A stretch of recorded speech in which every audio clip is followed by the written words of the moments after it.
Hello everybody, welcome to the Dubai Autodrome and welcome to the second race of the weekend here for the Asian Le Mans Series.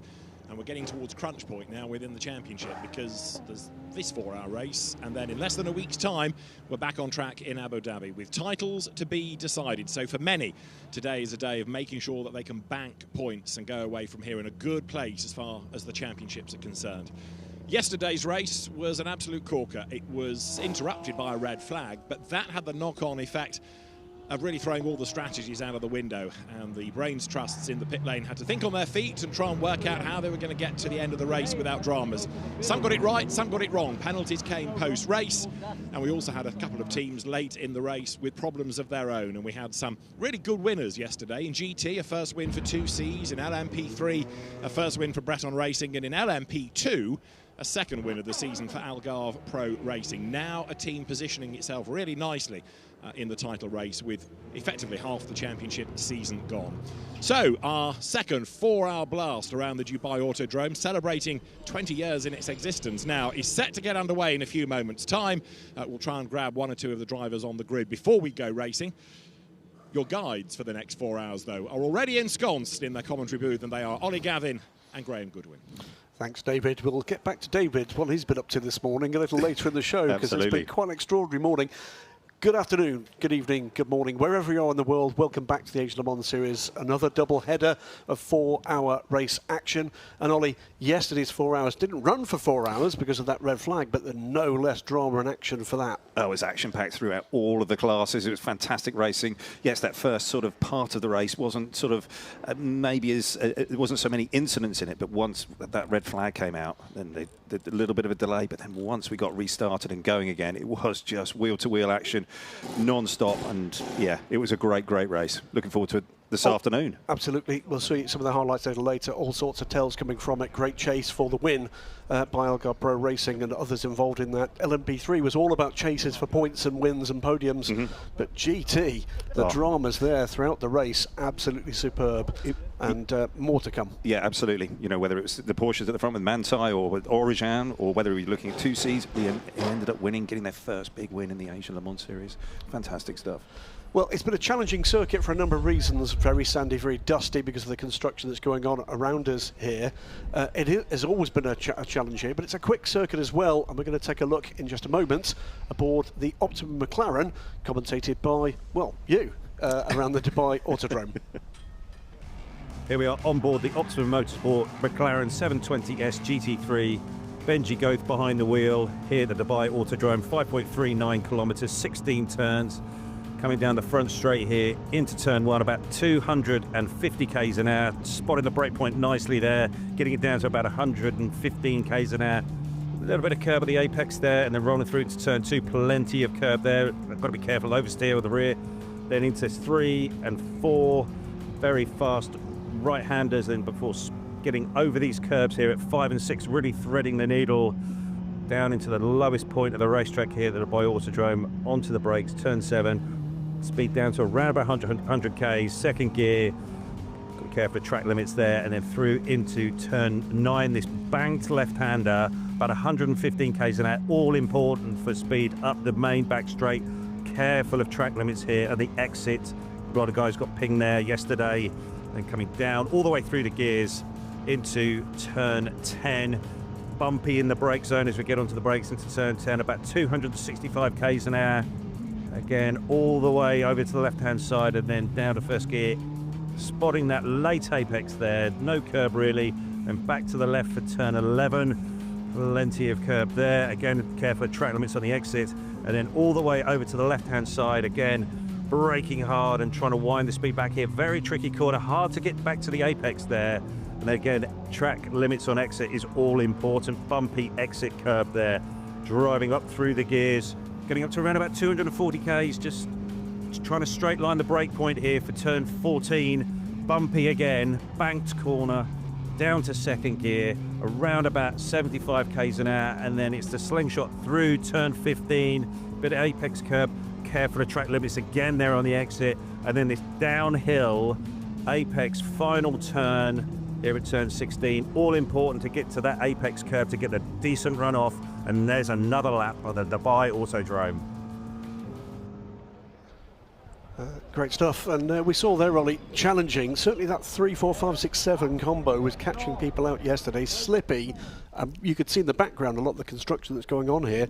It's sandy, and the wind keeps changing direction, which means that what might have been clean one lap could well be just as dirty again the next lap. Yeah, we're seeing a lot of that with the drivers reporting back to the teams. Yes, the changeable conditions, but it's sort of that 3, 4, 5, 6 section. It really funnels down, and that's a big challenge. Multi-class racing, P2's extremely quick there, using all of that downforce they've got available on their very nice Orica 07 flat platform. But you know, with some of the GT cars using a lot more curb, being quite aggressive over there, and it's just the way that the different classes are using the racetrack in different ways, and then funneling down into that point at turn 6. We saw a number of incidents there. Anybody just a bit concerned about the reptile on the grid? You'd see them in the middle there. I can assure you that was the correct pass. They're being held in the mouth, so we're all fine. There's no problem. Breton Racing has signed that monster up. I think maybe doing a short middle stint in the LMP3 car for race winners in LMP3 yesterday. We are getting into now the second half of this season, rather remarkably. Starts here, and with the 2 races to complete the season in Abu Dhabi next weekend. And we're going to start to focus in on championship positions, aren't we? Breton Racing did a good job of taking points off the dominant LMP3 force at Ultimate, but that is the class that is most likely to be sorted early. We're going to see a little bit more of what went on to give us the 3 race winners and the podium sitters yesterday in just a moment, as we look back at the action of the first 4 hours of Dubai. Started with Giorgio Roda, double pole sitter here in Dubai from pole position. 2, 3 wide amongst the LMP2s. The car to watch though here is going to be the number 11, Alex Matchell, to the outside around Patrick Byrne and into second place at that stage. Trouble ahead though, and that was a bit of a wiggle from the Ultimate car, caught out a number of cars behind, turned around Mark Patterson in the 49 car, and all sorts of carnage, but nobody really being caught out beyond those initial impacts in the LMP3s. Did need a bit of a sort out as people found out where the grip wasn't, including the DKR car. A great battle from the off between Giorgio Roda and Alex Malikin in the leading pair of LMP2s, particularly as they came through traffic. Malikin making great work of that. Gianluca Roda watching on proudly as his son led the race. For third place, Georgios Kolovos taking that back from Patrick Byrne. And then a side-to-side contact here for the number 8 car. That was enough to put him off his line, but it was a much more serious incident later for the same car. Barrier damage that will take that car out of action today. Took it out of action yesterday. Red flag for the race for a significant period, and a bit of a reset for the drivers. When we got back into action, GT was where a lot of the action was. This was Ben Tuck around the outside of one of the Climax AMGs with a beautiful move and doing the inside of the Origine Porsche as he took the Kessel Racing number 74 Ferrari to the front of the race and into contention. A little bit of unnecessary double, triple, quadruple, quintuple contact between this pair, leaving the 88 Dragon Racing car off track. But that took nothing from the action that was around, apart from a brief full course yellow to recover the mirror from the 51. A bit of side-by-side between the number 10 Manthey car and Ben Tuck. That would be the lead. Kessel car would hang on in there. Back up to the lead of the race, and it was all about the pro drivers aboard these cars now. And Julian Anlauer with a fantastic battle with Melter Jakobsen, but Jakobsen would go to the front. Lawrence Hurt doing the same to Anlauer. Getting through into second for DKR Engineering. There'll be further dramas, by the way, for that car. And this was it. It was a side-to-side contact that saw the 91 spinning out of a potential podium position. The drama, though, came on the penultimate lap. Manthey, having made an error fueling the number 10 car, losing the lead. The 25 Algarve Pro Racing car would come through for a second consecutive win in the championship. Real title contenders now. Breton Racing came through a bit of a strategic battle to win in LMP3. And with Manthey gifting the position, it would be a hard-fought GT win for 2Cs Motorsports, a first ever Bahraini win in ACO rules racing. Fantastic stuff from them, and more to come today, Ollie. Yeah, absolutely. It was great stuff. But you were seeing there, you know, obviously the drivers were delivering, but also teams were delivering. But on the flip side, there was teams that also were under pressure and making those mistakes. But here we are with the 6 rounds, the Asia Le Mans Series, and we're here for round 4 at the Dubai Autodrome today. There you go. So it is indeed round 4 here in Dubai on Monday. Everybody up sticks, loads the containers, and off we go to Abu Dhabi and Yas Marina. Before we get to action, though, we've got David Addison on the grid, and he's with our double pole sitter, Giorgio Roda. Yeah, Graham, you're right. There's a funny pattern emerging here in a sense. Giorgio, we talk after qualifying, we talk on the grid. It's always nice to talk to you, but I really want to talk to you after the race as a winner. It kind of unravelled a bit yesterday. Yeah, we're always meeting after quali, before the race, but never after the race, which is a pity because yesterday I led all the race in my stint. Then the red flag came, and it didn't play our strategy. So then we gambled a bit, and the strategy was not on our side, and we finished P5, which was not our potential because after leading most of the race, finishing P5 it hurts a bit. Also after P4 in Sepang, yeah. So we can never truly put our potential that I'm showing in the qualifying into the race results. So let's try today. I mean, I'm always saying to you the same thing. Let's try today in the race. Hopefully, finger crossed, because I hope that everything goes smooth. The race, in the stint, the pit stop, and no red flag, hopefully, so everybody is going to be safe. But you never know. It's endurance racing, and anything can happen until the end. Quick word about yesterday and the nature of the track here, because it's a little bit windy, but it's also very sandy, and people were saying the lap was changing one after another. Yeah, I would say that the track was changing a lot during also my double stint, and you need to adapt your driving style because the wind is changing. Now it's coming from this side, and in half an hour maybe it's coming from another side. So you need to adapt to the braking points. Also on the fast stuff, if you have a tailwind or a side wind, it's changing a bit also the lines. So you need to adapt, and it's a bit tricky also because this wind comes with a lot of sand.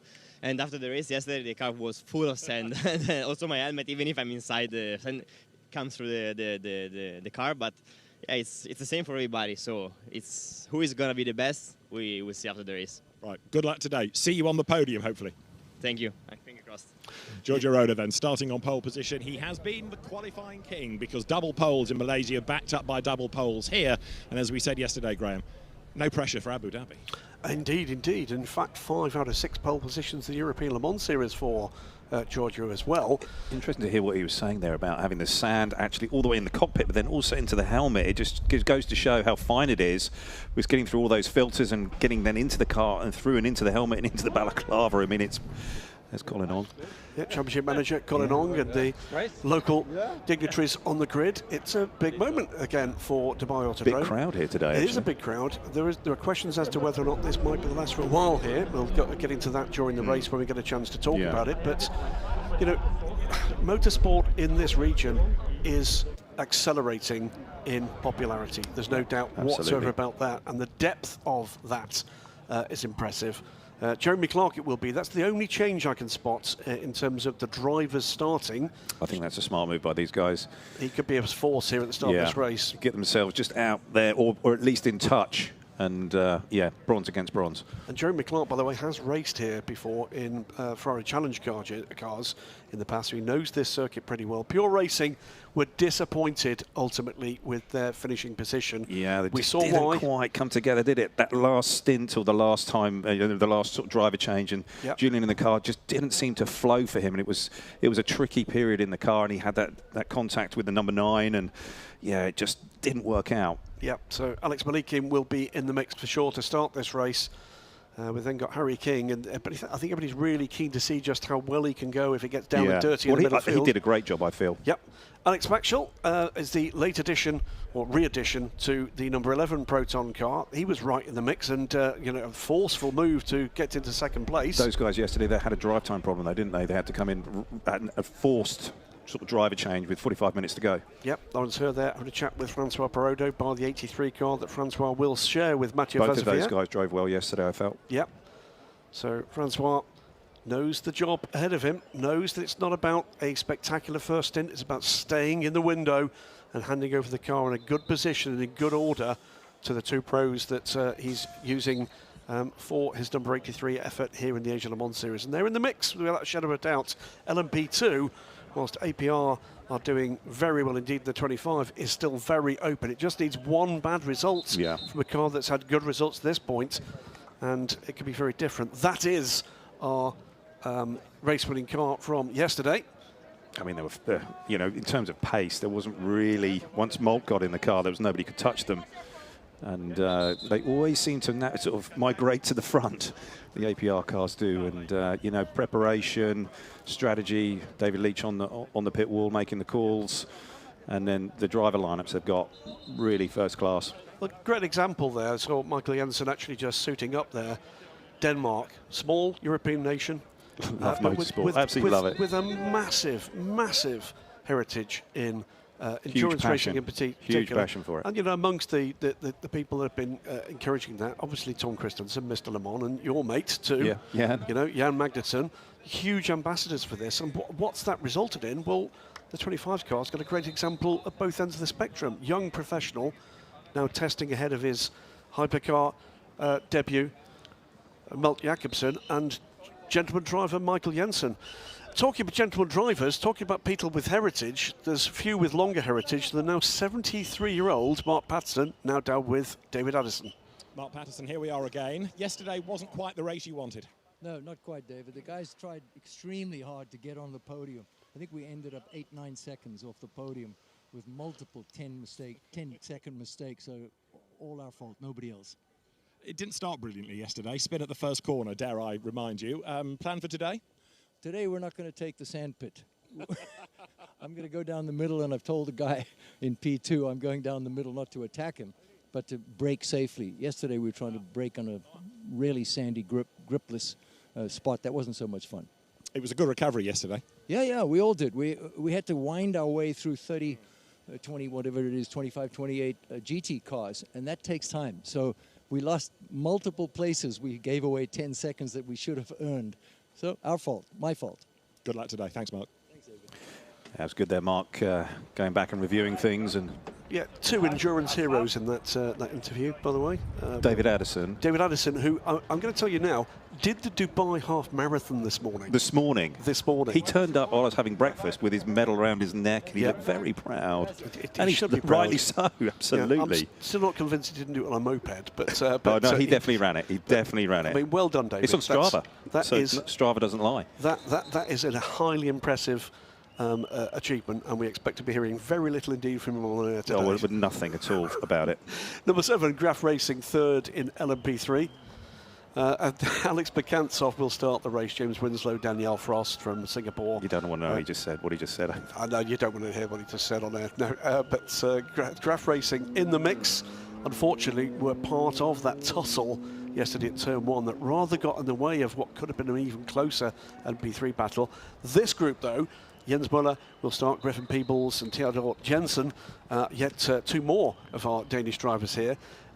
They came through victorious, and they'll be utterly delighted by that. Really strong run yesterday. Excellent. RLM Sports, they had a unfortunate mix there. That was the car letting go, basically. It's overheating. Which is really unusual for one of these LMP3 cars. They were waiting to join the race under a red light under the safety car, weren't they? And something let go. But the car is back in fine fettle, we believe, today.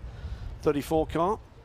Came through with a strong result. Tim Kresick, I thought, drove very well indeed yesterday. Daniel Ali fought off the increasingly closer tensions of high-class racing as things got to the end. But the pink Europol car ended up on the podium yesterday.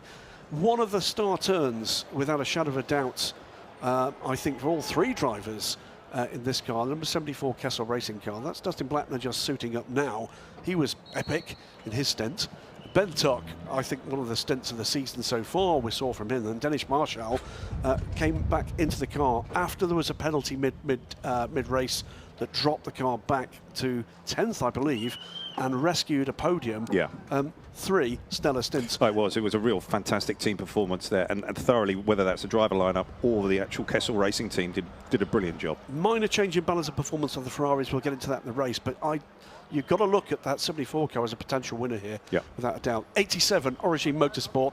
They'll have been delighted to have had a strong run. They too, though, got a penalty that dropped them off, dropped them beyond the podium. That penalty was when the pit lane was completely rammed with cars directly after the red flag, and everybody was pitting, and it was really tough and difficult, and one of those incidents. There's a bit of a collision. Watch this car at the start. Keen to see what Raymond Jafali can do from 3rd on the grid for Blackthorn. Really, really impressive. Charlie Bateman coming back to racing after a bit of a break, but also Johnny Adam, obviously long time, multiple championship winner. But Rima, he's quietly confident when I spoke to him earlier. Yeah, I was very impressed. Young Saudi racer, and very impressed indeed with the way she dealt with the traffic coming up through the order in her stint yesterday.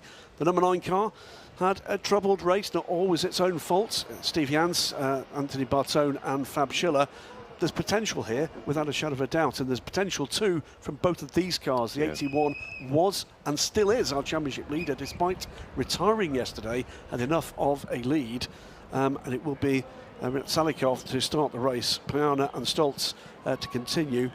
And AMG, well, we've seen an AMG win the race. It could be this one today, or could it be this Porsche after a hugely unusual misstep from Montoya meant that they needed a splash of fuel with a lap to go. Yeah, that was super surprising, them coming down pit lane on that penultimate lap. And Tarasau, but the ever-present Spa was barely there, but you've got to look at this team as potential podium finishers at least. Yeah, they're going to be super strong today, and I think that they've been waiting, keeping their powder dry, and I really think they're going to deliver today. Change from yesterday, 28 car on the grid rather than on pit lane after a problem with their fueling rig kept them on pit lane yesterday. Max Wiesner to start. I think he's going to be quite a force. He's quick in that car, and I think he's going to be in the mix amongst this GT crowd to start with.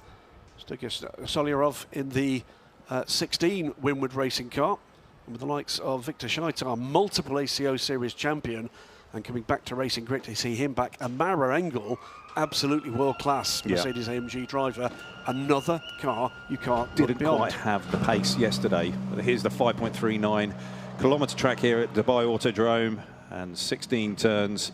It's a challenge, 3 sectors, and quite a lot of elevation change. And yes, we've talked quite a lot about this, the dust being blown onto the track here from the construction sites around, and there's a bit of a mixed message out there from some drivers, and it's affecting certain cars in different ways. But you know, this is going to be, everybody's out there at the same time today, and we're looking forward to this 3 classes competing here over the 4 hours. It's going to be another epic. Yeah, it is indeed. Grid is clear, and we're not long before the lead car will get the cars underway for 2 formation laps. Remember, no tyre warmers in this or any other ACO run series nowadays.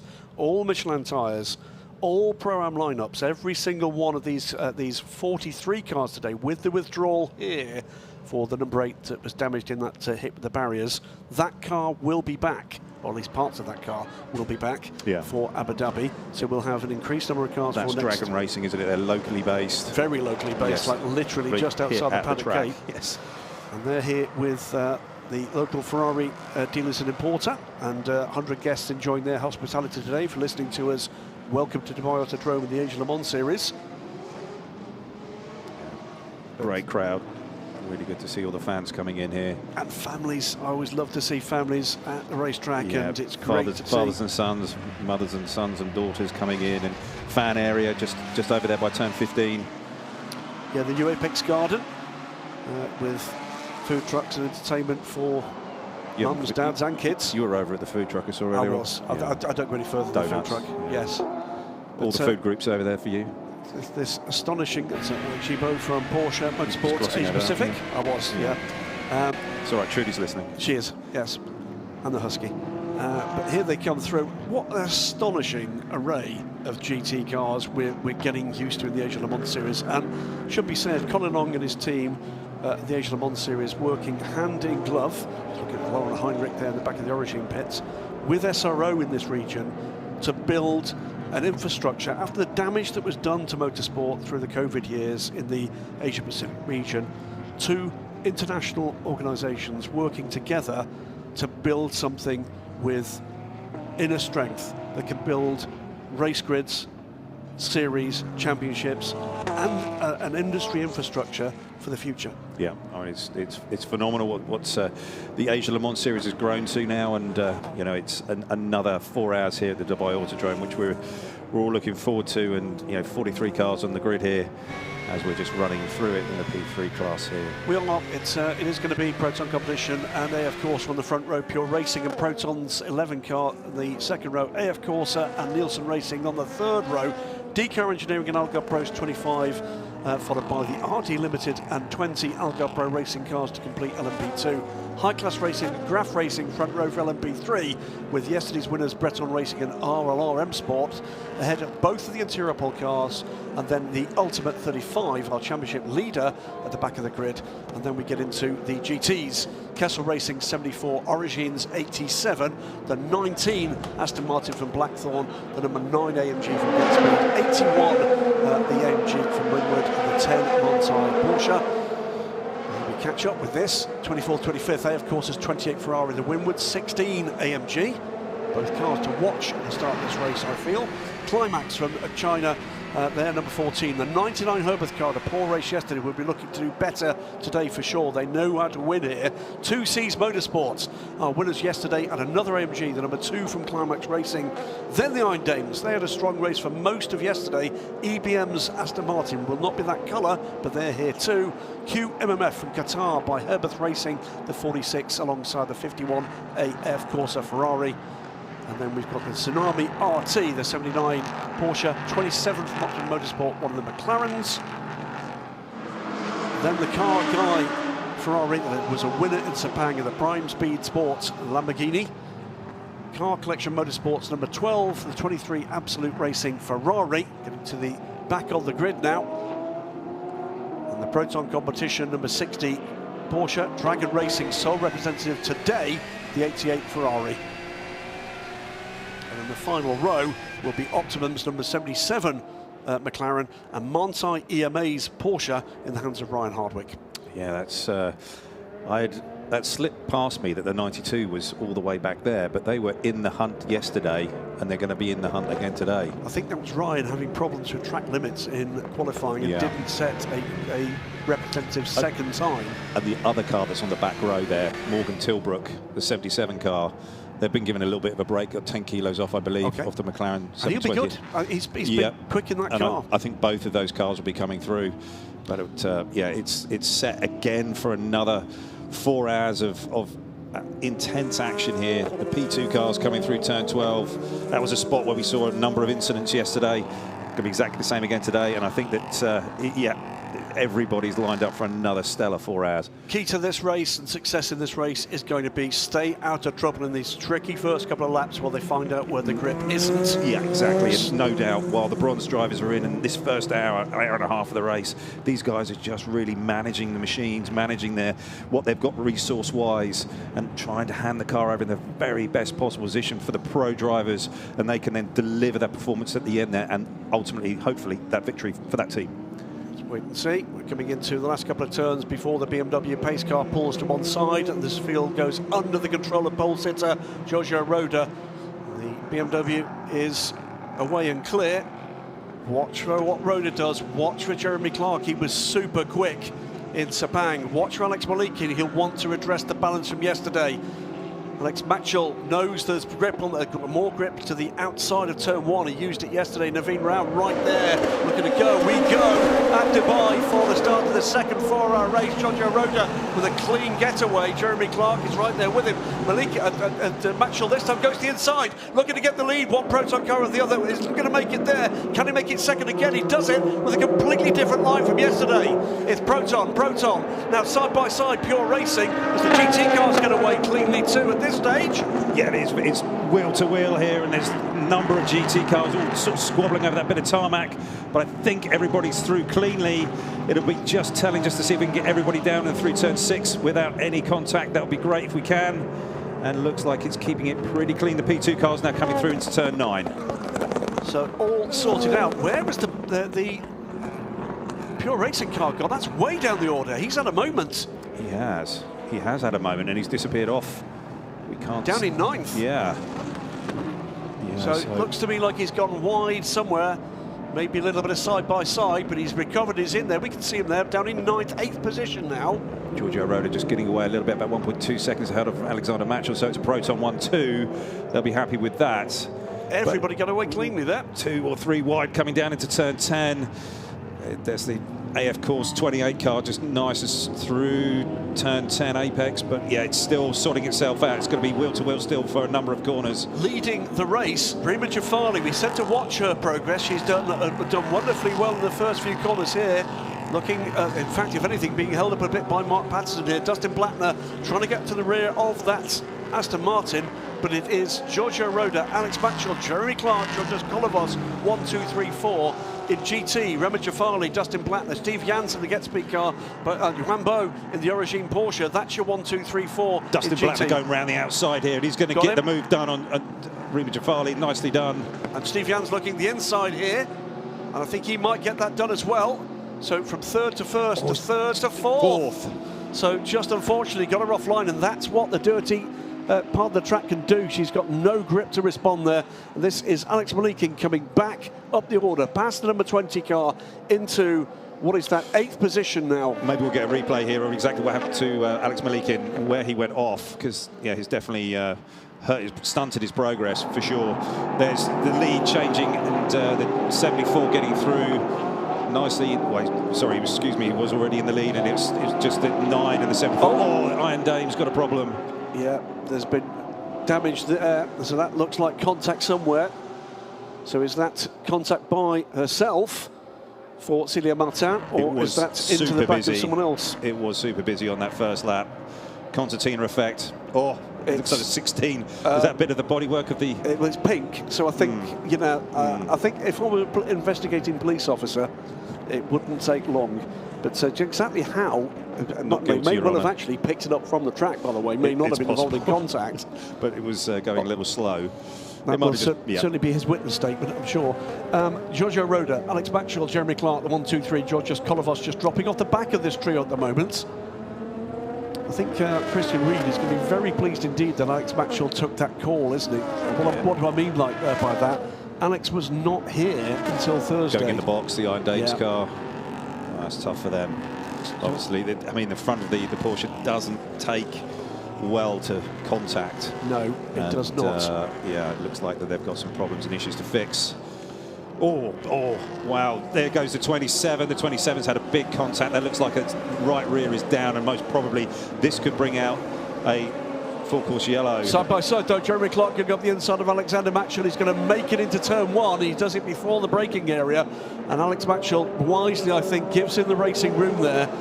Double yellow at 12 from the 27 car. That was tough. That's good. Andrew Gilbert there. Oh, is he going? Oh, that's good to see. Yeah. I think they've got some damage right rear. I think you're absolutely right. And got to the side of the car, taking the 28 car there and the 81 going right to the pit wall. Yeah. And Dustin Blattner's under pressure from the 9, the Bartone car. There's a puncher there for the 27. Just take it easy, Andrew. Just drive it back nice and slow. Don't go too quick. Don't get that tyre to unravel.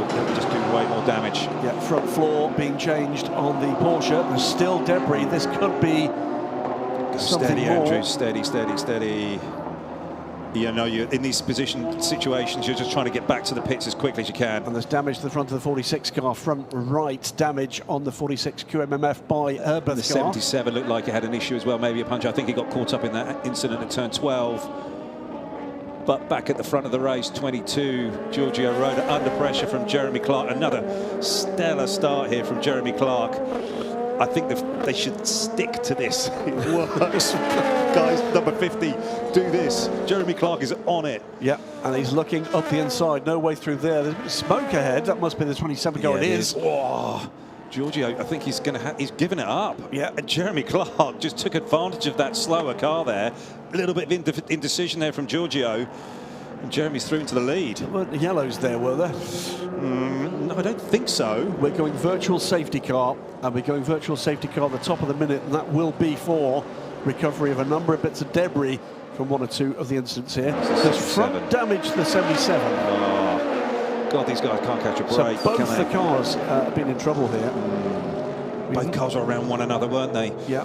Well, we saw the incident that involved the 27. We didn't see the incident that involved the 77. I think the 77 was almost on top of the 27 when it happened. Right. I think they might have been caught in the same deal.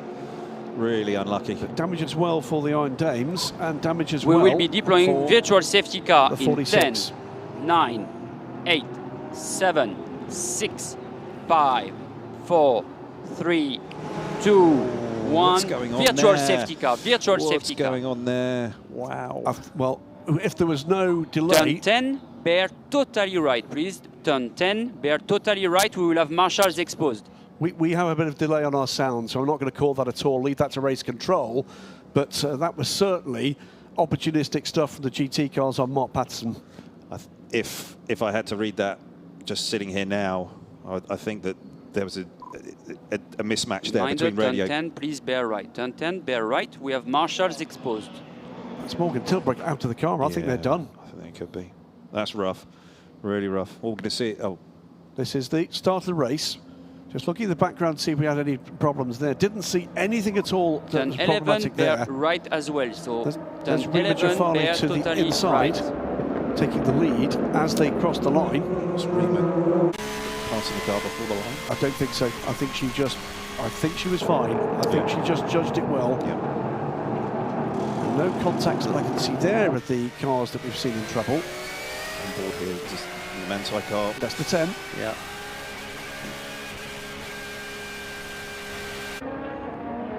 Oh, there's Malikin. Yeah, that's Alex Malikin dropping down the order. Now remember, under virtual safety car, let me just explain this. There's the 27 and the 77 car. Got into one another. It was the 77 on the sister car. Oh, wow. So virtual safety car pit lane is right. open. 11, 12, bear right, please. Yeah, team dinner tonight's not going to be very much fun, is it? No, I hope Andrew got back without any further damage. That was a tough one. Yikes. So we'll keep an eye on both cars in the garage. Right, well, okay. Virtual safety car. Pit lane stays open for at least 2 laps. Gives everybody an opportunity to pit that wishes to do so. We've already heard from David Addison that the 16 Winwood car has opted to top up with fuel. The 46 car that came in, I think with a little bit of damage, they have gone in and out again. I think maybe just a bit of straight body work being removed from that car. Iron Dames and both Optimum cars are both in. Jeremy Clark is coming in. I can't believe this will be for anything other than just topping up the fuel to extend his run. And that, I think, is smart. Well, there'll be guys who are looking to roll the dice here on different strategies, and guys will be going, right, now this is our plan, this is what we're going to do. Followed in by Georgios Kolovos and the 83 AF Corsa. Both AF Corsa cars are pitting for the same thing, I believe.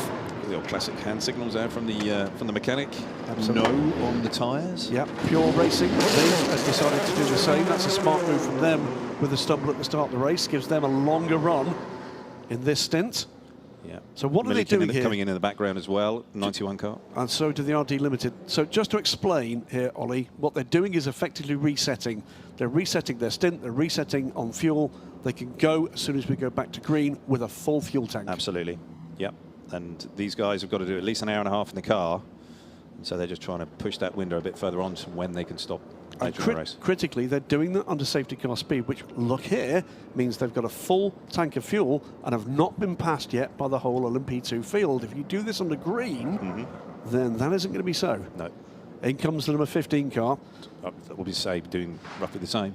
We'll do the same. Now, here's the question. Do they burn a full stop at this point? They're not going to lose the lap. Yeah, that's a good point. So what do we mean by that? In LMP2, each of those teams have got to do 2 stops, 2 long time stops, and then any other stops they require can be at whatever pace they need. But they must do 2 time stops. It's a safety process-led regulation to do with the development of teams coming into international sports car racing. What I'm a little surprised at here is that the Proton cars at the front haven't split their strategy. At least one of them would have gone down pit lane first time by just to top off, kept the other one out. So Graph Racing have opted to pit, so too have RLRM Sports. And we're now beginning to see the same with a number of the GT cars. The first of those, the 28 AF Corsa car, 89 from EBM. They're Aston Martin, the 51 from AF Corsa, Car Guys 57, the Proton number 60 have all done that. They'll all get one more chance to do it at least here, by the way, because at the point at which it becomes a safety car, and it will, rather than a virtual safety car, at the second the safety car is called, the pit entry closes. Yep. Effectively, it gives everybody an opportunity to leave the box, and it's those sort of situations that really cost you when you can't restart immediately. Then you have to wait. That's time you're just giving up onto track position. And at this point, when the queue is so close together, it's going to be a number of positions. Well, to give you an idea of just the advantage being drawn here, Proton competition do retain the lead. Giorgio Roda is not pitted. Alexander Matchell moves up to second. Nielsen Racing's Naveen Rao is now third, but Jeremy Clark, having topped up with fuel, is fourth. He's only ceded 2 positions, but he'll get 2 extra laps of pace. Yeah. And he's done it under yellow flag conditions. He's done it whilst everybody else is at slow pace and not dropping back in order. After that comes Georgios Kolovos and DKR Engineering. There he is. This is close here between who is in front. And I think the Algarve Pro Car is in front of DKR. At the line there. No, Georgios. No.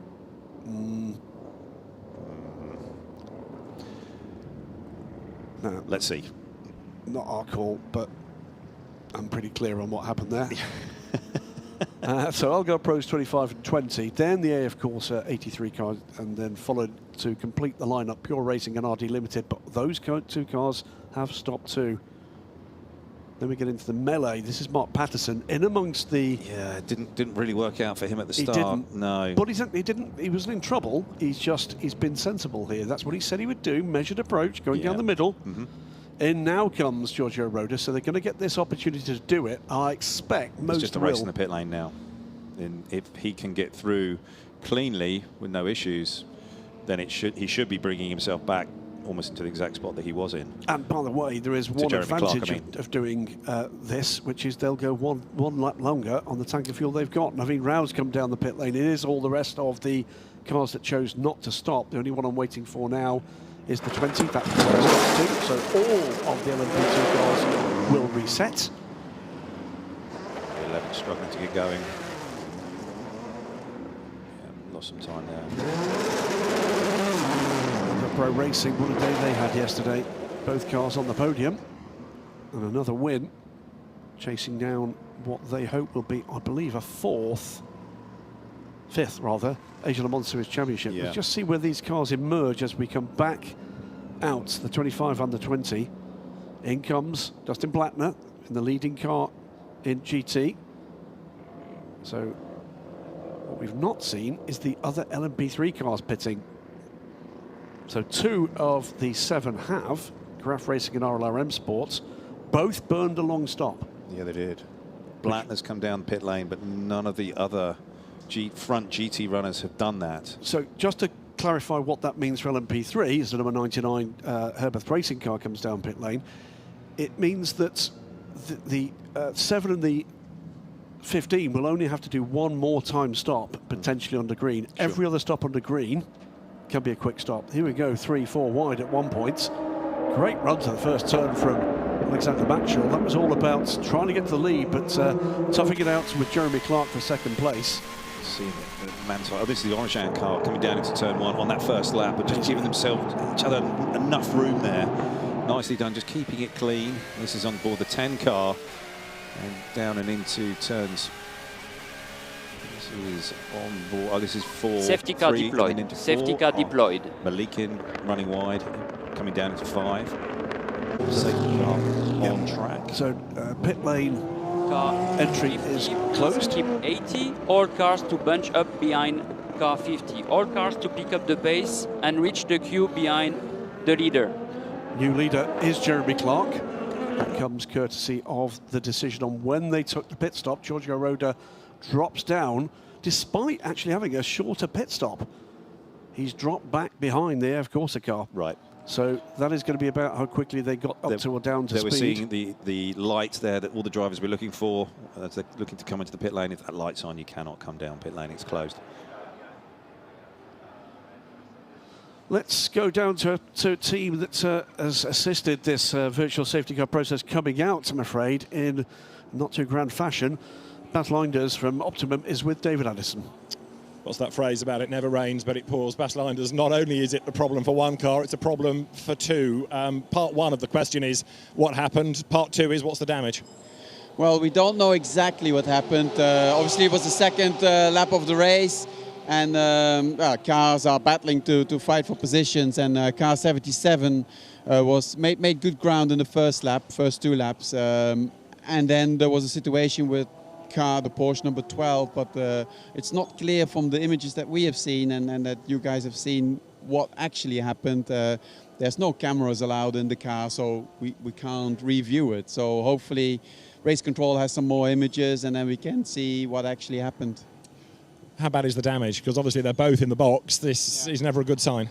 No, the 77 has a front steering arm that is bent, toe link, and then the 27 has a rear right toe link and a damper damage. So it will take between 10 and 15, 20 minutes maybe to get it all sort of right. But I mean, obviously our race is already lost. So the only thing that we can do is give some track time to the drivers and to be ready for next week.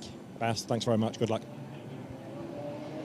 So out of pit lane comes the number 85 Iron Dames car. That car, just so you're aware, anybody screaming at the TV saying that the pit entry is closed, they were already in the pits.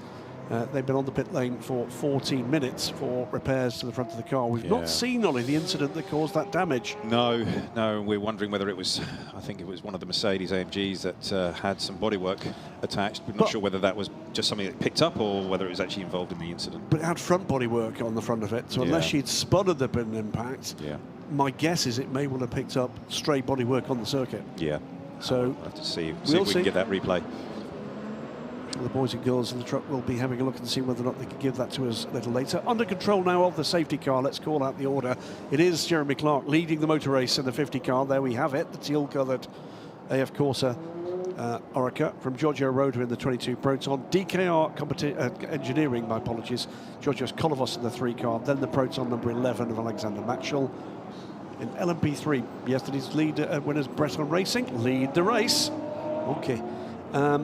Into Europol's Mikkel Christensen sits second in the 43 car. Ultimate's Louis Stern, the 35 third, and then into Europol's 34 Tim Kresick. High Class Racing's Bart Patterson is the 5th place car, the only other one that chose not to stop. And this could be an interesting one because Graf Racing and RLRM Sport both chose to stop. They've extended their fueling run. They've both burned a long pit stop. And if we get a green race from here on in, that's going to make a 20 to 30 second difference for them, and they are only 20 seconds back from the leader. Yeah, no, it's going to be. There's a lot of strategy here to work through and to figure out, and what people are going to be doing from here. There's going to be a number of laps here behind the safety car just so they get everything sorted out. Yeah. GT, meanwhile, it's properly crowded, isn't it? It's Dustin Blattner made his way back to the front of the 74 Kessel car. Get Speed's number 9 car, Steve Jans, is second. So Ferrari leads AMG. The 87 Origine Porsche, Rambeau, and Rima Jafali, who led the race and then dropped back, being basically urged offline in the 19 Blackthorn Aston Martin, but she's in the mix here as well. And Terrasau was right in the mix. In the number 10 Montai car, and will be willing to do more, I'm sure, when we get back to green flag racing. Then it's the first of the 2 Winwood cars, and our championship leading 81 car in the hands of Rinat Salikov. That is our 6th place car. Completing the top 10, it is 3 more AMGs next up. The 96 race winning car yesterday, Tony McIntosh from 2C's Motorsport. Then the 2 Climax racing cars from China, the 2 in the 14, Zhu Buhuang and Wei Lu. And then the EBM's 89 Aston Martin. So both Aston Martins in the top 10, and it's Gabriel Rendoni aboard that car. I'm just sitting here looking at the timing screen and trying to get my head around how Kessel have managed to have a stop with Dustin Blattner, and he's still leading the race in GT, and the others haven't stopped. I'm just, sorry, I'm missing something. It's because the pit lane is shorter than the track. So you're taking almost a shortcut at the safety car speeds, and clearly there was a gap between the Kessel racing car that has given them the opportunity to take advantage of going down pit lane. Did they stop? they stopped for they're on pit lane for 21 seconds. I'm not. Did he stop? Well, because we saw it, we've seen it here. We saw him come onto pit lane. Did we see him take fuel? Yeah, that's a good point. We've seen on previous times here that people have done that. Teams have done that. Come down pit lane just to shorten up the lap. It's quicker. We're just checking with the truck and with David to have a look at that. But pit lane is closed. There we see the light. That's sometimes they have to work on the position of that light, because sometimes it's not very easy for the drivers to see it. So they would have worked out where the best spot is for that, so that the drivers can't use the old excuse. I didn't see it. I'm sure you've never done that. Never Oliver. said that. No. It's only number 2 or number 3 in the list of excuses that I have in my book. It's a very long list in your case. Oh, it's chapters. You should do a book. You should. Excuses I've got away with. You know, another one on the family front. You know. Hope you're listening, Helen. Brilliant stuff. Thank you so much. Yeah. There we are. This would be lovely if this was a parade. Unfortunately, we are behind the safety car. 22 minutes into this 4-hour race. Don't think it's going to be too much longer. No, We're just taking a look, taking some opinion from trackside observers and marshal's posts. 10-11, please bear right. Turn 10-11, bear right. Yeah, we just saw a couple of marshals out there just running on to grab some stuff. Grabbed some debris that's come off of cars, and you know, all the carbon fibre that's on all these vehicles is razor sharp, and so they want to just make sure that the surface is completely clear and clean, so that when we do go back to racing, we don't have any issues with anybody else getting punches. And there's one of the fire trucks picking up one of those pieces now. Doing a quick grand tour, aren't they, just to check? Yeah. And anybody who's actually had a cut or, you know, from a piece of carbon fibre, it's horrible. Yeah, it's particularly nasty, and it gets into the tyres. And the Michelins are a brilliant tyre, but even all of their technology can't keep carbon fibre out at times. Absolutely.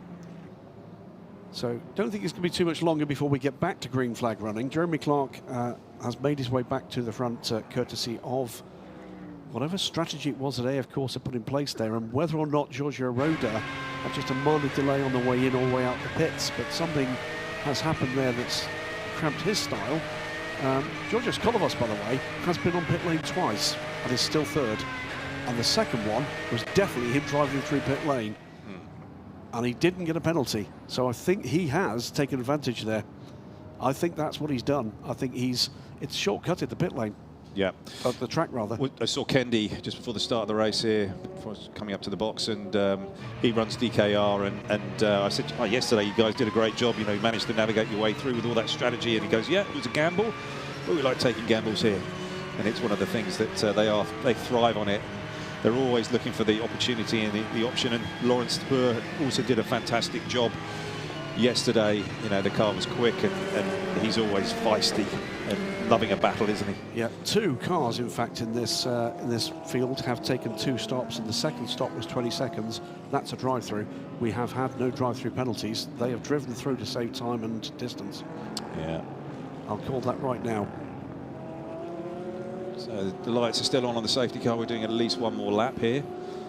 Just occurs to me that we're saying words. We shouldn't assume people understand what we're talking about here. If the track was not the track that we're actually racing on, but included the pit lane, it's shorter. Safety car has been instructed to go full speed. Remember, 5 cars lengths gap maximum, 5 cars lengths. So what they're talking about with the 5 car lengths, they're trying to stop any big gaps appearing in the pack. Whenever a big gap appears in the pack, you usually get what's that concertina effect that you might have experienced on the highway or the motorway, freeway, whatever you want to call it. And you know, when somebody's then trying to catch up, you know, they then catch up to the cars in front, jump on the brakes, and the cars behind do the same, and it can result in incidents and accidents. And so by keeping that 5 car length minimum, that hopefully reduces the option of that, or the incidents that happen with that concertina effect. So all sorts of options being exercised there, we think, on strategy, including the 2 LMP3 cars, including, we think, at least 2 cars, possibly 3.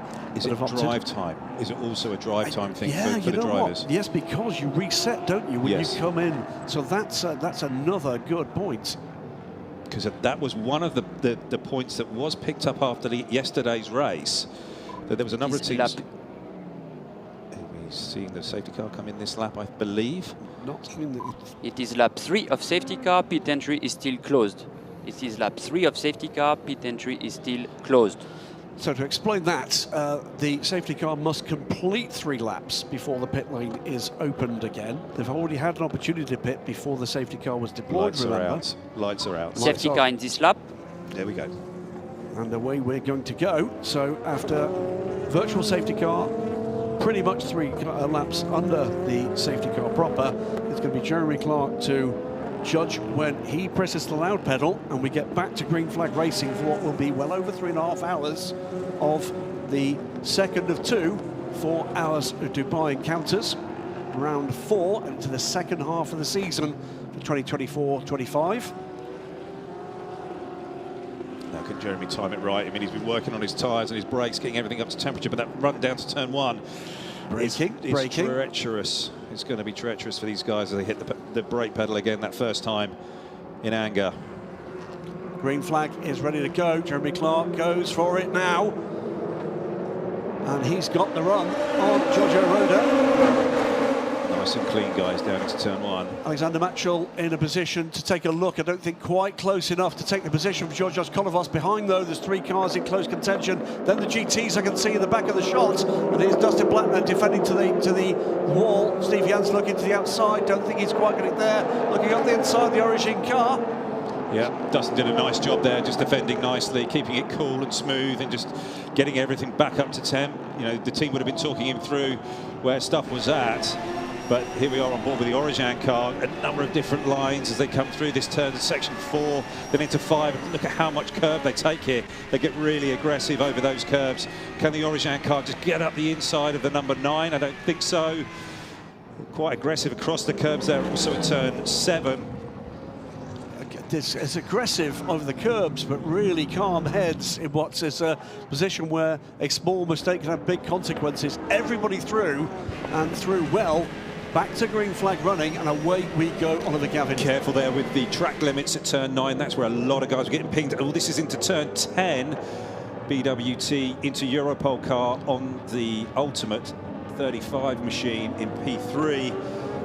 And they're giving each other a nice amount of room here. This is Tim Kresick in the pink car, Louis Stern in the Italianate colours of Ultimate. This car being run again by AF Corsa here.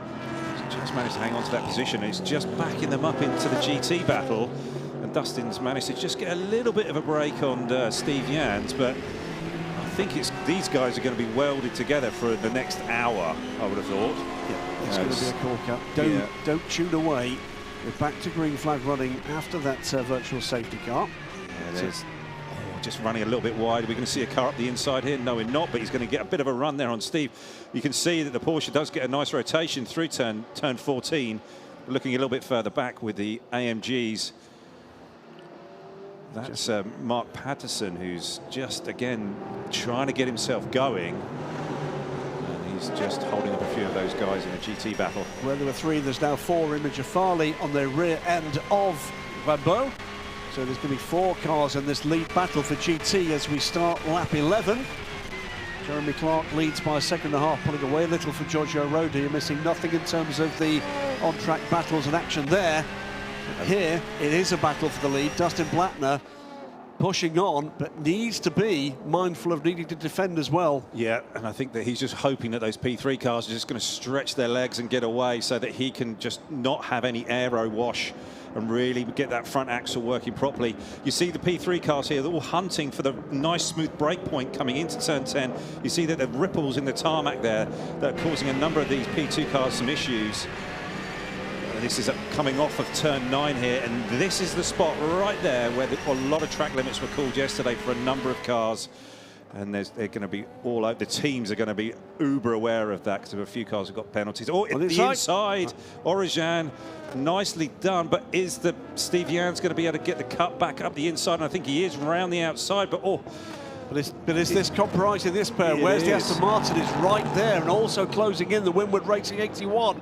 Rinat Salikov, he's looking to get involved in this as well. Steve Jans has just had to go defensive there, and the Origin car has got through into second. And Rima Jafali is now putting the pressure on Steve. Let's see if she can carve out an opening here. But all this time, Dustin is just edging away, using that speed and experience that he's got. Great to see teams from this region getting stuck in. It is the Asian Le Mans Series. We've got a number of cars from Asian teams, a number of Asian drivers in cars from European teams, and that's a trend that's going to go up and up. Yeah, Lauren Heinrich, I was having a chat with him just before the start today, and he was saying that, you know, the team Origin are doing a really nice job. He's impressed with them, really hoping that they can get a strong podium result out of today, and then, you know, who knows where the championship's going to go. But yeah, really, really positive about their performance and options and prospects for today. Breton Racing lead in LMP3, 11th overall for Jens Reiner Muller. Big puff of smoke as he went over that curb. He smacked it up that. And is that hurt him at all? A little bit wide there at turn 7. He's under pressure here, but soaking it up at the moment. The veteran, I don't think he'd mind me saying so, he's been around and in sports car racing, prototypes and GTs for, well, the entire time I have, something over 25 years.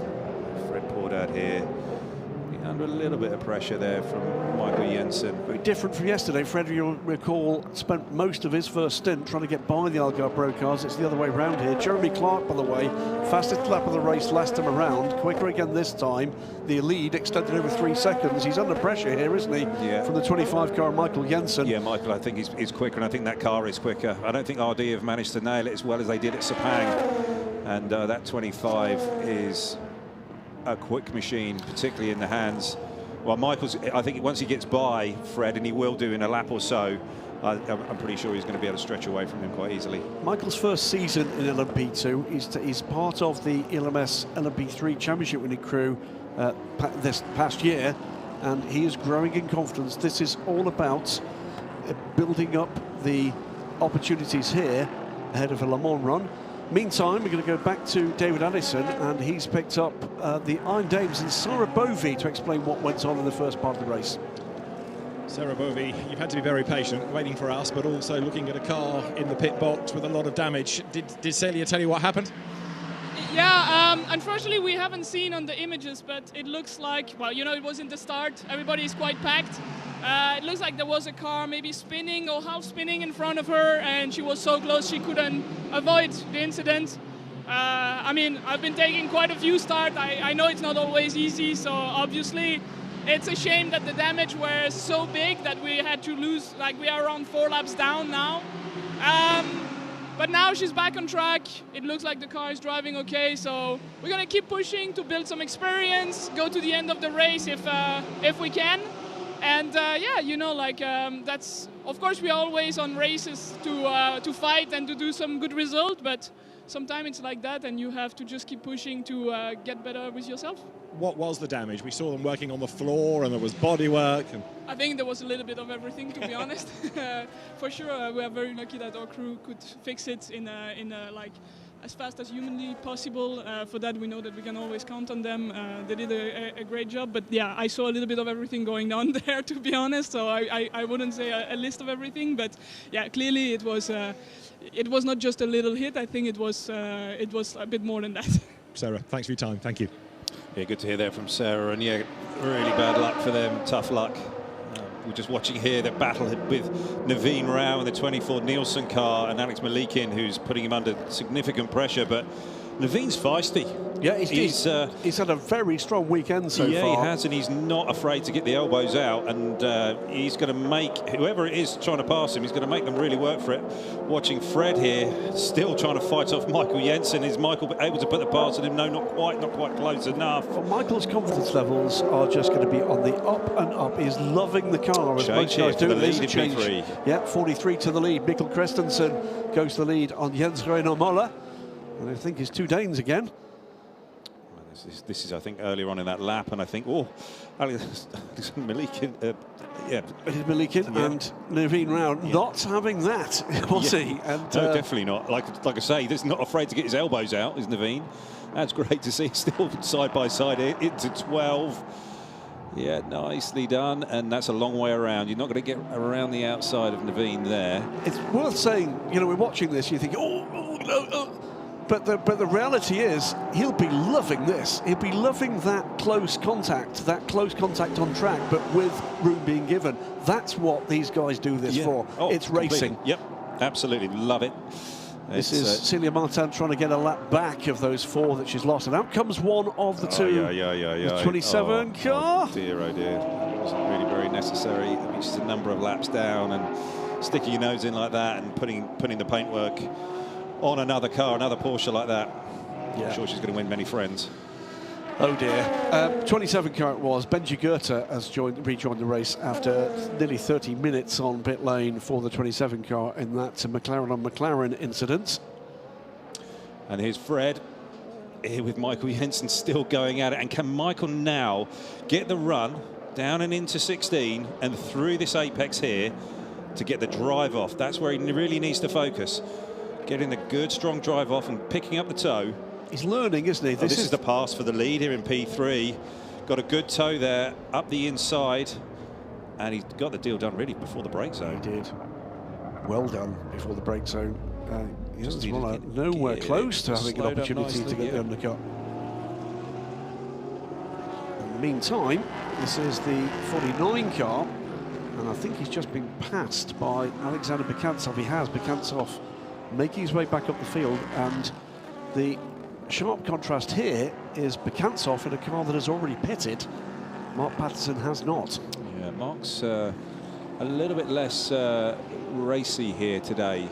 He's very much looking at just going at his own pace and wanting to just click his laps off here. It is a physical track here, no doubt, and a lot of the drivers were remarking to that after the race yesterday. It's surprisingly physical around here, Dubai Autodrome. This number of high-speed corners. Will change here. The Origin car's through to second. Rambo is through to second. Second back from the leader, Dustin Blattner. But it is Kessel Racing from Ferrari, from Origin Porsche now. Then the 9 gets big car. Rima Jafali now trying to get onto terms with Steve Jans in an Aston Martin on AMG battle. Can Michael actually get the inside? He has. Got a really nice smooth run off. Oh, Fred just chopped the nose off. But again, learning race by race, lap by lap, corner by corner for Michael Jensen. Indeed. LMP2 is a new formula for him. Prep Hordat has done this for a little longer. Critical point right now. He needs to flow the speed right here, in and through turn 16. Getting that run through and off so he can get a nice toe. And he's just a little bit too far back, unfortunately. It's sort of Romain Dumas there. It's giving somebody to get something, isn't it? And it is that thing that sometimes you've just got to do something that doesn't seem logical to get the better run. Yep. Rima Jafali here on Steve Jans. I think that if Rima could just carve out an option here, an opportunity, she would be through and by, and then up to the back of the Origin car. And, you know, I think that Blackthorn have done a nice job here with the Aston Martin Vantage, and they're looking strong in the brakes. Yeah, they are looking strong here this weekend. It will be Rima's last race in this season. There's going to be a switch of driver for the Blackthorn squad at Abu Dhabi. So we'll chat with her a little earlier today about options moving forward. And I think she's, after having had a couple of years running her own team, that's getting away from the skill set that she had to offer. And I think she's learned some big lessons here. I feel we'll be hearing more from Rima. Yeah, definitely. Oh, this battle rages still. Naveen and Alex Malikin here still going at it. Naveen has managed to fend off all of the challenges so far. And they're still in touch. And they're catching Francois Perraudin. So Francois got a track limits violation last time around. But they are very much in touch with the 83 car ahead. Jeremy Clark, by the way, 3.2 seconds down the road from Giorgio Roda, and it's pretty equidistant to third with Georgios Kolovos. And then Alexander Matchell dropping back from that trio, about 6 seconds back. That's your 1, 2, 3, 4, and then it's this group. into European competitions, Mikkel Christensen has pulled away rapidly from Jens Boller. 6 seconds already, and that was what, 2 laps ago he took that lead. And then Kessel Racing, Origin, Get Speed and Blackthorn, this 1, 2, 3, 4. This is the 1, 2, 3, 4. Graf car coming back through. Oh no, sorry, RLR. That's Graf. That's Graf, and you're right, coming back through after taking the pit stop. Excuse me. It's a very RLR luminous yellow. It's a very un-Graf looking black and white. Just pulled a little bit on Rima Jafali, and just got away. So if you are watching this and thinking, what on earth is going on here? Welcome to the Asian Le Mans Series. 3 different classes of car, effectively 3 races in one. Each car will complete 4 hours, with 3 drivers aboard the car at some point during this race, one of whom has to be a non-professional driver. It's Pro-Am Racing. Proper endurance machines, these little LMP3 cars, somewhere in the middle in terms of the performance levels. Top cars, LMP2 cars with close to 600 horsepower from the high-revving Gibson V8 engines, all in French-built Orica chassis, all prepared by a variety of teams from around the world, with a variety of drivers from around the world, amongst the fastest racing machines on the planet, capable of astonishing lap times at the home of endurance racing, Le Mans. In unfettered pace, these cars were lapping quicker in qualifying trim than the pre-hybrid LMP1 cars at the start of the century. Absolutely astounding stuff, and actually remarkably accessible prices as well for teams running them. LMP3, we'll see those cars in a moment. Little less power, little less grip, and an awful lot less cost, designed to get drivers and teams into endurance racing. And then these cars, little LMP3, they're just going through shots. GT3 cars, pretty much all the dream cars you might invest in as a road car if you're a lottery winner, all designed for racing with the racing safety and endurance systems aboard, and then balanced so that some very different cars can compete head to head, wheel to wheel, and very often door to door and more. And it all makes up for a big slide there from Salikov. Salikov, yeah, he just really closing in on Jafali there, and it just looked like he was going to lining up for a bit of a move, but just got in a little bit too hot there through turn 11. Lost the rear, ran wide. Is now going to have quite a bit of pickup on his tyres. He's going to have to work to get that off. Indeed. The better thing still about these cars, by the way, the number of different players going on. Quite close enough. Still there. This time Malikian looks at the inside of Naveen Rao, doesn't make that there, but Naveen slightly balked by the GT car ahead. He is going to get bogged, and Malikian's going to get by here. We're just out of camera shot, I think, as they come into turn 12. I think you're going to see Malikian's going to be in front. Oh, it's side by side, and they've got in super deep. Oh, Naveen's got in a little bit too hot there into turn 12, and just with the elevation changes to go over the apex, I think that just caught him out, spun the car around, but it looks like it's not damaged. Can Naveen get it going again? Hopefully he can. Perodo, though, is putting the pressure on Alexander Matchell. Call that beautifully, Ollie. See that coming. It's unfortunate for Naveen. You know, he just got a little bit ahead. Oh, he's 24 still trying to get going. Naveen's just got a little bit off and might have got the car beached a little bit there. That exit curb is really aggressive. Got to be careful not to damage the floor. Still on the lead lap. Good. That's the important thing. Has dropped back now to 10th place. Yeah, I think that all came unstuck with the tsunami car as Naveen was trying to get by. He had to defend, but he just went too deep in defending. He did. And was there a little bit of contact? Maybe just a tiny bit, but I don't think that was contributing too much to Naveen going around. We'll see a replay. So 45 minutes gone. We have already had a virtual safety car. A little bit of argy-bargy amongst a number of these cars, and there's 2 of them there in shot. At the moment surviving McLaren after a contact between the two team cars. See the 27 back on track. And also the Iron Dames have been in trouble with an incident we did not see, but we heard with David Addison talking to Sarah Bovey that a car in front of Celia Martin had half spun and been collected by the 85. That was 4 laps worth of bodywork repairs and others, but they're back in the hunt now. It's a long way to go, though. 3 hours and 15 minutes. And if you're in one of these P2 cars and you're the bronze driver, you know, Francois Perraudot or Alexander Matchel, you have to really pick your points getting through this GT traffic, and that is one of the perils of it. You were seeing just there at turn 10, turn 11, the P2 cars just aren't that much quicker than the GT cars in those slow speed corners, and you're really trying to use your performance in different spots and in different ways. You need to get past that car before the next corner, so sometimes you get a bit impatient and throw it in there, and it's all about just working with the rhythm and the flow and how you work with all the other classes, keeping it clean so you can give it to your teammates. Once again, you can only lose the race now, you can't win it, and that's so hard to sort of fathom out when you're right in the meat of the action. Alex Malikin, by the way, looking racy now after the battle, the tussle with Naveen Rao. Yeah, I think confidence level is high. Yeah, uncork the bottle a little bit here. I think Alexander Malikin is going to get himself going here, and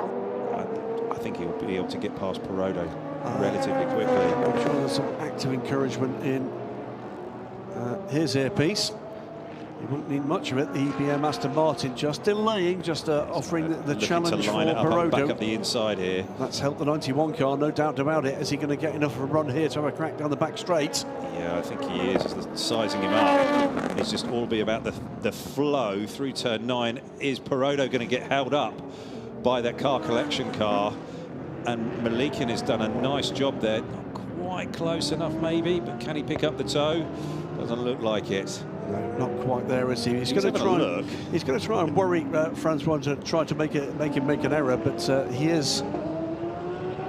Just looking here, we've got drive-through penalties coming for 3 cars. It is the 57. It is Rima Jafali in the Blackthorn car. The 57 is the car guy car. The 79 car. That is the Tsunami Porsche. Just looked out of position as they came to the line, and Rima just looked like she just got a bit trigger happy. Yeah, just got a bit ahead of herself. That's a real shame. They're running so well. Oh, that's a tough one. Well, Perraudot's round the outside here of the Manthey car. But it's Matchel now that's been compromised, and all of a sudden, from being on the defence for Alex Malikin, who's way off the track there, Francois Perraudot on the attack against Alexander Matchel. So 3 cars now in this battle. This is the battle for 4th place overall. They're 10 seconds back from the top 3. I can see a move coming here with Malikin coming down into turn 1. Is he close enough? With that 99 Herberth car there. Is that just going to...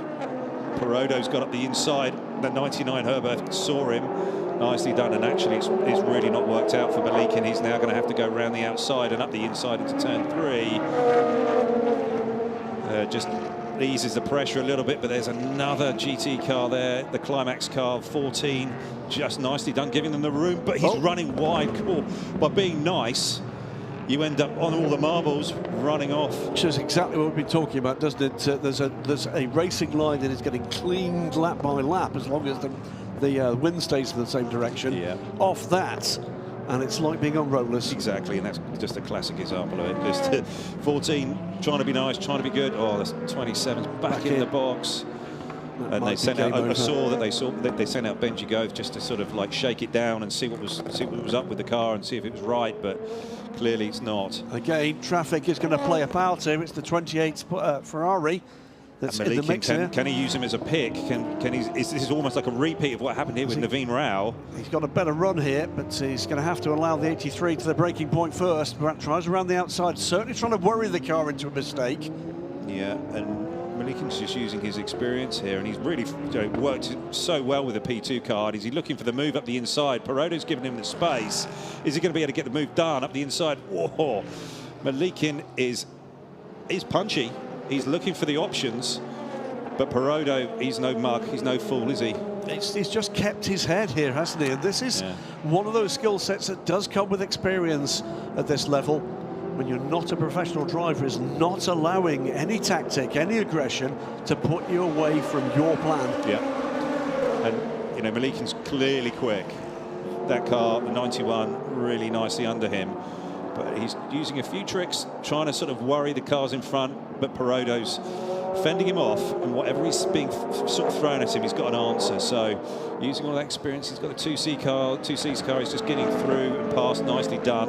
A strong run from Francois here. Yeah, he's just trying to use all these different cars as a pick, or was this the Qatari car? That's the second time that car's had damage on that corner. So maybe the repair, whatever it was, maybe they've used tape that didn't quite stick enough or long enough. But or he might just hit someone else. It's possible. Yeah. Jeremy Clark, by the way, as we watch the 34 and the 35, this is the battle for third in LMP3. Jeremy Clark in the lead of this race is 7.5 seconds stealth-like. Clear. He's just pulled away, and we've hardly seen him. Yeah. You know, we've got 7.5 second lead, and he's just driving away. He's doing a fine job. Giorgio Roda in second. Didn't they do it yesterday? Yes, indeed. Georgios Kolovos is catching Giorgio Roda in this phase of the race. Alexander Machin in fourth, dropping back a little from the charging Greek ahead of him. So as we watch the BWT, sorry, water treatment, isn't it? BWT. Teeth in. Yes. Pink into Eurobot car, and then the 35 car that's had 2 wins and a second place so far this season. Malikin again, still putting the pressure on Perodo. And is he going to be able to use the 81 car here? Go around the outside, inside, outside. Oh, a big snap there from Malikin. Really eager to get on the power. You could see what he was trying to do. He was. Maybe he was sort of thinking he was back in the Porsche. Track limits, I'm afraid, for the number 88 car. The Dragon Racing of Ferrari of Marco Pulcini will be the latest car down pit lane. Oh, they're having a tough weekend, Dragon are. Really tough. So, still, this battle. 4th, 5th, 6th place. Francois Perodo has been the meat and the sandwich for a little wee while. Yeah. Mark Patterson on pit lane. And that is a little early for Mark. It is. Maybe he's had some problems. And Perodo's then bottled up behind the 9 car. And can Malikin take advantage of it? I don't think so. Is there going to be something here that can Malikin just get up the inside into 7? No, he can't. And it's, again, multi-class racing. You know, the GT's causing problems for these faster P2 cars. Everybody's got to exist on the racetrack at the same time, but it's their own race. Yeah, it is, and respect. You've got to have that. But Malikin's got a good run here, and I think he could be sizing him up here for a move into 10. Is he going to be able to take advantage of it? He's right in the toe. He's pulling out to the inside. It's all going to be about on the brakes performance. Can he just race? Just rolled off the brake pedal there as he got to getting to the apex. He just can't quite get the power down, and Perodo's just managed to keep onto the hold of the position. But is he going to be able to work the undercut? I don't think so. And Perodo's just again fought him off. Brilliantly done. That was a really good heads-up stuff from Francois Perodo. And to put the other part of that equation into context, they're making their way through. The GT class leaders here, they're in their own race. They are. Still just edging across the track there. He saw him at the last minute. That's good. Malikin is still there, sniffing around the gearbox of the 83 car, trying to find the option to get through, but the door is just not open. Perodo just keeps slamming the door in his face. Yeah, I have to say, remarkably chill here, Francois Perodo. Under a lot of pressure, and that's finally given up, I'm afraid. Yeah. Pit stop infringement as well, so that not only this damage, but that same car. And I don't think he's going to go any further without removing that bodywork out of the way to allow the car to roll home. Lights off, he's put it in park. But yeah, good. Right, to jump out, he's going to rip it off. Out comes, by the way, the 49 car. High Class Racing. Thomas Kiefer has bought that car, so... Mark had a bit of a problem, do you think? He's been struggling a little, maybe. Yeah, it is a bit. It is a physical track here, and I'm not sure if Mark's been battling with something. Maybe David can go down and find out. Yeah. Well, engaging stuff since we went back to green flag racing, and no more so than this excellent battle between two. Let's not forget non-professional drivers here. About 5 laps away here from the next stop, I think, for P2. Quite possibly so. Yeah. But still, they go on, and he's stopped and started again. Did he pulled up? The 46 pulled up, stopped, turned it all off. Maybe it was a full power cycle. I'll tell you exactly what it was. It was the team telling him what he was feeling, because they can now see it. What's happened here? This is 24 and 20. This is Naveen Rao trying to come back through the field, remember, after this spin. That will have been the number 46 crew hearing from their driver that he's got a problem, not understanding that problem, seeing it on the TV pictures and saying, no, you can come back. Right, wow. I suppose, yeah. Because if you look at it, there's a chunk less bodywork now on that car. I think he's just driven over it. Pulled it off. But these two, by the way, have got a further penalty to come. It'll be stop plus 10 seconds for some kind of pit lane infringement for the QMMF Herbeth car. Oh, blimey. They've had a very different day today. They were right up in the sharp end in the first stint yesterday. It's plunging down the order. They've now made it back to pit lane, the car in the hands of Abdullah Khalifi. It's battle for second and third here in P3. It's Jens Renaud Müller and Tim Kresick. Tim's been slowly working away here on Jens Renaud Müller, trying to find an option and a way by. And is this going to be his opportunity? Good run off of there up into 9. And is he going to try to get through? Just wind the speed. Oh, he lost the rear as he just tried to turn in there. As we've seen the 46 car on pit lane. Driver change. And working on the right front, but it looked like the rears weren't quite ready or there. Yeah, it's going to be. This looks all a bit frantic. It's going to have to be. It's going to go to the garage. Yeah, it's going to have to be a full bodywork change on the front end of this car. I think they've tried to fix that after the earlier problem, and it's whatever's happened has given way in a big way, and that's done further damage. So unfortunately for them, might well have looked like the right thing to do at the time. They put the driver in anyway. It's a bit strange here. They're putting the driver in the pit lane. They're fueling the car first, so they're using the time that fuel is going in the car. They had the wrong skate in the back. They're just putting the right one in there now. It's all a bit raw. Not fueling the man. No, it's just the man standing there looking like he's fueling, but it's all a bit peculiar. Not sure what's happening here. It's going to go in the box, but well, I'm afraid that's is likely the end of that as a competitive proposition this afternoon, but no shortage of action on track. Yeah, Tim's looking to line him up, coming down into turn one, not quite close enough. Tim's still working to get onto the gearbox of Jens Renaud Müller. And the ultimate car is there, just sort of in the background. And the Graf car. Yeah. The Graf car's catching as well. And again, to remind viewers here, the big advantage the Graf car has got, it's already stopped. It's had a long stop. Whatever happens in pit stop cycles, they'll save 20 seconds. Yeah, they will. So the Graf car at the moment in a good position if this race stays green. Meantime, the 10 and the 96 battling away. This is the battle for 5th place. And Tarasau, Tony McIntosh. If these two cars keep it clean, these two cars will be fighting for podium, if not a victory, at the end. These two were outstanding yesterday. Both cars were.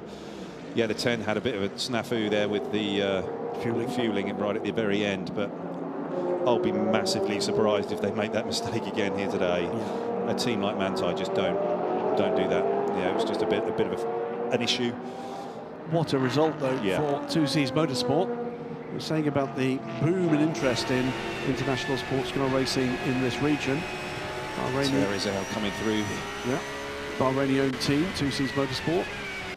We've just been talking about the Qatari efforts in the Herbeth Motorsport 46. There's Emirati interest. There's Rimage of Farley from Saudi Arabia here.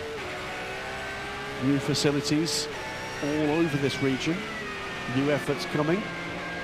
Very different national anthems being heard internationally, and that will encourage others to come too. Yeah, and Terry's there working his way, but I think that the 2C's car, Anthony McIntosh, is really aggressive and looking to put the move on him, coming down into turn 10. He's just looking to pinch off that apex, and can he get the run up the inside? No, he can't. He's going to switch back to go to the inside of 11. That was an opportunistic move there. It wasn't really going to work. And that was putting the car in danger. So I was the boss at 2C's. I'd just be on the radio just saying, okay, don't need to be taking too many risks, not right now. Don't want to be damaging the nose of the car. Let's just keep working away. This was in a great spot. Tim Kresick, ahead of Jens Renaud Müller. It's a switch.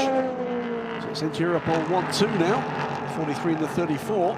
Mikkel Christensen, Tim Kresick, 24 seconds the gap between the two. Oh, did Jens Renaud Müller just run wide there? Just got into a bit too deep. And has he had a... Oh, I think he might have had some touch here with... I think he was just balked by the P2 cars. It's Perodo here. Oh, I don't don't know how that's happened. 46 is back out, being fueled, new nose. Oh, number 9 on pit lane. As is the 87 Origin. So we're into fueling for teams that did not take a splash. And here still battling away, the number 10, the number 96, Manthey Porsche, 2Cs AMG. They're in the hunt for the title here, without a doubt, the 96 car. What a result that would be. Yeah. And remember, the GT winning team in this championship goes to Le Mans. Yeah, it does. And for the first time since 1999, a Mercedes AMG team can take their car. Peroda's got past Matchell. Peroda's got past Matchell. Where's that happened? Did that happen? Was that was that turn 1? Was that all with the P3 cars as well? It must have been. So. Yes, it was. That's what we were looking at. It was the replay before. I think we're focused on the P3 cars, and in comes Malik in. Yeah. Last minute call there into the pits. A 91 car making a second pit stop. Here's Perodo on Matchell. It was on the back straight, wasn't it? It was. Matchell's all the way to the inside. Perodo's going around the outside. It's a super strong run this from Francois Perodo. He's by his standards, he's had a quiet season in the Asian Le Mans Series. It's around the outside, and he's just got it done, got the power down. And then Alexander had a little bit of a squirrel there, didn't he? He did, and he's run wide, and he's just not been able to close the deal off. And are we watching here the switch between the 10 and the 2C's car? The Manthey, the 2C's got 96. McIntosh on the brakes. They're really deep. Yes, indeed. Tear off. Yes, a tear off there. You have one of those in your road car. That's depressing, really. Love it. High def, brilliant. Should have gone to Specsavers. Dear me. Fuel as well for the Algarve Pro cars. Both cars in fact, double stacking the 25 and the 20. Also in Nielsen Racing's 24, Naveen Rao from 9th. So this is another replay. All sorts of changes coming here. It's the 35 and the 7, and that is going to be a touch, but I think he's made it through. Yeah, or the 7's going to get it back. He has. Yeah. 35 just gone a bit deep there. Or we're back live, and it looks like it's still going on. Well, that's the 7 coming on the 26 now. So all sorts going on in P3. I think it's beginning to occur, by the way, to most of the rest of the LMP3 cars, that they need to get the results ahead of the 35, or this is going to be done. It is 2 wins, like I say, in a second place, and a big lead in the championship standings for the 35, albeit in the team standings, which is the one that matters for Le Mans, not for Le Mans in LMP3, but is the one that matters. 22 Kamar from second place on pit lane, 17 seconds back as he came down pit lane from Jeremy Clark. Is pushing on. Georges Kolovos follows down the pit lane as well. It's the 3rd place car. Francois Perodo, is he staying out? I think he is. It's going to be a drive-through penalty. Track limits for car 16. That is one of the Winward cars, isn't it? Sergei Stolyarov. He's down in 11th. Both AF Corsa cars stay out. Alexander Matchell stays out. RD Limited's Fred Pordad hasn't completed his lap yet. Is he going to be down pit lane or complete the lap? So some different fuel mileage going on here, Ollie, in LMP2. And there's also a number of driver changes going on here. Yeah, Fred Pordad on pit lane, by the way. So it's 3 cars going on for another lap. There's a number of drivers coming out. Yeah, Matt Bell is aboard the number 24 car. Ollie Caldwell aboard the 20. But Naveen's going to have to go back in. Yes, he will. Yeah.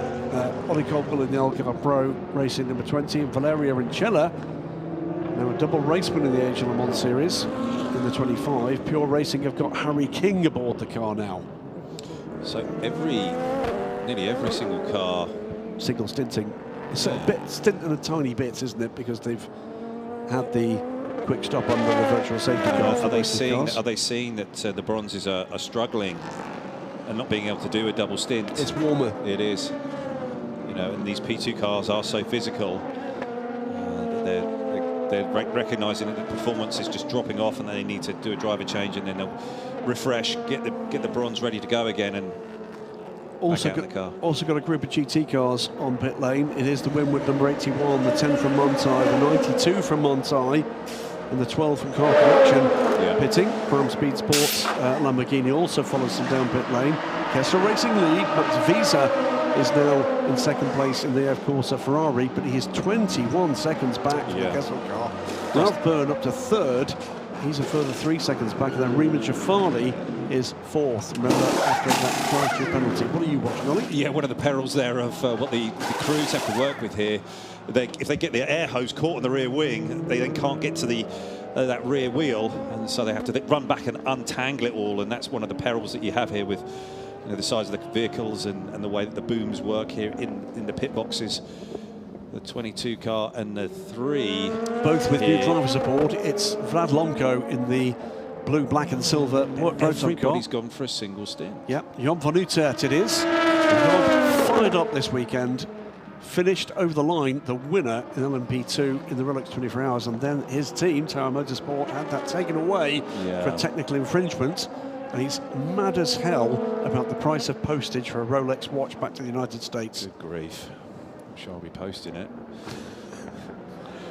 Well. Yeah, I was asked whether or not I'd taken his hand baggage. Sebring. I think I've got to fight him for it first. 83. Perodo still on board here with Matchell. And are they going to be in the pit lane this time by? I would say yes, they will. Them safety car. They've done 25 laps on this stint. Yeah, Jeremy Clark down pit lane now from the lead with a 31-second lead over his teammates. What a stint from him. Yeah. And is that going to be a single stint?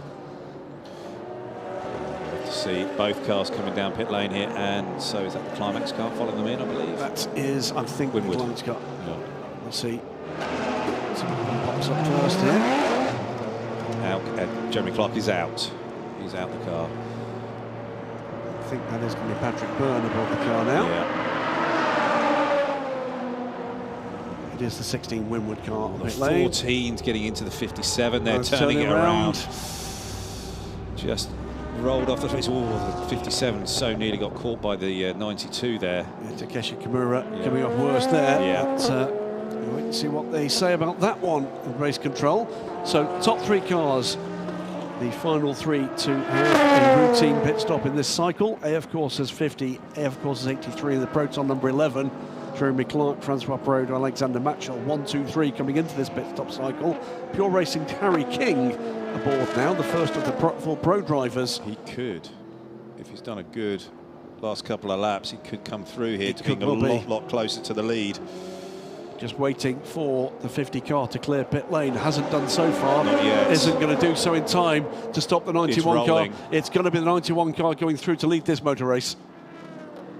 Fastest lap of the race, meanwhile, goes to Valerio Rincella in the 25 car, down in 8th position. Pure Racing lead.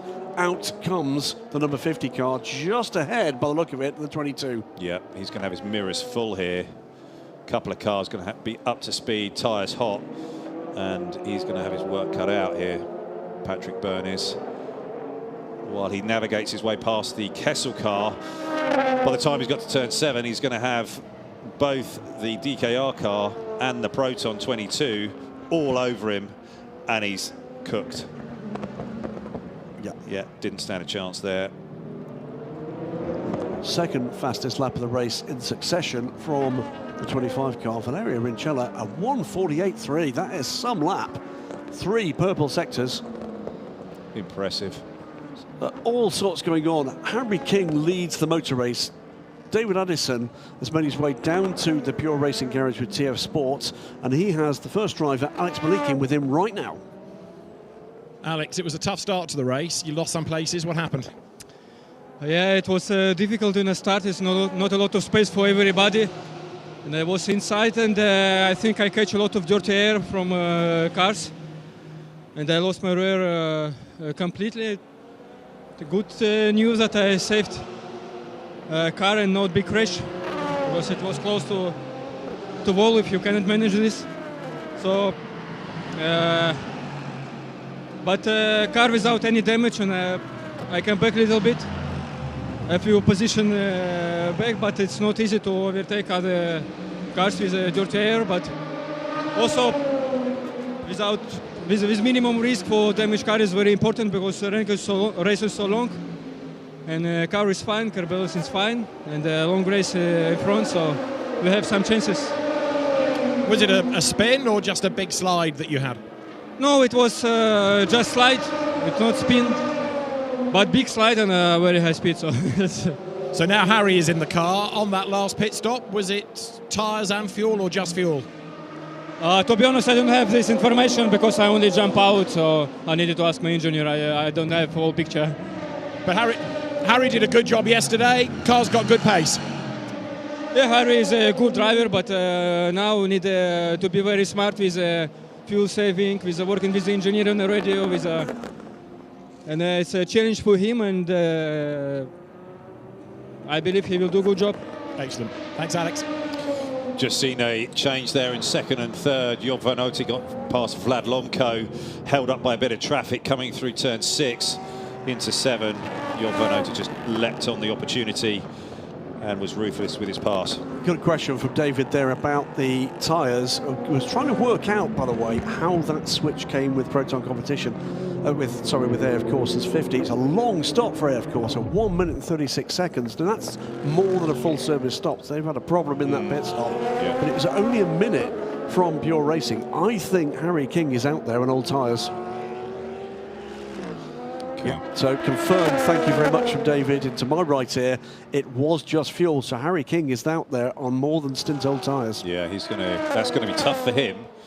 It's going to be another bit of experience for him. Brand new to P2 car racing here, the Oracle 07 chassis that he's having to work to get his sort of like mind around, and the driving style and the mindset that you have to come with it, and managing those Michelin tyres. And more to the point, as the 26 car is on pit lane now with Jens Reiner Muller. I think this is just a routine pit stop, but the 2 cars behind him, Job van Oete at the DK Engineering 3, the 22 from Proton competition now in the hands of Vlad Lomko. Pretty clear to me they're both out with new tyres on the car. They are, so as this gets deeper into this stint, there's every possibility that you'll see that 12.5 second gap coming right down. Here's side by side, AF Courses 83 and the 30 from RD Limited, and that place has gone the way of James Allen ahead of Alessio Rivera. Yeah. And side by side too, and I think there was a bit more than side by side between the 89 EBM Aston Martin, the new colours for that car, the red, black, white car there, together with the 85 Iron Danes Porsche, making its way back with Celia Martin. 5 laps down though, I'm afraid, on the race leaders. So still side by side, Porsche does unlap itself this time from the 89. That car, by the way, running 5th EBM in the hands of Gabriele Rindoni. The Italian has plenty of experience here in the 24-hour race, and with prior experience in Lamborghinis in years past in the Asia Le Mans series.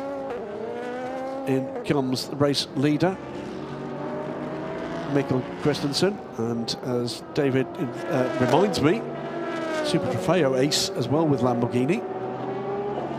43 car from the lead of LMP2, Mikkel Christensen with a great stint aboard that car, 23 seconds clear. The car does require a little bit of a reposition here, but they've got a long stop should they choose to take it. Driver change, here's Ligier's. See that the driver there has just got his seat insert in his hand and just placing it inside the larger seat that's inside the vehicle. Every driver is different, you know, all drivers are of different size. Whoa, Job van Oete coming round the outside of the RLR car there. He's on the move, isn't he? Yeah. Just one other point to make here is another different classes, of course, between the Orecs and P2 and the P3 Ligiers, but Ligiers are all right-hand drive. Yep. There's a choice made by Ligier in their analysis of where these cars would race when they designed the original JSP3, and that has stayed the case as we see the GT leading Kessel racing car of Dustin Blattner now on pit lane. That stayed through all iterations of the Ligier and into the new cars we'll be seeing in Europe for the first time this season in the European Le Mans Series and Michelin Le Mans Cup.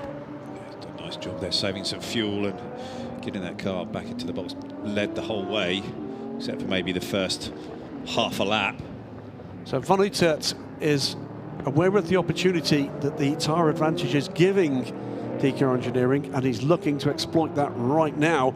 So we've got this battle between the car collection Porsche and the number 9 Get Speed car. Because that car had a problem. There was a number 9 Did they have a drive-through penalty, do you recall? Yeah, they have not. No, so he's had a problem because he was way further up the order. Yeah, he was second and third, fighting away, battling with that front bunch. By dint of not having pitted yet, Blackthorn lead the race in the hands of Rema Jafali. Again, I'll say it one more time, convincing weekend from her.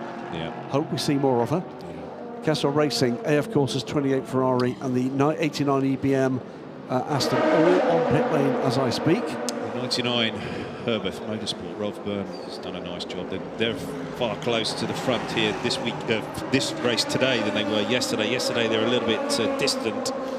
They seem like they've really got themselves together. And it's them that lead rather than Rema. I failed to spot them above the LMP3 car, but they do know how to strategise a race here. Yeah. And 2021 champions here, and then one in Yas Marina, I think the following year, both races. But they'll be looking for a far stronger run. All three classes in the same group here. Whoa. Briefly, as the LMP2 car comes flying through, and here's another. P2 round the outside. This has got every sign that if people keep this clean, this could be quite an exceptional motor race. Yeah. Lots of really interesting strategies here, beginning to take shape. Apart from that first lap, first couple of laps, it's been relatively clean. 87 here, the Orijan car. This is for third. Marco Pulcini, good run here from the surviving Dragon Racing team car. The number 8 car, by the way, chassis pretty much destroyed in that incident with the barrier yesterday, but was at their base a little earlier. It's literally just outside the paddock, stripping back that chassis, saw the damage. Total, I think, is the answer. Yeah. That we will have a new Ferrari chassis delivered to Abu Dhabi, and that team will spend Thursday, and I'm guessing part of Friday as well, building the new 8 car for at least one, and they hope both races at Yas Marina. Orijan car here, just closing up on the 88 of Dragon Racing. Nicely done through that turn 14 bank corner. He's trying to get the run through. Can he hang on to it now into turn 16? Get the power down, and he can, and he's really close here, right in the toe. This is going to be a great opportunity as they come down into turn 1. And can he pick the right side of the track to go? Is he going to stick to the inside? Is he going to go to the outside? He's going to go down the inside. Dirty here. Is he going to be able to get it done? He slides wide, but looks like he's got the deal done. That was very nicely executed. Yeah, it was indeed. Yeah.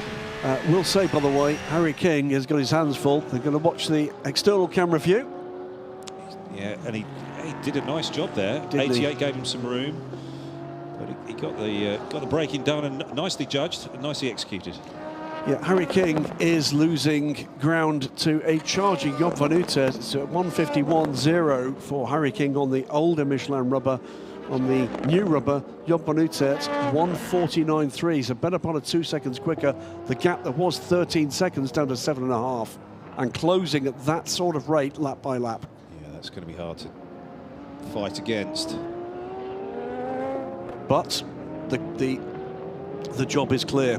This is Harry King out there as the pro driver, learning his trade in LMP2s. He's been unbelievable in Porsche one-make cars, and looking for where his career is going to go next. And this is an absolute option for him. I think we're going to be seeing him in the European Le Mans Series this season. I'm looking forward to that. Yeah. But this is part of the skill set he's got to develop, is look after those tyres, defend what you can of that lead, seed the ground where you need to, keep the track position. Up the inside, 83 on 11.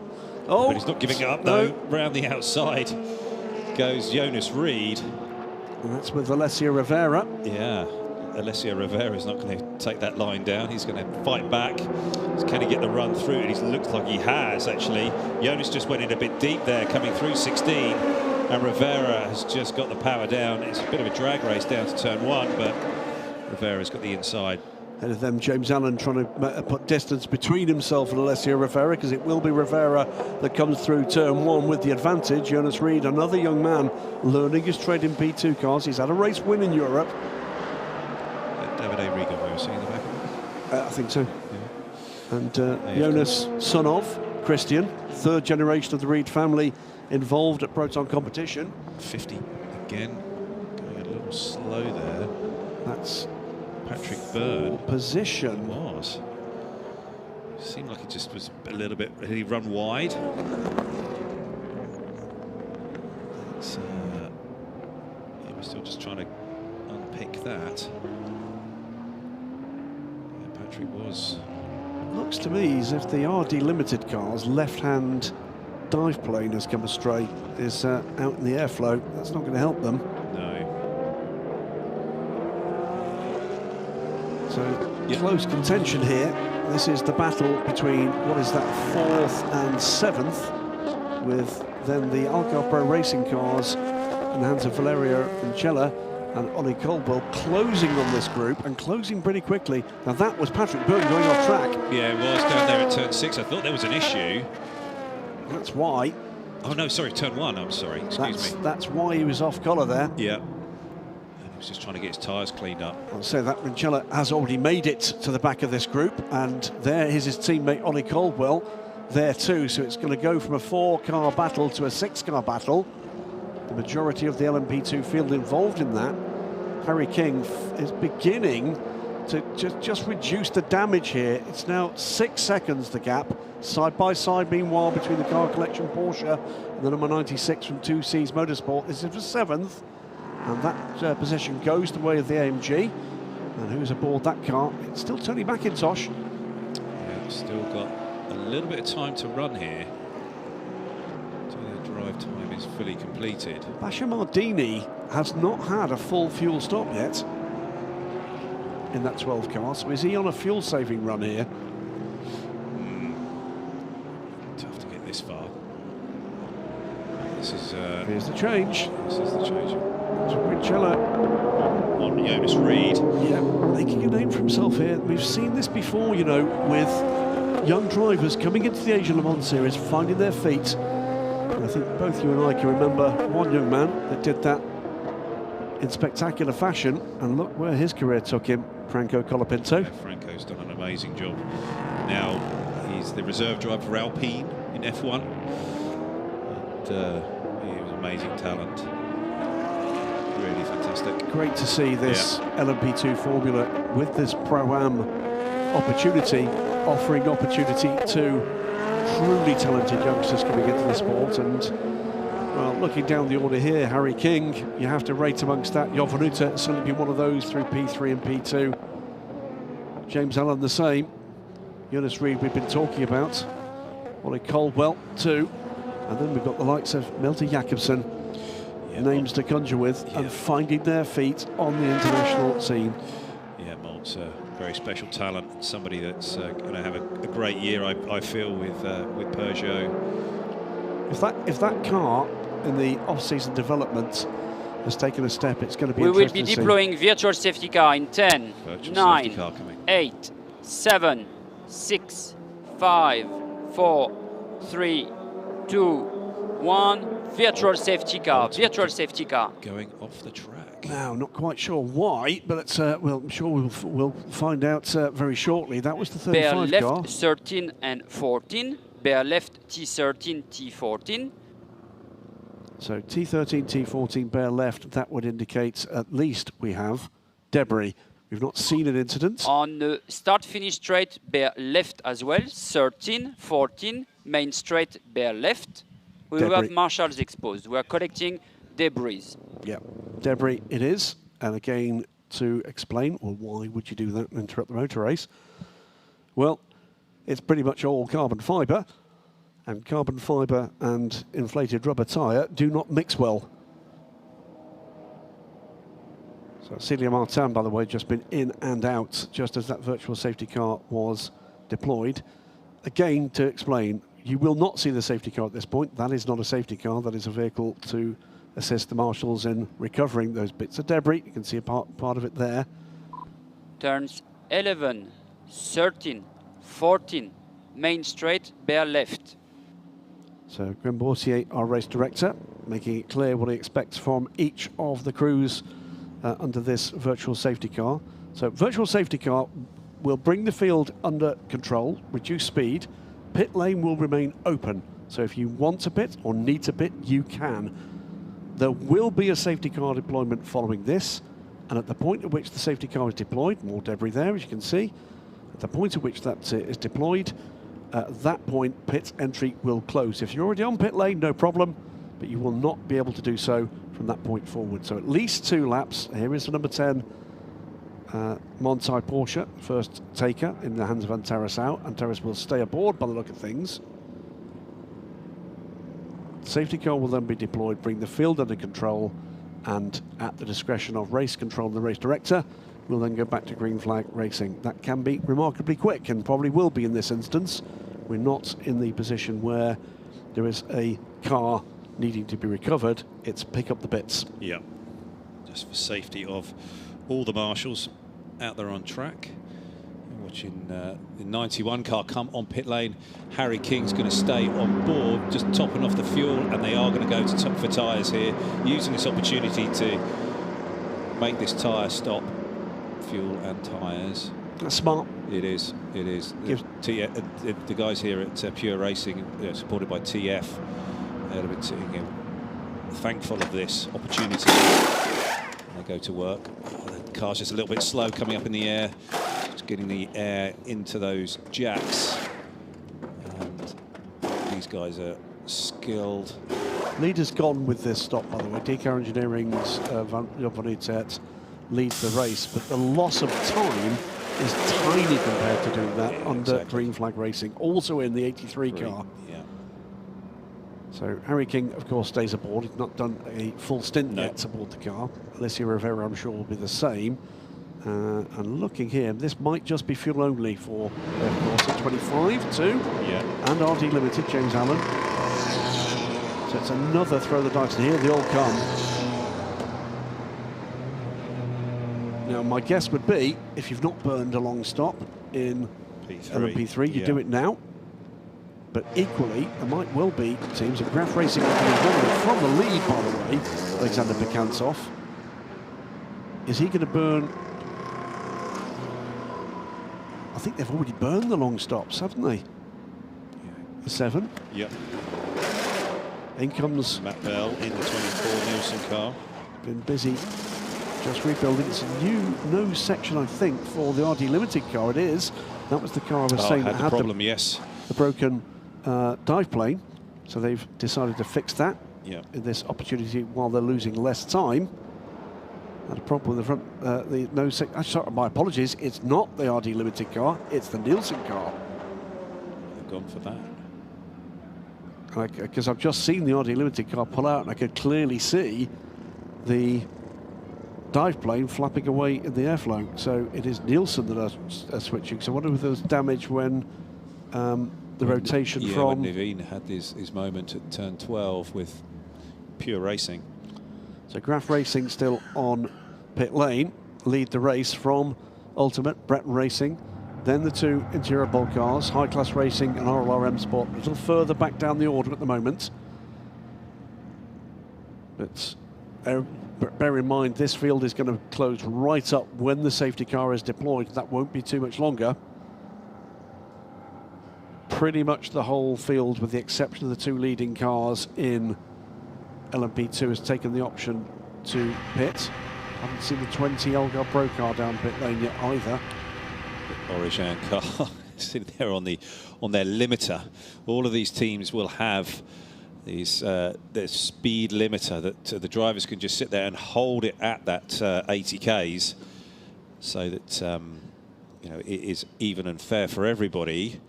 But it means that you can be extremely close to your competitor, whoever you're racing, and sometimes it's a bit of a race to the button when we do go back, either racing again or what the scenario is coming pit lane, or there's all kinds of different ways that this could go back to green. But it's a weird thing, isn't it?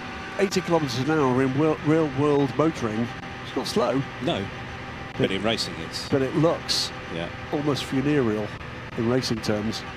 Yeah. See, there's in the green, you can just see it. 79.9, 80.1. Oh, no, switch that one off quick. Yeah. 79, very, very close to the limit there. As in come DKR.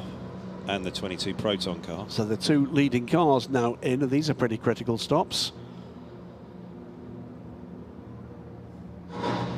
Don't know what the question was that was asked, but it was a shake of the head from Job van Uitert, and that might have been, do you want a drink? Yeah, he's all good. The fuel's going in and it's very quiet out there.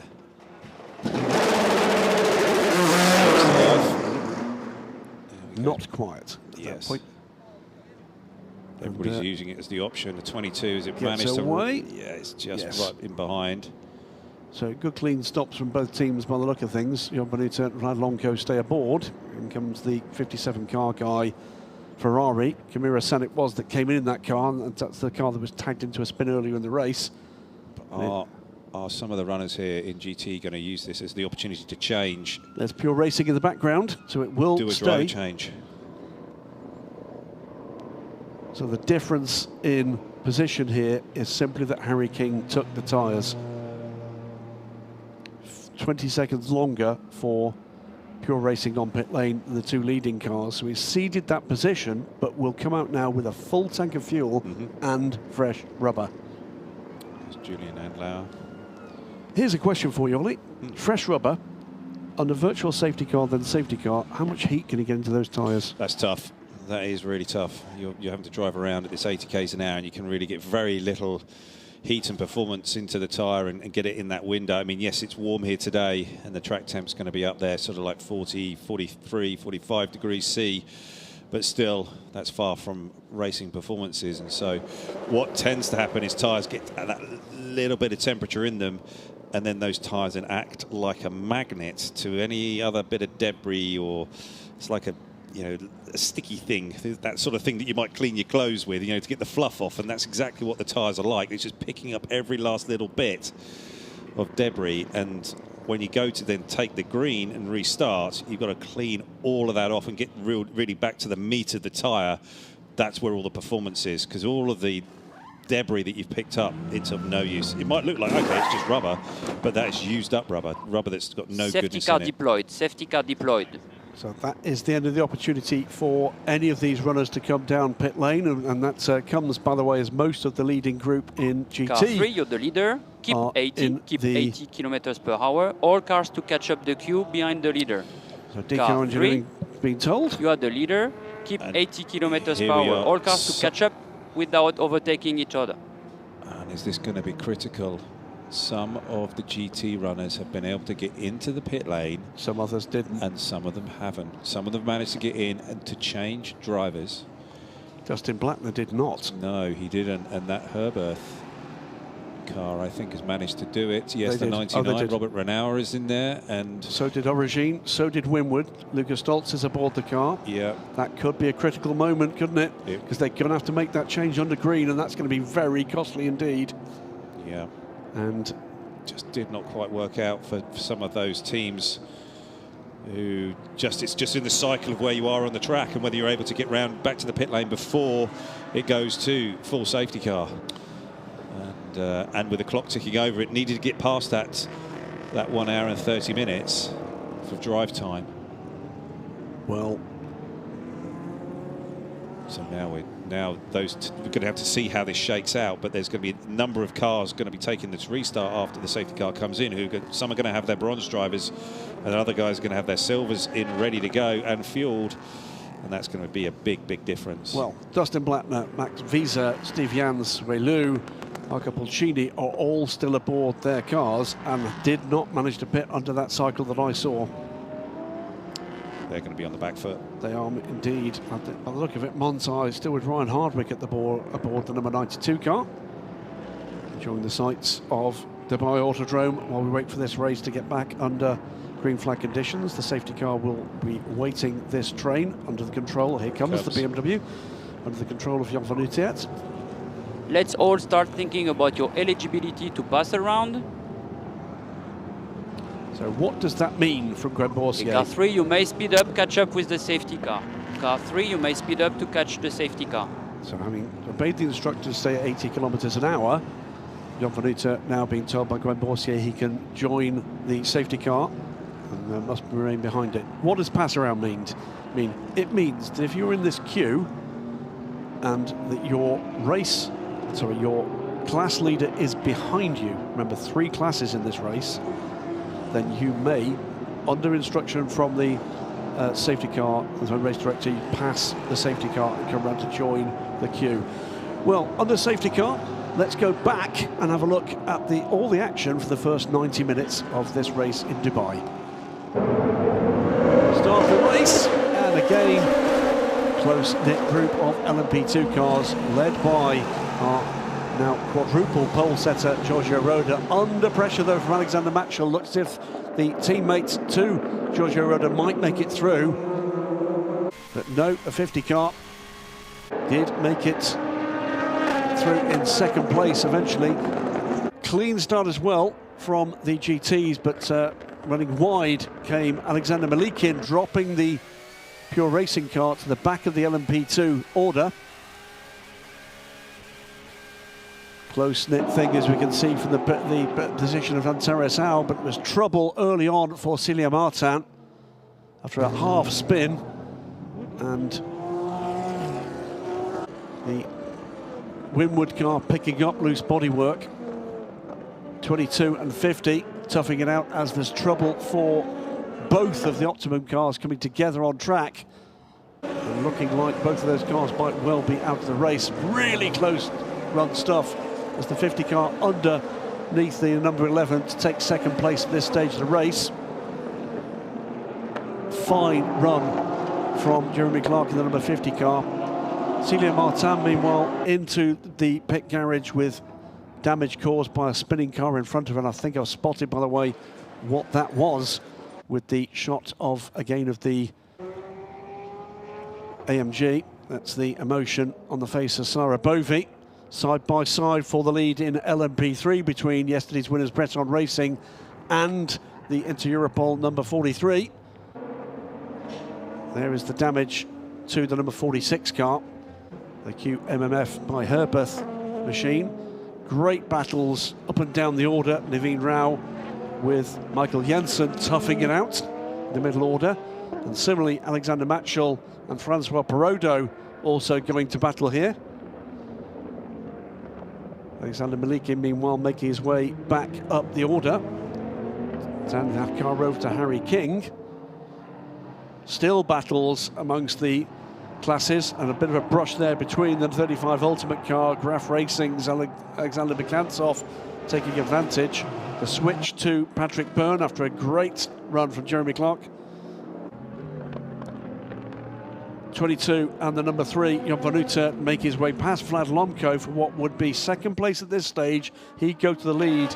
And meantime, great stuff as well between the RD Limited car of James Allen and the 83 car, Alessia Rivera, Origine and Dragon Racing. This position would go the way of the Porsche with a beautiful clean run up the inside. Then we get into the virtual safety car with debris on track, and the shake-up that sees Job van Utrecht lead this motor race.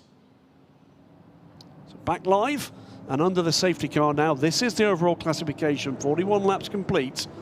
DK Engineering lead the number 3 car.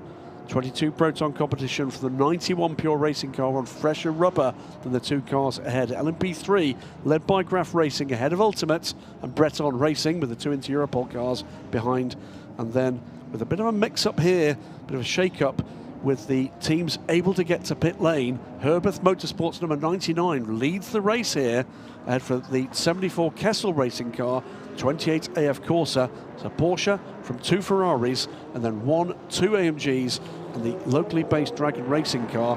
Looking up at smiles on faces at Dragon Racing after having to withdraw their second car after an incident yesterday. Amongst the cars in trouble, both of those Optimum Motorsport cars. As we come down that order, Ollie, did notice when we again saw that AMG carrying the bodywork of the pink Porsche, it also in the side pod had the maroon bodywork of the QMMF car. Was it that car that spun and was collected by Celia Martin? Yeah, the plot thickens. We'll have to see what we can find out and unpick after the race. But this is once again, the strategy here that everybody's going to have to employed to get to the checkered flag first. That's going to have the brains trust of every single team here working uber hard. Pass around has been completed, so the cars that had their lead car behind them in the train are now making their way around at reasonable speed to join this train. It won't be long after that before Grand Mortier allows us back to green flag racing. Two pretty neat and tidy virtual safety car processes, but I think here. Yeah, very good, very good. But it's now really in all of these classes, it's going to be what ranked driver have you got aboard here for this restart, and where are you at in your pit stop cycles? How many more can you do to get to the end? We've got 2 hours and 19 minutes left to go, but every single engineer and strategist will be working from the checkered flag backwards, so figuring out, okay, how many more stops do we need to do? How many more sets of tyres have we got? Which drivers do we have to get in and get through their drive time? Well, and that's it's kind of a crazy matrix that they have to work through. So we're seeing the physio here working on one of the mechanics. It's either that or assault, one or the other. Yes. So if it was the latter, there's no doubt in that. Christian Reed, was it? He was having a bit of a... I think it was just a commercial negotiation. Okay. Oh, so it was Christian, yeah. That's how he does his deals. Pass around is complete. Safety car has the field under control. Is it this lap? I think not. I think it's going to be one more, and then we go onwards. Well, let's look at that question in GT. Who has got the pro drivers aboard? Robert Renauer certainly is the gold driver from the 99 Herbeth Motorsport car. Then we go to Kessel Racing second. Dustin Blackner is the bronze. He's not been able to get out that car. Max Visa is the bronze. Steve Jan's the bronze. Wei Lu, I think... Wei Lu is I believe, is the silver. So he's got aboard that car. Marco Pulcini, I think, has been in that car from the start. There's a real mix-up here, and we're going to see cars potentially plummet down the order if they have to pit under green. Excuse me, Wei Lu is the bronze. Right, so he stays aboard. Yeah. So all sorts of people in the mix here, including the Blackthorn car, looking down there, Image of Farley, and Tarasau is still aboard the car, Ryan Hardwick. So there's cars well up this order that are going to suffer badly if they have to pit under green. Yeah, the 99 Herbeth is really in the box seat right here, right now. Track position, and they've got their silver aboard. Effectively at this stage, a full service pit stop, which it will be with tyres and driver, is pretty much a lap. It's certainly close to it. Robert's actually the gold. Yes, he is, yep. That must be a difficult one every year, by the way, in the Renault household. Oh, what ranking are you? No, it's Alfred and Robert, twins. Yeah. So I'm faster. Yeah. I like to see these things in those terms. The Van Tours the same, the Van der Lindes. Yeah, that's been quite the meal after the race there. Back home. Kelvin and Sheldon. How's your hypercar drive going, Kelvin? Oh, you've not got one. Same as the Van Tours. How did your Rolex go, Chris? Oh. What's the time? Yes. Yeah. I'm sure Lawrence is asking him an awful lot. I'm sure it's all done in good humour. Yeah, until it's not. So it looks like the safety car's going to be in this lap. There's the number 3, Job van Ote, is back in the field up here. He's working super hard to get some energy in those tyres. But the weaving backwards and forwards only does a tiny amount at that sort of speed. It's the acceleration and the braking that does it, which he has just started to do now. Green through flag turn 14, yeah, green flag, and he's going to be on the gas off of 14, looking to get away, laying down the black rubber marks all the way out of there. He's gone. He is. He's on it. And of course, Harry King cannot pass until the line if he's able to on Vlad Lomko. He's got the fresher rubber of the 3 here, but what about 4th place? Alessio Rivera's not been messing about either. It has been a super restart from Job van Ote. He's got away. Vlad Lomko's got his mirrors all the way full of Harry King, as we've still got Alessio Rivera trying to put heat into those tyres. Valerio Vincella in a strong 5th. That's 2 wide, and that's a change. That is the second of the Algarve Pro cars. Ollie Caldwell gets ahead of James Allen. Allen's not giving that up, though. Oh, James Allen will not like that. He will be hunting him down. I'm sure James is going to be annoyed with himself for that restart. He's pushed himself back into the clutches of the last two in. So that's Jonas Reed and Matt Bell. Now we get into the crazy gang in GT, which is going to be a mix of silver, gold and bronze drivers for the next few laps at least. Around the outside comes number 11 on the 30 car. Is it going to be 2 places, 3 places long? Wow, the number 11 car in the hands of Jonas Reed. What a move from him. 2 cars taken in 1 move. Fantastic stuff. Patrick Byrne was just eaten up there. Not very confident coming through and off of turn 9. There must be a problem, I think, with that car. Matt Bell coming at the inside of him, and Patrick's become very... not particularly punchy, but is he fighting back here? Just taking a little bit of time to get those tyres up to temp. Has he given Matt some room? No, he has not. So Matt's now going to have to fight him into turn 12. It's squabbling here in GT. It's the 88 and the 87, Pulcini and Riley, and I think that's a position change there. It's wheel to wheel here. These restarts are always pretty crazy as everybody's just trying to get things up to temp. And here's Matt round the outside of Patrick Byrne. Can he get it done? I think he has, yes. And Patrick's just not that confident, but he's coming back at him. Oh, bit of contact there, but I don't think that's going to do any harm, hopefully, to the Nielsen car. And Matt's got the deal done. Harry King is through to second on Vlad Lomko and has closed the gap to a single second to Job van Utrecht. It's DCAR Engineering from Pure Racing side by side between one of the Climax Racing cars, the 14, but through goes our championship leading 81 Winward car to the pit lane, the first of those bronze drivers, Marco Pulcini. Yeah, he's coming in and that's going to cost them dearly here. All of those guys have got to make those stops now. It's really going to hurt. The Manthey cars were really on the climax. They're coming off of turn 16 down into turn 1. Who's on board the number 10 now? It's still Anteris Au.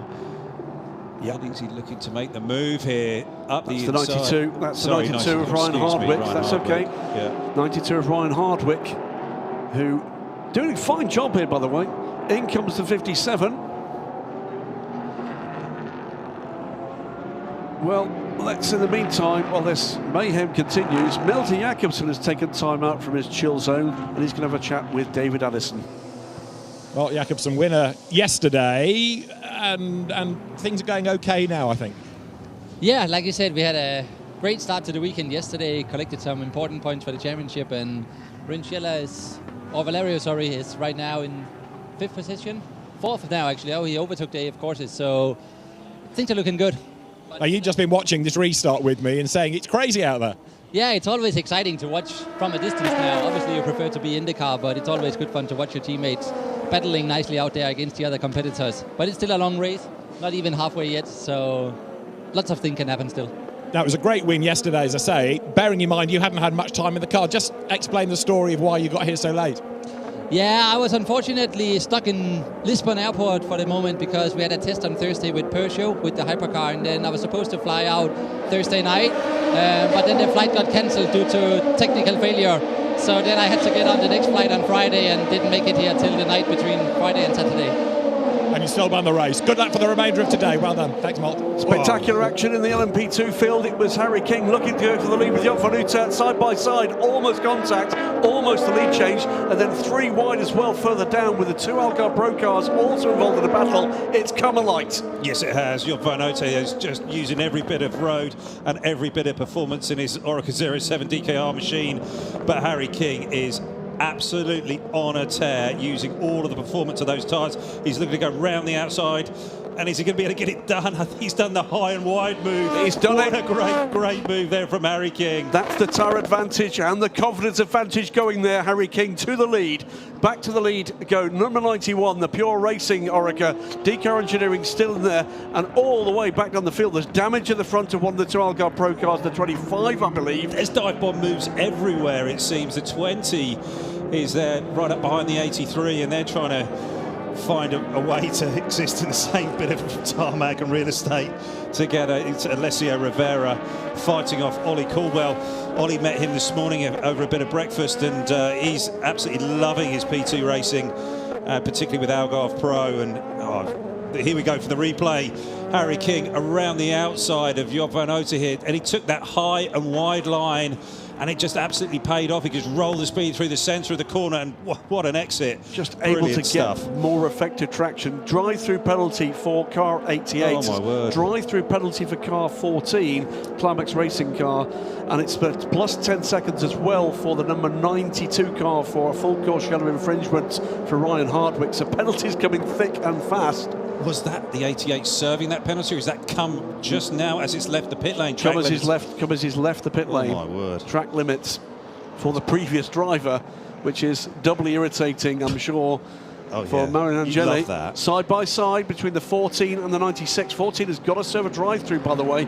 96 in the hands of Parker Thompson now. He makes that stick, and he's going to try and put ground between him and the sister AMG. Parker had a great run yesterday in this car for 2Cs. You know, going to the victory, set it up really nicely for Barney to close it out. And yes, it was a little bit inherited a little bit from a mistake by Manthey, but they had to fight clean and fight hard, and 2Cs did a great job yesterday, and I think we're going to be seeing a little bit more of that in about another hour's time. Yeah, Robert Renner making hay here and pulling away from the field. We're going to see again this move.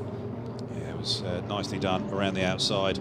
14 pretty much gave it up, and Parker had done it, got it done really before the apex. Another side by side. This is the number 10 from, this is Santerasau, isn't it? And the number 19, I think, still with Rima Jafali aboard. Yeah. So this is sorting out the 11th place between two cars still with bronze drivers aboard. 50 minutes here, these guys have been on board. This is going to be testing everybody here. All these guys have been on board for this long. It's a physical track here at the Dubai Autodrome, and Rima Jafali just running a little bit wide, and she's starting to show the signs of somebody that's fatigued, well, mentally and physically. They're going to be hoping for a bit of a caution that gives them a bit of respite and gives an opportunity to get down pit lane and make that driver change. The moment they're running at a distinct disadvantage to the ones who did get to pit lane. They had the option to come in under virtual safety car. They did, but was it the drive time just up as they were coming by? And that was the thing. Was it just at the wrong point? Oh, Rima's come back, and Teres out down into turn 10. What a move. Great stuff, but has she made it stick? Can she make it stick? Porsche has had to give up that position. Great stuff from the Saudi driver, and the Aston Martin goes through and retakes 11th. That was also Anteres just sitting there thinking, I just need to keep the car clean. I need to get the car back to my teammates here in good order. Don't risk it. Don't throw it in there and possibly lose the nose. Good experience there being shown by Anteres. Yeah, Anteres has had an awful lot of experience in the last couple of years at looking at the shattered ruins of his Porsches. Luck, yes. Yes, and almost always not his fault. Yes. I mean, such a nice guy and such terrible luck. Absolutely. Yeah. He did suffer a dive bomb attack, the like of which we haven't seen since World War II, didn't he? Yeah, but he just smart move there, just breathing it, braking, just giving Rima the car. Trouble for the Prime Speed Sports Lamborghini. This is not a slow speed replay. No, and is this going to be a caution? Is it going to be that virtual safety car that some of these teams will be looking for? This is the 42 struggling along here. It looks like he's got some electrical problem or possibly fuel issue. The way that the car's bouncing and lurching. All the hallmarks of some sort of electrical issue or massive misfire. It's René Melnazak who's struggling to get that car back up to speed or indeed back to the pits. Meantime, the race continues. There are fast laps coming everywhere. Harry King, 1.6 seconds to the good. Another of the teams that's going to have to pits under green is this one. It is Custodio Toledo getting out of the 51 car. Yeah, and it's now up to these teams when they're going to take the pain, when they're going to pull their cars in and get their bronze drivers out and switch to the silvers. They're all hanging on to see, can we eke it out to another safety car period. That was all the way off there from the 83. Rivera's going to be lucky if he's not called there for track limits. That's an unusual place to get track limits as well. It is, but it's one of the points that they've been highlighting, and the officials have been saying this to the drivers. You've just got to keep four wheels. It's one of the four wheels inside that white line, otherwise you're going to get pinged. Yep, and he's under pressure here from Ollie Caldwell. Meantime, all the way through and down, there's an incident involving car 87. That's the Origin Porsche. Oh my word! That's the Lamborghini has not made it up the hill. No, it hasn't, and that is a spot right there. It's That's danger. Origin Porsche and the Get Speed number 9. We're going to be lucky if we don't get a full intervention here. Yeah, unless that car is moved very quickly. I just think there's no option. Here's the 9 and the 96. Well, that's the 96 having cleared the 14. Parker is on a tear here, and he's looking to make the move, and I think he knows they're very likely to go to this virtual safety car here, and can he get by down into turn 1 before it goes? Lunging around. I've seen that car do that sort of move a couple of times, and particularly the AMG do that, and it seems like very strange to have such a big pull on the wheel under braking. You're only going to activate the ABS even more. Yep. Seems like a bit of a strange thing to do. He's got it moving. The Lamborghini's got going, maybe a big power cycle, and he's got down pit lane. Great move, nicely done. Double yellows to protect that, but that means that possibly the last chance for these teams that have still got the bronze aboard has just faded away, and they'll be just punching, I'm sure, the strategy laptops with frustration at that point. Well, if you've thrown out into the pit lane. Yes, indeed. So some cheap but possibly broken laptops going if you're here in Dubai. Parker sizing him up, and I think he's going to make the last-minute lunge here. He's gone for the inside, and I think it's going to be done and done quickly. Ryan Hardwick, rather, in the rear-view mirrors of both those cars, and he's one of those drivers that's going to have to be out this car sooner rather than later at full green at this stage of the race. 2 hours and 4 minutes to go. We're closing in on halfway. We've had 2 virtual safety cars so far in this race. Harry King leads the motor race by 2 seconds for Pure Racing from DCAR Engineering and Proton Competition. Graph Racing lead RRM Sports, who've cycled back round to second here with pit stops galore all the way around. Into Europol's number 43 car sits third, High Class Racing fourth. Herbeth Motorsport look well set here in the number 99 car from Kessel Racing's Dustin Blattner, doing a great job. Amazing job. A bronze still standing amongst pros, as is Max Visa in third for the 74 and 28 Kessel and AF Corsa Ferraris respectively. Before we get into the first of the full pros chasing that group, Winward Racing's 81, Lucas Stoltz, and our championship leaders looking very strong indeed here again, Ollie, the number 81 Winward Racing team. Yeah, they are. I'm just looking at Dustin Blattner, and he's actually doing a brilliant job against Robert Renard. Only lost some sort of 7 seconds or so. What we're seeing here into turn 16, number 2 getting past Ryan Hardwick, a 92. Yeah, that is Ralph Aaron, a full factory driver, let's not forget. 92, just hanging on for grim death, hoping this race goes yellow. Yeah, there's a number of teams like that. I'm just looking here on the strategy laptop, and I see that the likes of 74 Kessel are in GT. They're going to be. This is a battle, and there's Fjordback, and who's that? Griffin Peebles. My apologies. Young talent. Had a good run yesterday, didn't he? Griffin Peebles.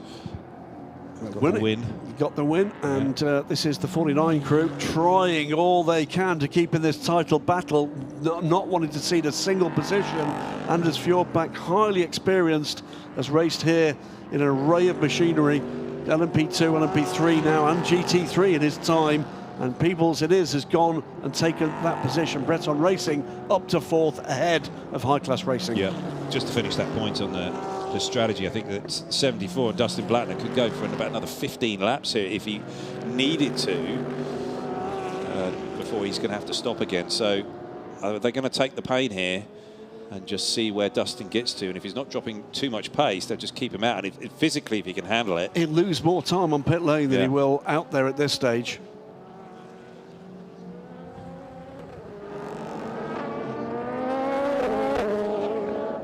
So hearing from David in pit lane, the Prime Speed Sport Lamborghini took fuel and tyres only and has now stopped again on the run down to turn 1, we're hearing. There's trouble here for the 3. He's got a puncture, I think, right rear. I think he might have had a bit of contact. Has he had contact with just a bit of a clip there? Was it here? No. Has it just gone down by itself? I think it'd already gone, hadn't it? Yeah, it's on the right. Is it a puncture? I think it could be.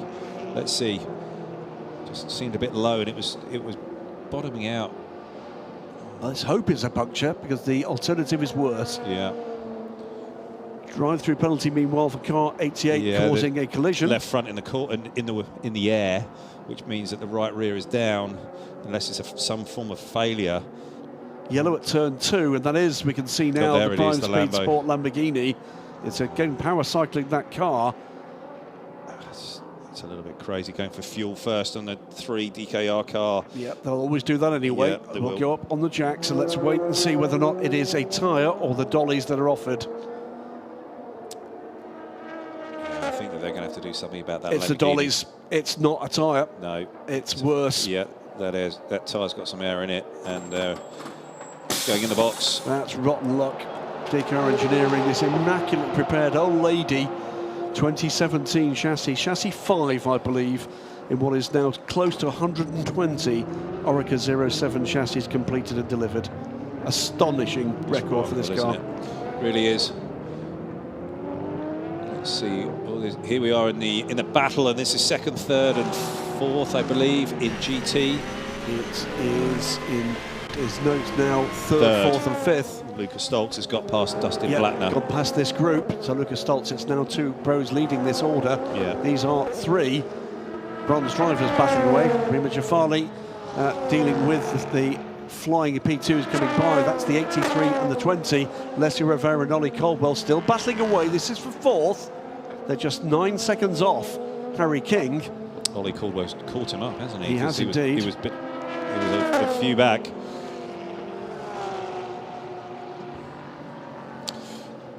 Yeah. So hearing from David that the Prime Speed Sports guys, helped here by Earl Bamber Motorsport, really not understanding what the problem is with that car, offering all sorts of alternatives, but it comes to the same conclusion: we don't know. Yeah, you do wonder, you know. Can't just pass sent the car out without really giving it a proper going over or proper checks. Now Ollie Caldwell can go by with the yellow flag to protect the Lamborghini. Yeah. Returning to a green. Yeah, it's a tough one when you get that sort of situation. You get into that yellow flag zone and you just have to sit behind a slower car, and you see the guy that you've been racing with for the last 4 or 5 laps just driving away. So race control will be talking to the team, who'll be talking to the driver if they've got radio contact, to decide whether or not to replay for the change between the 28 and the 87. Was the yellow out at this point? They've only just shown their yellows at turn 1. That changed just about 10 seconds, 20 seconds ago. Full course yellow is coming. Yeah. It's coming in about 3 seconds. Yeah, I'm sure that the race control were writing messages to the Lamborghini team going, okay, stopped on track, had some issues, you brought it in, you put tyres on, fuel and sent it back out again. Yeah, so it wasn't fuel and it wasn't the tyres. You might want to be looking at that for a little bit longer next time. Yeah, yes, because that has delayed the race for everybody else. Yeah. You know, we're sitting here, we don't know all of the details, but just that's my first look at it. There'll be a lot of New Zealanders going, yeah, but right now, and there'll be an awful lot of people from everywhere else around the world going, yeah, but. Or the 3. There is DKR Engineering. Kendi there at the back of the box, and he is right in the thick of the action here, trying to find fixes for this. Yeah, it's a well-drilled crew. Well, they're looking inboard of the tyre, I can tell you that for nothing. So I think that's a suspension problem. It is. And that's not an easy fix. Not a fast fix. And the other thing to say here is just how hot is everything that they're at the moment diving in to try to deal with, and the answer is extremely terrifyingly hot indeed. And Kendi is right in the thick of the action there with short sleeves on. He doesn't care. He's mostly got plenty of burns on his forearms from fixing cars that are extremely hot. Now you know Kendi well from his Corvette adventures back in the past, don't you? I drove for him, yeah. Yeah, he's a great man.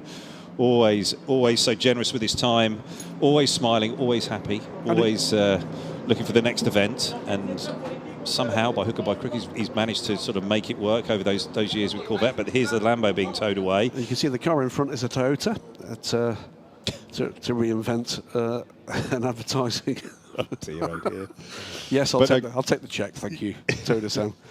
But Kendi's, you know, he worked super hard during those Corvette years, and then now with P2 and prototype racing, he's really done a fine job, fine job. Great new adventure coming for that team as well after fantastic success with Norma and then Duquesne in LMP3. And that's another car, by the way, 25 with front damage on the right-hand side.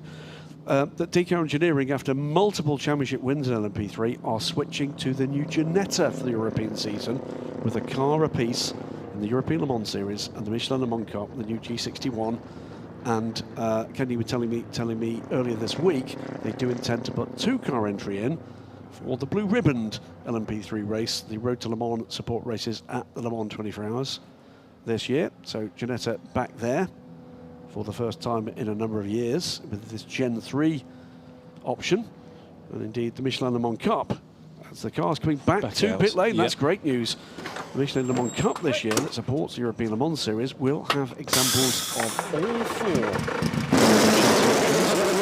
UJ, Numerical Dominance, Duquesne, Ginetta and Ades, with Nielsen Racing taking on the challenge of the Ades chassis, the AD25 for 2025 in that second tier challenge in the ELMS. At 16, 15, 15, in less than 30 seconds, we will be removing full course yellow. So there you go. We're going to be going back to green flag racing.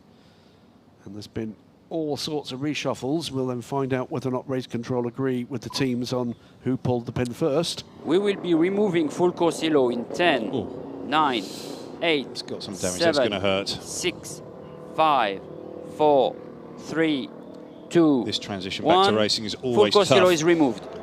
Trying to make sure that you're back racing and not losing any ground to your sort of closest competition. So absolutely. Well, that remained order as it was between Breton Racing and High Class Racing. That is Griffin Peebles and Anders Fjord back in LMP3.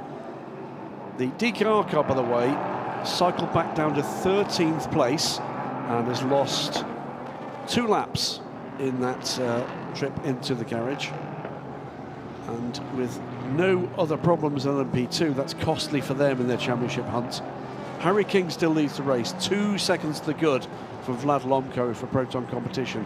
Pure racing it is. Lawrence Herr there, waiting as patiently as a young driver ever can for his turn. And that, by the way, is not very patient at all. definitely not. There's a pace, there's a particular pacing manoeuvre you'll see for particularly young drivers waiting to get aboard a race car. And it's as close to rage as I can possibly describe. Hour and 53 minutes to go. This is the number 96 car. Hansa Parker Thompson trying to get onto terms with Max Visa ahead. This is another pro driver trying to get onto terms with Robert Renauer from Lucas Stoltz. 12 seconds the gap between those two in the lead of this race. So a damper problem we're hearing from David Addison on pit lane for DKR. So they've done a good job in changing that as quickly as they can in the sun-like state in terms of heat of the engine bay of an Oreca 07. That car back out and running. It'll be hard charging from here on in. It looks to me as if Kessel Racing did make that stop under the full course yellow. Ben Tuck is aboard the car. It's dropped them from immediate contention down to 13th, and now it's time for a charge. It is. He's going to have to work hard. David E. Regan, another guy doing that, not quite so angry pace, a bit more experience in the head and heart of David E. Regan. 20 car from Algar Pro. Ollie Caldwell still trying to get onto terms with Alessio Rivera. It's the sister car, the 25 car of Valerio Angela, that is sporting the damage. He's 5 seconds from the lead with Vlad Lomko in the Proton competition car between him and Harry King. So as things settle down, there is a smiling Francois Perraudin talking to his good friend Mathieu Vazevier, suiting up and getting ready. Early to get ready for Vazevier, I'd have thought, unless they are doing all sorts of switcheroos here. I just need a refresh here, GG. The bronzes in P2 have to do an hour? Believe so. Has he done that? Yes. So he's happy. Yeah. Over to you, boys. I'm done. And literally picks up the microphone so he can drop it and moonwalk out of there. But It is still just under 2 hours to go. We're into the second half of this race. Engaging stuff, albeit it's had its interruptions. Yeah. In comes the number 9 car. This is another Steve of the cars. Yans out. And Antares out on pit lane as well. So these are 2 more stops that are going to damage the runs under green. So bite the bullet here and just go for it. The likes of Dustin Blattner and Terry Zhao, Steve Yans have really put in a massive shift here today. Over 2 hours in the car, in the blazing heat. In a GT car, it's tough. Really, really hard. Physical The hit. timing of that call really hurt them with these GT cars, didn't it? It's just unlucky. Herbert Racing, Herbert Motorsport, my apologies, lead the race. 99, Robert Renard, Lucas Stoltz, 12.5 seconds back. Max Visa doing great job to hang on in there. In the air, of course, number 28. Then Parker Thompson, who is closing in on the Italian ahead of him. Ye Hung Lee in the Origin car. We can see there trying his best to keep in contention here, with Ralph Aaron all over the rear of that car before we get to Ryan Hardwick, second of the bronze drivers, starting drivers still aboard the car. So there might be a little bit of a question mark over whether the Herbert car bronze, Rolf Byrne, has actually done all of his drive time. Okay. It could possibly be that he's 10 seconds short. Oh, good grief, that would be something, wouldn't it? Yeah, that's what's showing on the official app, on the Asia Le Mans Series Live app. But he's actually 10 seconds short. Well, we'll wait and see whether or not we get information from the press room. Jeff Carter, our press officer here, usually very good at letting us know if there's a looming issue. Jeff's just woken up in the press room going, what, sorry? Patrick Byrne coming in for a stop here. Now, is this a driver change? It is going to be a driver change. It's going to be Ollie Pla aboard that car. He's only going all the way to the end from here. That's a long shift. Isn't it just? Yeah. Good to see him back in action, by the way. One of the most experienced drivers in this, or frankly any other field. 22 and 25 here together. 25 with that damage on the nose there, and that's going to be hurt. Change. That's going to be That's hurt. a change. Rincella is ahead of the 22. That has just happened, I think. As I'm not sure what happened here. Dive bombed him into turn 10. Nicely done. Very effectively done, wasn't it? Yeah. So Flat APR. Lonco, yeah. At the back of the 22 car, almost stepping out, but just gathered it up there. Wasn't able to attack, and it's the other Algar Pro car here. The 20 car trying to get onto terms with Alessio Rivera. Good run here from both these drivers. Yeah, Ollie Caldwell's just been right on his gearbox for the last number of laps, and he can't just really find a way by it. Since this restart, he's been kind of there or thereabouts, but hasn't quite had the pace to make the moves and get that change in position. It's often, it does take a very wide line there, Alessio Rivera, into turn 1, and he's not being brought up on it, so. No. Quick change there, by the way. It is Kessel Racing's Pentuck passes Matteo Cressoni for 9th. There's then a big gap, a 39-second gap to the cars ahead. Now, is that possibly the safety car train not having caught the rear? Or is this just a mark of where we are with the teams needing to stop under green? I think it could be that. That's the gap, isn't it? Yeah. Yeah, it's going to be tough to make up. They're certainly going to need another intervention here from safety car to close it up. Yeah, to really close it up without the good taking news a lot of pain. They are on the lead lap. Yep, it's possible. Meantime, by the way, Ryan Hardwick on pit lane after an hour and 13 minutes, 2 hours and 13 minutes at the wheel of that car. I don't think we've seen anybody else aboard the 92. Still the 2 pro drivers to come.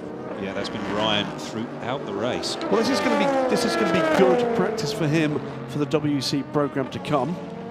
Amazing. That's an Ironman stint there from Ryan Hardwick, because that is super tough around here.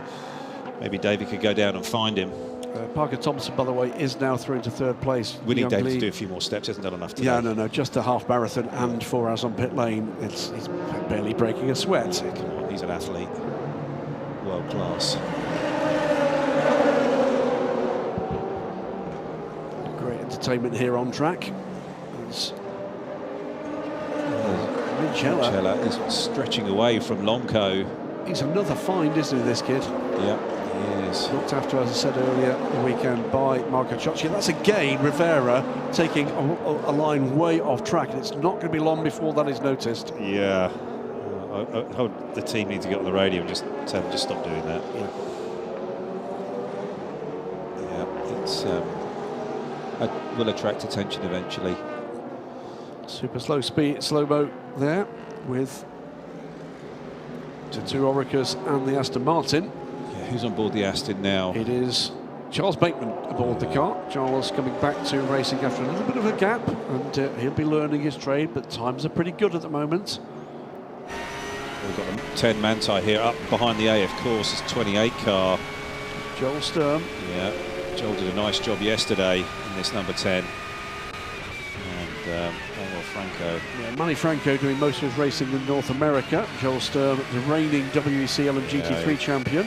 Yeah, he's got around the outside here, up the inside there for turn 10. Plenty of curve there. Gorillas it over that, but they're 28 still there. Wheel to wheel. This is great stuff.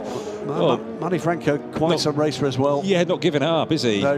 They're going to be a bit of side draft here, squeezing. And be careful, because the Orica's there on the inside. 3 wide into turn 14. And yeah, Joel is trying to go around the outside here. Is he going to be able to get that done? Can he get the drive off? And I think he has. And he's finally going to get that done, which started all the way back at turn 10. Great battle. Yeah, look at that. That's one of the things about the Dubaï Autodrome. And he's not giving it up. He's not giving it up, no. but yeah, a little bit of contact there, but yes, he's just trying to unhook him the car. Yeah, he's just trying to, and then backwards and forwards across the track. Just easy, guys. Take a breath. Don't get too carried away. We don't want to see what happened to those 2 Ferraris at turn 16 yesterday. All a bit carried away. And yeah, they've managed to just get a little bit of a gap between them. They're not welded together. Great stuff, though. A couple of incidents that have been under review. Yeah, it was just a little bit of a tag here as they came off of turn 16. But no, it's just a bit of racing incident. No harm, no foul. I don't think that was a big incident. This is the difference between talking to you about it as a long time international sports car driving. No big deal. And everybody else going, look at that, look at that. It's when the guy gets turned around and put in the wall. That's the problem. That's all fine. So, whilst all this is going on, David Addison has been hopping up and down pit lane. He's with Jeremy Clark at AF Corsa after a stellar stint in the 50 car from him. Jeremy, great start to the race. The second stint from Patrick was a bit tougher. Yeah, it was. We had a really good start. I was able to battle through the first couple turns and get my place, and then kind of battle through it and kind of take the lead and go from there. Really trying to preserve the tires to make that whole stint as beneficial as possible, and then kind of get Patrick in the car in a good spot and hopefully kind of keep that rolling. And now Olivier's in the car and we're hoping for the best. What was Patrick saying, if anything, after his stint? Because he didn't seem to be able to match your pace. Yeah, I think he had, it was a tough out there. A lot of, with the driver changes, everybody kind of going up against a different set of drivers, and, an unfortunate yellow that kind of packed everybody back up, and the lead kind of, the gap that I built kind of dwindled, and it was tough for him out there. And how are we looking in terms of the circuit today? Is it much like yesterday? Is it better? Is it cleaner? It's definitely cleaner. The wind's in a little bit different direction, so what was yesterday is different today. We made some setup changes to the car, which made it better, but still tough to drive. Now, Olivier, as you say, is in the car. He's got quite a long stint ahead of him. Yeah, really long stint. We're hoping he's, preserving tires as much as possible, but also pushing to try and get us on the podium. Jeremy, thanks for your time. Good luck. Yeah, that's a tough one when you're being asked to push, but preserve. And one doesn't usually sort of come with the other.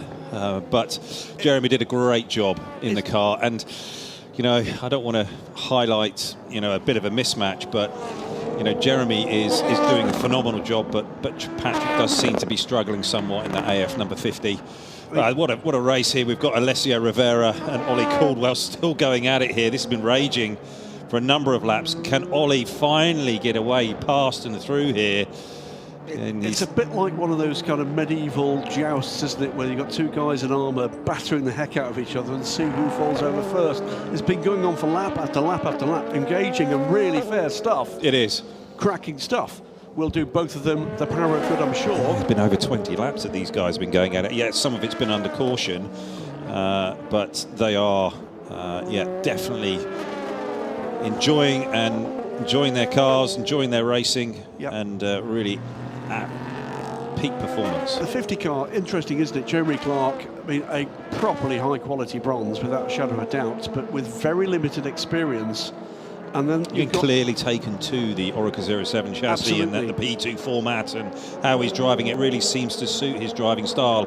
And that's something, you know, it really is very important, that driving style and the way that you're extracting the performance from the car. Then you've got Patrick Byrne, who's got experience here in the Asian Le Mans Series for a couple of years in LMP3 again from Alessio Rivera. I think we need to stop highlighting it. Maybe so.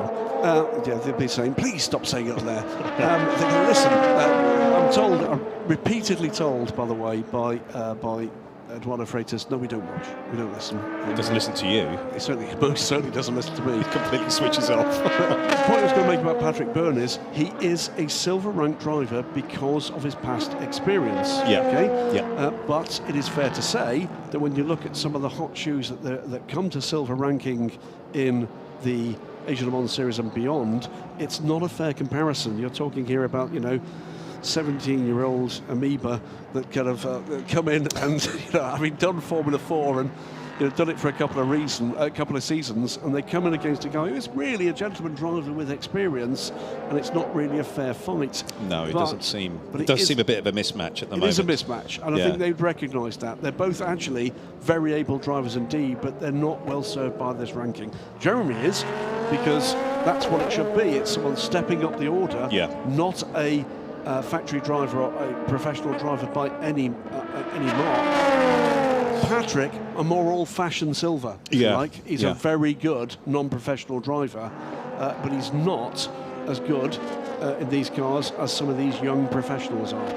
Yeah, it is a bit of a mismatch, and, you know, Jeremy alluded to that in his interview there, but you know, you're just seeing these two still going at this, and Ollie Caldwell, you know, being smart, really trying to position his car in the right way so that the cars he's coming up to pass can see, he's being seen by them in their mirrors, and flashing the lights just a little bit just to give that indication, just to know that that driver's not going to be surprised when he turns into turn 14 where he passed the P3 car. So it's all of those things that you start learning and picking up multi-class racing, and where to place the car, how you're using, you know, your lights, and how you're placing yourself there on the racetrack to make sure that the other cars who are ahead of you in different classes are able to pick you out. Harry Kane, by the way, leads the race by 7-8 seconds. And we're going to catch up with another one of our bronze drivers just out of the car after an Ironman stint. David Anderson is with, he did make it down there, didn't he? He did. Ryan Hardwick. Ryan, that was quite the stint. Did they have to get a crowbar to get you out of the car? Man, I was having a lot of fun out there. I don't know if you could tell on television, but man, I made some mistakes in qualifying. It was on me. I got a bit unlucky with a red flag at the end of it, but you know, it is what it is. I learned a lot, and I'll have to say it ended up being one of the most fun races of my life. I mean, starting from absolutely dead last, and I think we made it well up into the top 10, overtook 20-some-odd cars, but it was a lot of fun. I was dodging a lot of crashes early, but man, this Manthey Porsche is just unbelievable. I mean, I've been a part of a lot of racing teams in my career, and I have to say, this is the most impressive team I've ever been around. The car is just perfect. I mean, you know, they always ask for my input, and I'm like, don't touch it. I think the car is so nice, you know, but it was a lot of fun out there. Considering how long you were in the car, you look really fresh. You look like you're about to get in, not you just got out. Yeah, I mean, I work a lot on my fitness, you know. I won't lie about that. I take this sport very seriously, and with a lot of help, like my sponsor, First Form, that company is all about health and fitness, and so they really helped me a lot. But yeah, man, when you're having that much fun too, it's hard to get out of the car, you know. But yeah, it was a joy to drive. It's my first time at this track, and I really like it. I really like it a lot. And it's all good practice, these long stints, for the year ahead, isn't it? Oh yeah. I mean, my full focus is the World Endurance Championship, and obviously the 24 Hours of Le Mans. I mean, that's why I'm here. That's why I'm a part of this team. And yeah, this was our kind of off-season tune-up. I mean, we take this championship seriously. We're, I think, currently tied for second in the points. It's our goal to win this championship. So, but yeah, we're definitely preparing for what lies ahead. Ryan, great stint. Well done. Great stuff there from Ryan. I mean, it's clear. I think answer to the first question that David asked there, did it need a crowbar to get him out? It was yes. Yes. He was enjoying that so much. He was absolutely loving his racing here, enjoying the Dubai Autodrome Asia Le Mans Series, and what preparation for his season ahead. Absolutely longer races to come, including the opening race of the season in Qatar a couple of weeks' time. But he is clearly loving it, but hasn't even got the decency to look tired. Yeah, he sort of had that sort of look of him of just like it's easy. Yeah, just right now driving to the shops. I think what he's done as soon as he's come off air with David Addison, he's gone around the back of the pit garage and he's now doing one-armed push-ups behind there. And then switching to the one-finger pull-ups. Yeah, absolutely. Yeah. Dear me. The two endurance heroes of the hour there, Ryan Hardwick and David Addison. Yeah, David's joining in with the one-arm push-ups and the then pull-ups. Absolutely. Yeah, maybe he's just taking some notes from his training camp that Ryan's been on. The two-car in there deep and nudge. In the door. Big nudge in the door. Who's there? AMG? Yeah. AMG who? There you go. 83 in the 20, so this is a Rivera and Caldwell. That finally answers the question, was he towing him? Literally. The answer is no, he wasn't. Great stuff. Ollie Caldwell, great stint from him against Lester Rivera. What it shows is two great drivers driving the hardest they possibly could. Also on pit lane, the number 11 car from Proton Competition, Jonas Reed, comes in from 5th position. Pure Racing still lead. Trouble though. 35. Trouble 35, our championship leaders. Oh, has he got a puncher? There's bits coming off that car. Doesn't quite look right, does it? It does not look right. Is that car low down at the left corner? He's not pitting. He's not pitting. So, not down at the left corner. That's a strong call. Has he been off and he's just recovering? Matthias Pesch going on board the number 11. He had a strong run yesterday. He had to jump out of the car, though, to get Jonas Reed in. And it's Formula Deja Vu. It's 83 and 20. Come out as close as they came in. Vax Xavier will be on board 83. Yeah, Matt Vax does come out aboard that car. Alex Quinlan is aboard, and it's a minute. It's 1 second longer for the Algar Pro. Why did that car not pit? Geez. Why did he not pit? Yeah, you do wonder. And that can just be a complete misunderstanding on radio. That could be their championship right there. Yeah, true. Complete misunderstanding there on radio where the driver's going pitting, and the team's saying stay out, and he's like, no problem, I've got a problem, need to pit, and then all he's heard is stay out, so he's decided to stay out, and this is what's happened. Oh dear. So this is Harry King, pits the car from the lead of the race. Nice work, Harry. And that was a survival run to start with. I love that with the driver going in, arrives at the door and just pushes the driver's getting out the way. Get out, you're finished. My turn. I'm done. In comes the RD Limited car, 34 seconds back, by the way. Slightly flatters that stint from Harry King because of the other car stopping a little earlier. But Harry King did well on the old tyres and then blitzed with the new tyres. Took the car back to the lead. This is dire luck for the number 35 crew, are now going to plummet down the order, and this, what has caused that problem? Yes, it's a poor call. That's my call on it. I think you're right. It's just poor or is it got a radio problem? Radio issue, something like that. But there's no way that car should have done anything else other than go down pit lane. Oh dear. Was he managing the problem and just missed pit in? Was it that?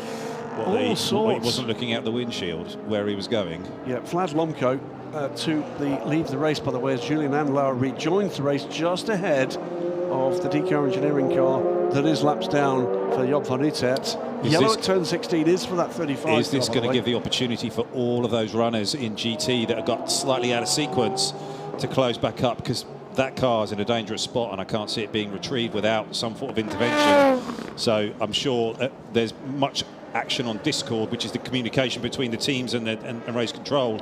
Okay, what's the deal here? Where are they going to recover it to? Can it be pulled back? Is it going to be pulled forward? Is it full course yellow? Is it a virtual safety car? Yeah. What is going to be the call here? Because it could be critical for a number of teams' races. And as you quite rightly say, Ollie, some of those teams lost out badly, well, because of their choices and the timing. Yeah. But it could be recovered right here. It's not the same as racing in the United States, where you can get laps back on the full course. It kind of resets itself. It doesn't in the Asian Le Mans Series and ACO rules racing. It is in regulatory terms, if you like, a purer form of racing, but it does punish you harder. It does. If there's something that goes against you or a mistake, there's the 35 still there on the exit turn 16, not moving. Maybe they're working with the team, the race controller working with the team on Discord, just to see, is there a power cycle you can do? Is there something else that the driver could do? Is there a mechanic that you could get just to the other side of the wall there, just to get some communication going? But I think it's going to have to be some sort of intervention. I can't see them letting this go on for very much longer. They will give them time. He's not in line of fire quite yet, and the teams now will know that. And the driver is getting out. Oh, car 3 under investigation, virtual safety car infringement at 14.16, and that I think is game over. Over the wall. He's got no way through that fence, that's the problem. Yeah, just get on top of At the tyres. 16:40, we will be deploying virtual safety car. Here we go, virtual safety. In 30 seconds, we will be deploying virtual safety car. Disaster for the championship leaders. Yeah. And that's a little like the question to be asked of Montai after yesterday's race. What happened there? Yeah. We will be deploying virtual safety car in 10, 9, 8, 7, 6, 5, 4, 3, 2, 1. Virtual safety car, virtual safety car. So that is potentially 25 points lost from the ultimate team. Team manager car 83 to race control immediately. Yes, that is the AF Corsa car. Yeah, Matt Vaxavier. What's happened there? So virtual safety car has been deployed. 35 car will require recovery. Some form of tow. Immediately, Robert Renard on pit lane. Instantly. From the lead in GT. Yeah. Now, are they going to try to do 2 stops under the virtual safety car and put Ralph Byrne in for then 10 seconds? It's possible. Is that what's going to happen here? Yeah. That could be a very... Yeah, driver change. There is. I think that's exactly what they're going to do.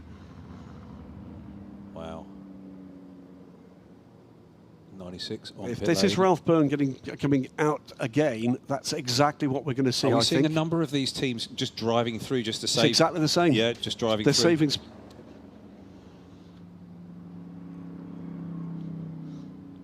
Well, again, starring for the Pure Racing team, David Addison, not starring for the racing team, is Harry King, is his latest victim. Harry, great stint, and it started on old tyres, didn't it?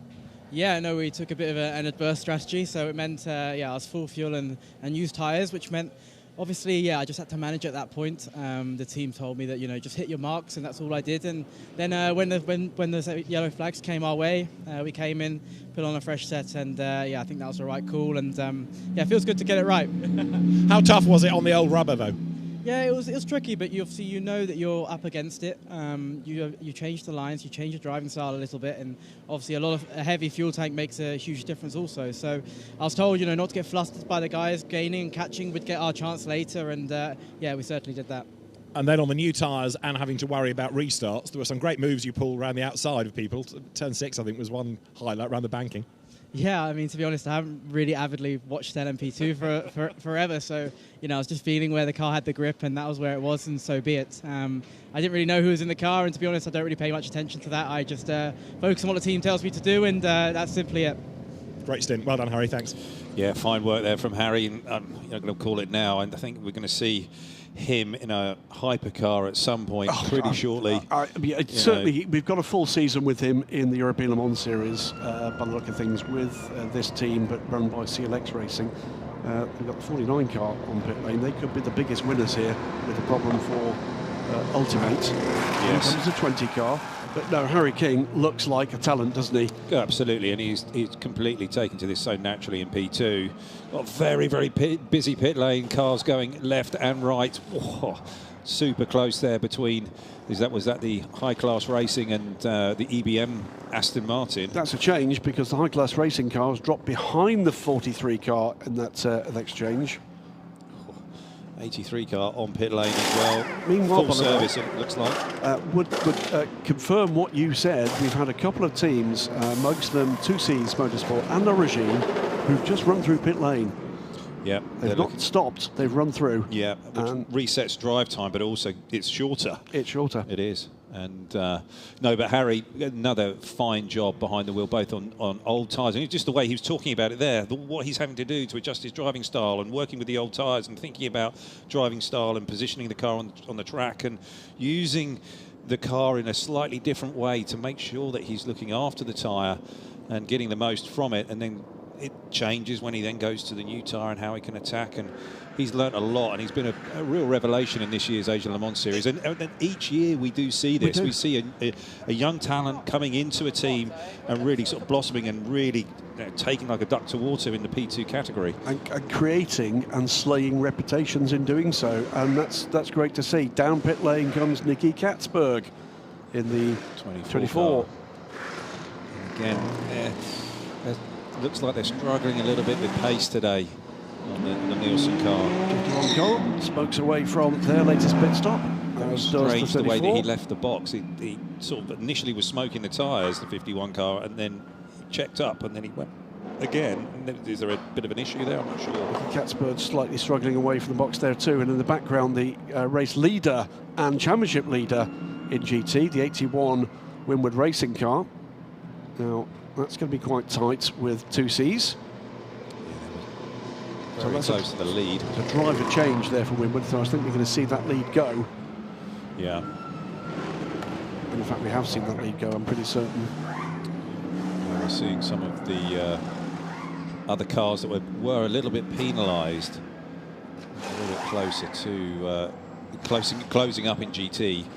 But here's the 50 on pit lane, of course, and we've got these guys were just struggling a little bit in their second stint there, but Ollie Pla's on board now, new boots, and he'll be charging now. This car's clearly fast, and with the new tyres going on, this is the first real opportunity Ollie Pla has had to really show what he can do in this car against, you know, all of his peers. So let's see how he can unlock the performance from that. Vlad comes in from the lead. Remember, this just equalises where we were with the stop for Pure Racing. And Julian Andlauer 26 seconds back. Out comes the 50. Out comes the 7 from the lead in LMP3. Pretty certain that pretty much everybody's now burned their long stops. In comes the number 3 car, delayed, of course, with that damper change. Yeah, where are they now? They're down in 10th. The only really delayed LMP2 car at this point, and we've got under an hour and a half to go. Yes, we've had virtual safety cars, but it somehow feels a less interrupted race than yesterday with that red flag. Here comes the 74 car on their way into the pits. Now it's been Ben Tuck. Ben Tuck pits from 6th position, so a fine recovery from him. But with the way this race has gone, there's been some big gaps to close from Ben. I did notice, by the way, while we're still on the green, what had been a 39-second gap was down to well under 30 seconds. I think he took 10 seconds out of Fabio Papini. Yeah. Another fine job there by Ben, and he's loving driving that Ferrari 296 with Kessel. Really just falls right in there and so comfortable in that environment. Diego, the engineer, has done a brilliant job this weekend, and they were really wanting to eyes forward and focus on today's race. After yesterday's race, it did get a little bit away from them, and the victory did slip away, but they still got that podium in 3rd place. I'll tell you what, we were talking, David was talking to Giorgio Roda, that's him with his dad, ex-WC racer Gianluca on the left, talking to them about finally getting it together in a race. Could it be here? Tom Dillman now aboard the Proton competition car, then a very strong position. Second, Malte Jakobsen behind Tom Dillman. Yeah, Tom's very quick.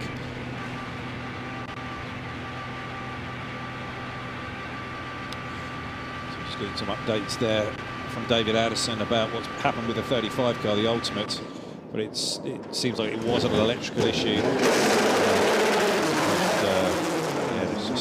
It still begs the question of why they didn't pit, but there we go. So alternator maybe, they think, but did he get power back and then all of a sudden it died again?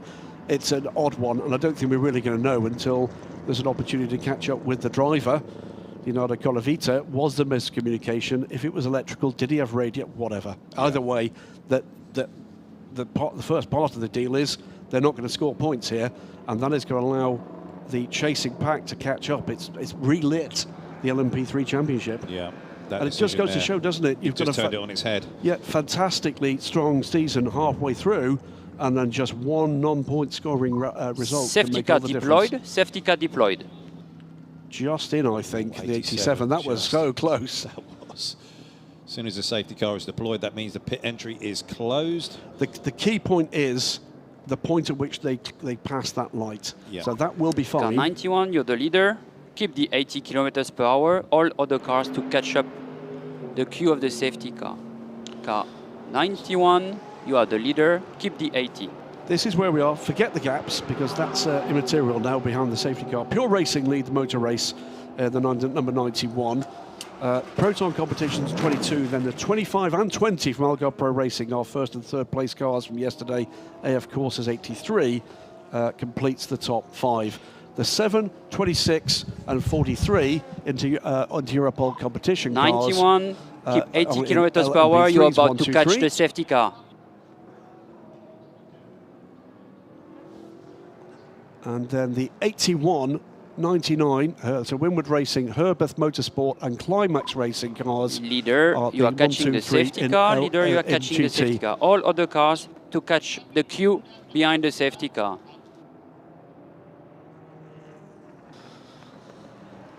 So 87 being held at pits out.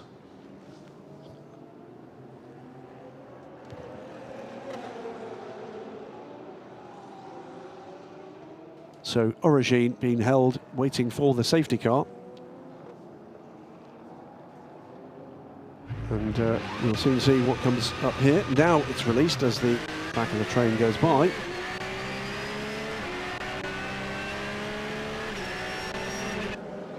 Hour and 19 minutes to go in this motor race. Okay, all cars to catch the queue, all cars to catch the queue behind the safety car. Start checking your eligibility for pass around. Start checking your eligibility for pass around. Question begs here, we've got tough for drivers out there in these conditions. It's busy, it's hot. What about the strategists at this point? I mean, how many different spanners can it throw at you? Yeah, this is going to be a tough one.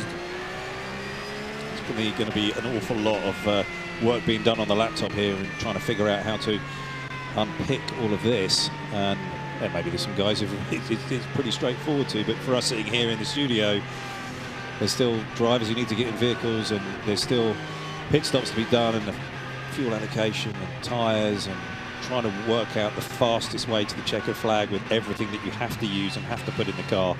Yeah, it's going to be tough. Just watching here the timing screen for GT and trying to work out how many cars we've got on this lead lap.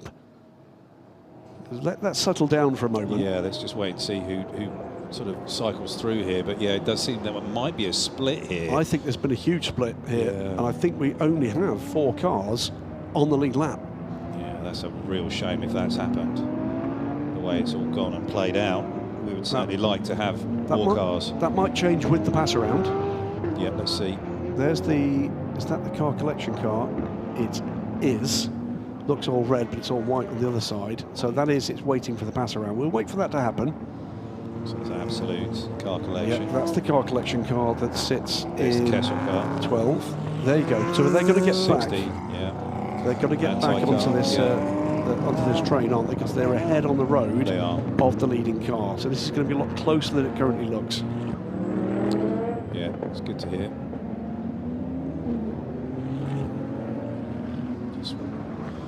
All these guys are waiting. All cars to pick up the pace. We need all cars in one line behind the safety car. All cars to pick up the pace.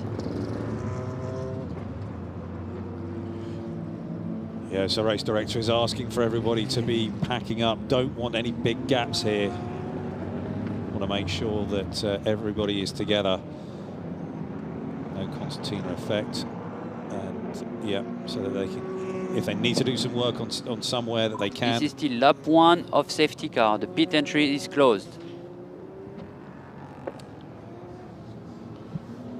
So in the chain, it is Pure Racing lead the race from Proton competition. Then the two Algarve Pro Racing cars looking for another great result after yesterday. 25 leads 20. Andlauer, Dillman, Jakobsen, Quinn, Vasevier, Besch, Vautier, Katzberg, Pla, Lawrence Herr. Oh my God, what a restart this is going to be. It's going to be fantastic.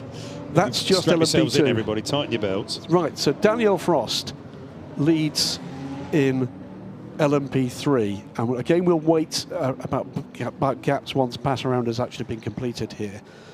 So Graf Racing lead from Breton Racing, yesterday's winners, 43 from Europol. Okay, ladies and gentlemen, please check your eligibility for pass around.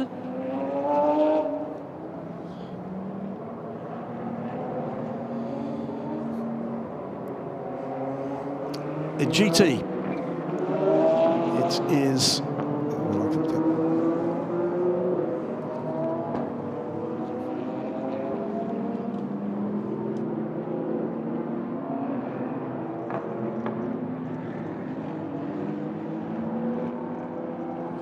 See the 77 back on pit lane here. They're looking to just do some extra running.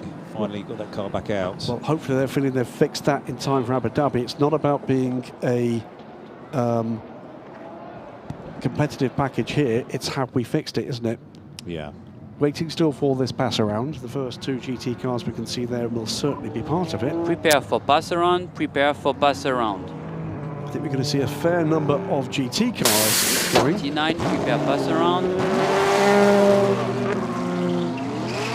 No more zigzagging. Start the pass around, start the pass around. Start the pass around. So we're going to be seeing a number of these GT cars getting the option to get back on that lead lap, which is good. Just seeing the 77 just work out of the pit lane. Start the pass around. After Start the pass around. Changes and the damage fix. Here's the big pass around here. A number of cars.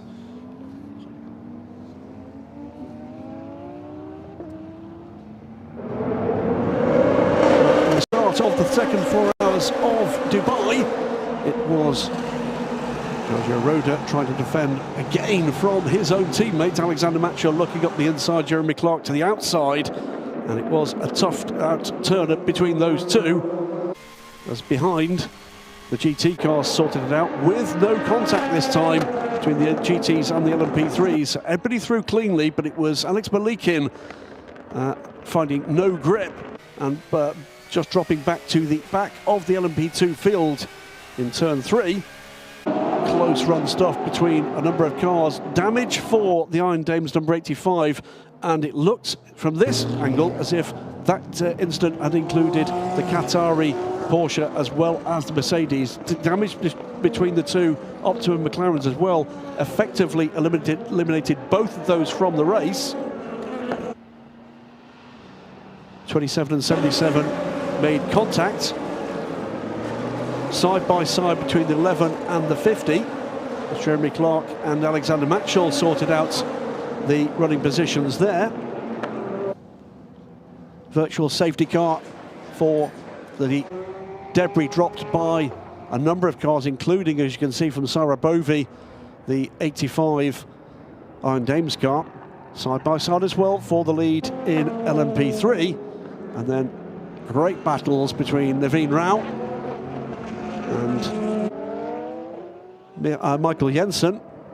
Battles indeed all the way up and down the field in the LMP2 class, as the 83 and the 11 had a stint-long battle for significant places. At this stage, it was the ultimate Ligier battling away with the Graf Racing car, both trying to catch the Breton Racing car for big points, but there would be drama later in that class. Changeover for the 50. And as Job van Uter got stuck in to his drive in the number 3 car, ahead of Vlad Lomko. 87 and 88, tussling into turn 1. Clean pass from the Chinese-entered Porsche. And through to another virtual safety car, one of 3 so far in this race. DK Engineering and Pure Racing battling away. Harry King with an epic pass around the outside, finding grip where others couldn't earlier in the race. And meanwhile, the number 3 car in trouble, dropping down the order with a broken damper. The team doing fantastically well to replace it, but losing 2 laps and dropping the car from lead contention down to 10th. 22 though in the hands of Tom Dillman as we came back to a 3rd virtual safety car. Well in contact, Julian Andlauer in the lead of the race for Pure Racing, and Malte Jakobsen, winner yesterday with the 25 car, into 3rd with the 2nd Algarve Pro car, the 20 car, 4th place.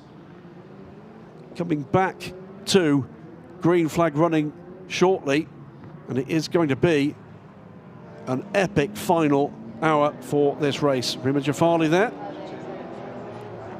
Talking through some of her experience out on track. She was in the car for a long time, looking very fresh. Yeah. Very fresh. And obviously enjoyed her time here, and gave us a nice wave and a big thumbs up. Yeah, come back, young lady, because you've been epic. Yeah, fantastic job really, there with really Blackthorn. good. Yeah, she's been a welcome addition here. Really fantastic. Lights are still on the safety car.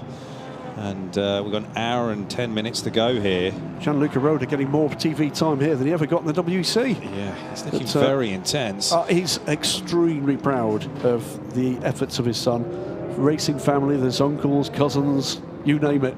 Yeah, they've got Tom Dillman in the car to finish things off with his son, and in the 22 there, and he is quite the gun driver to go with. Julian Andlauer is in the 91 car, and he didn't quite get it all going yesterday. Didn't quite look that comfortable, and we'll have to see how he gets on. Maybe made some changes overnight and just get him a little bit more in tune with things. But Julian is world class, and a Porsche Penske factory driver. He'll have had a think about what went wrong last night. Yeah, and it could have well have been that he was just out of sequence on certain things and he just didn't quite click. And he just got a little bit 3 of safety car. Pit entry is still closed. Pit entry is still closed. So pit entry will stay closed until the conclusion of the next lap. Now it remains to be seen whether or not the safety car stays out for one more lap. So safety car on course. The remaining cars, and there are some 40 of them running, are in line astern behind them. There's just a bit of confusion here. Oh, this is the concertina effect that sometimes happens with behind the safety car. BWT car just avoiding action. Thankfully he did, otherwise there was going to be a big impact on the car guy 57 car. It's going to be at least one more lap. Safety car has been instructed to go full speed. Full speed then from the safety car, which I think means that it's going to go green next time by. I think we've got the 77 Optimum car. That doesn't matter at this stage. That has indeed pitted again. That will have just been a proving run, I'm sure. Yeah, so just kind of like a shakedown just to make sure that everything's all right. Yeah, there'll be a penalty coming their way with a closed pit lane, but that won't matter at this stage. Yeah. We'll get on with the race. It is going to be 39 cars to complete the final hour and 8 minutes, Ollie, of this motor race, and I think it's going to be exciting. Well, it's kind of like the last big sort of reset here, and everybody just to sort of get themselves set for the next big Gap should final be kept push. to 5 cars lengths maximum. Gap should be kept to 5 cars lengths maximum.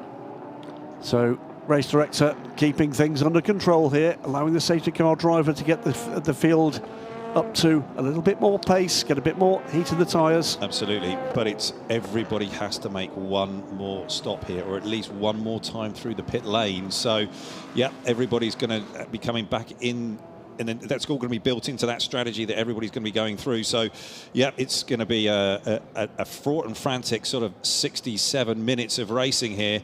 We can see all the P2 cars getting up to more of a racing speed, really getting some heat into those tyres and brakes, getting things up to pressure again. And you can see by all the weaving GT cars behind and a couple of P3 cars that, yep, I think we're going to be going back racing this lap. Usually the lights go out about turn 12. And let's see if they go off this time. And they have, there we go. The lights are out. So safety car in this lap. Safety car in this lap. Yeah, 10. I'm just going to write that down. I was right there. 9, 8. The amount of times I'm right. No, it's fewer and fewer every time. That way, counting down works. But the blue touch paper has been lit. It looks remarkably like a BMW. And as soon as that car pulls in, Julian will be releasing all of that horsepower. He will indeed. In that Gibson V8. And he's just going to be looking for the right spot when he wants to go. He's in control now. And Tom Dillman, very, very experienced. And here we go, back on the green. Gone early. And he's just got a little bit of a jump there. He's going to certainly have a little bit of advantage as they come onto the start-finish straight. Where are the changes going to come, if any? And away we go. It's an hour and 6 minutes to run for the 4 hours of Dubai here on Sunday in the United Arab Emirates. Julian's got away nicely here. Tom's just sitting there in the slipstream, just getting things up to temp. Plenty of P2 cars trying to get that extra bit of energy into the tyres. And looking a bit further back here, we've got a lot of the GT cars. Yeah, we've got Olivier Pla there mixed up with them. And you've also got, by the way, Lawrence Hurt in the middle of the lead pack, who's 2 laps down. He might not be easy to pass.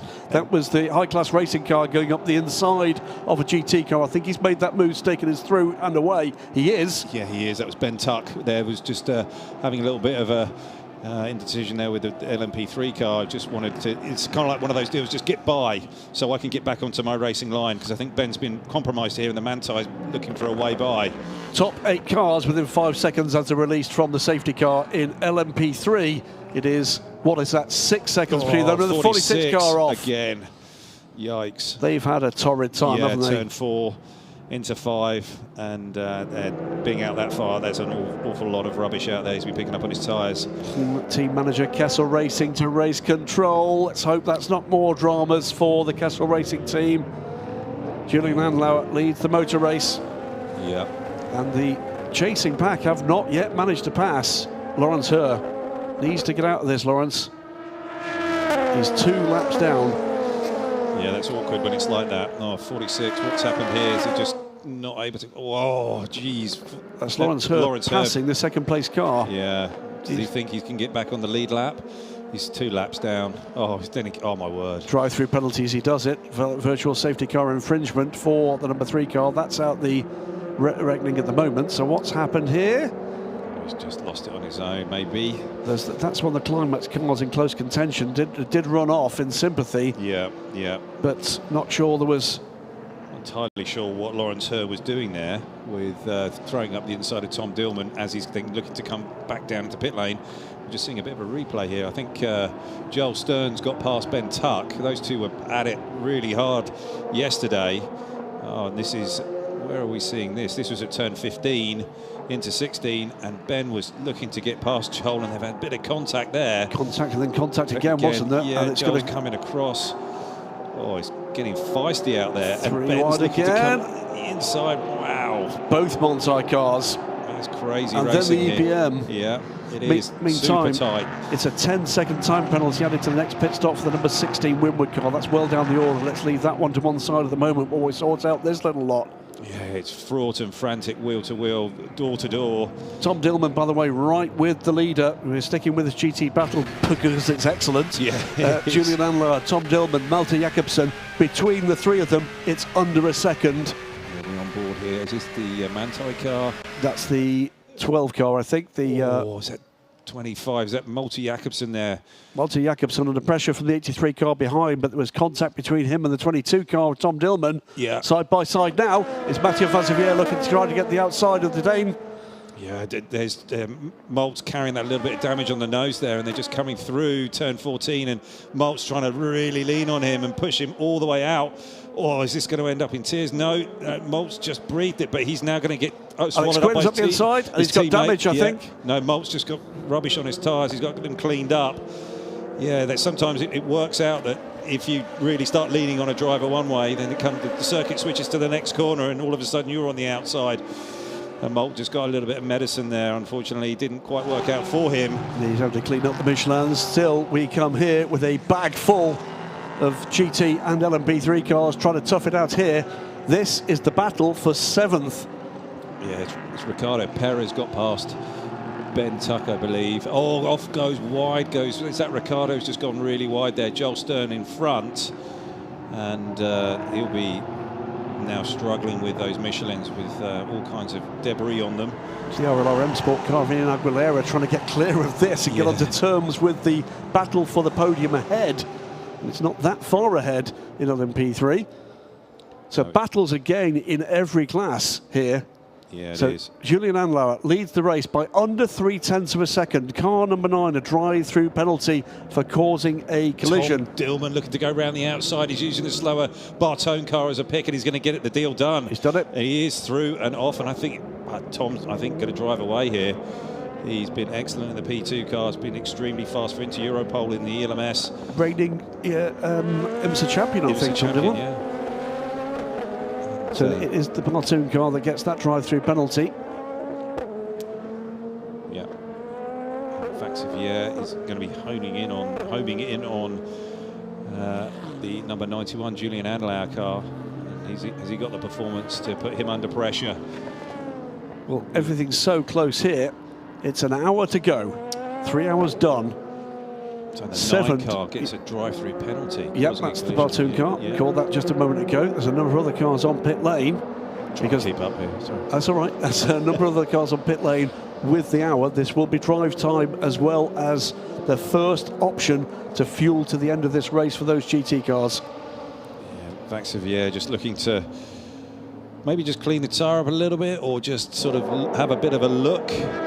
Tom Dillman, meanwhile, has basically said, I'm gone, boys. I'm checking out here. He's a second and a half up the road, and it's going to take something to catch him now. Yeah, Julian Andlauer has been really held up here by an absolute car, I think. And is it really going to open the door here? There's 4 of them all together, all these P2 cars. Molt's caught back up to back them after cleaning his tyres up. Got to go around the outside of the absolute car, but now this is going to be a real towing competition all the way down to turn 10. 1, 2, 3, second, third, fourth and fifth. Yeah, this is going to get feisty down here into turn 10. Vaxivier to the outside, Julian to the inside, pushing him onto the bumpier part of the track, and I think Vaxivier is going to try and go around the outside. Oh, this is going to get messy, and who can Vaxivier make it work? There's contact, they're both off. Up the inside is Alex Quinn. Has he got both of them? He has. Brilliantly done. Malte Jakobsen up there as well. He's by or alongside Andlauer. Can he get into terms of Vaxivier? He's managed to get by the number 91 car. Oh yeah, I mean, that was Quinn just sitting there going, all right lads, off you go. And watch Vautier in the RD Limited car. He's there as well now. It's not 4 cars, it's 5. Yeah. Cracking stuff. 58 minutes to go. Nicely done by Quinn. Tom Dillman, meanwhile, 4 seconds up the road now. Yeah, Tom's going to sort of run away, I think, from these guys. Well, I think Quinn's going to be able to sort of stabilise that gap, but Julian's just not feeling it at the moment in the Pure Racing 91 car, and it seems to be a bit of a battle for him. But certainly further up the road, whether it's Quinn or Vaxivier or Jakobsen, these guys are going to be fighting all the way to the checkered flag. And now the RD cars, they're putting the move on the 91. Yep. He's on the move as well. Tristan Vautier looks to have a very quick race car underneath him here. I think he's going to be a factor in this battle. He's in the 149s, the others in the 50s and the 51s. RD Limited, unlimited right now. 48s though, Tom Dillman, 4.3 seconds to the good. Our Proton competition going to have that breakthrough result here. Talked about it on the grid with David Allison. Wanting, and now they've got the right man in the right car at the right time. Yeah. So Tom certainly knows how to get the deal done in one of these cars, and it's 4.3 seconds he's got over Alex Quinn. But talking to APR earlier on in the weekend, they were singing the praises of Alex Quinn and what he can do and how he likes the car set up and how he works with it and tuning it through a stint. And they've got one more pit stop to do, still 57 minutes to go.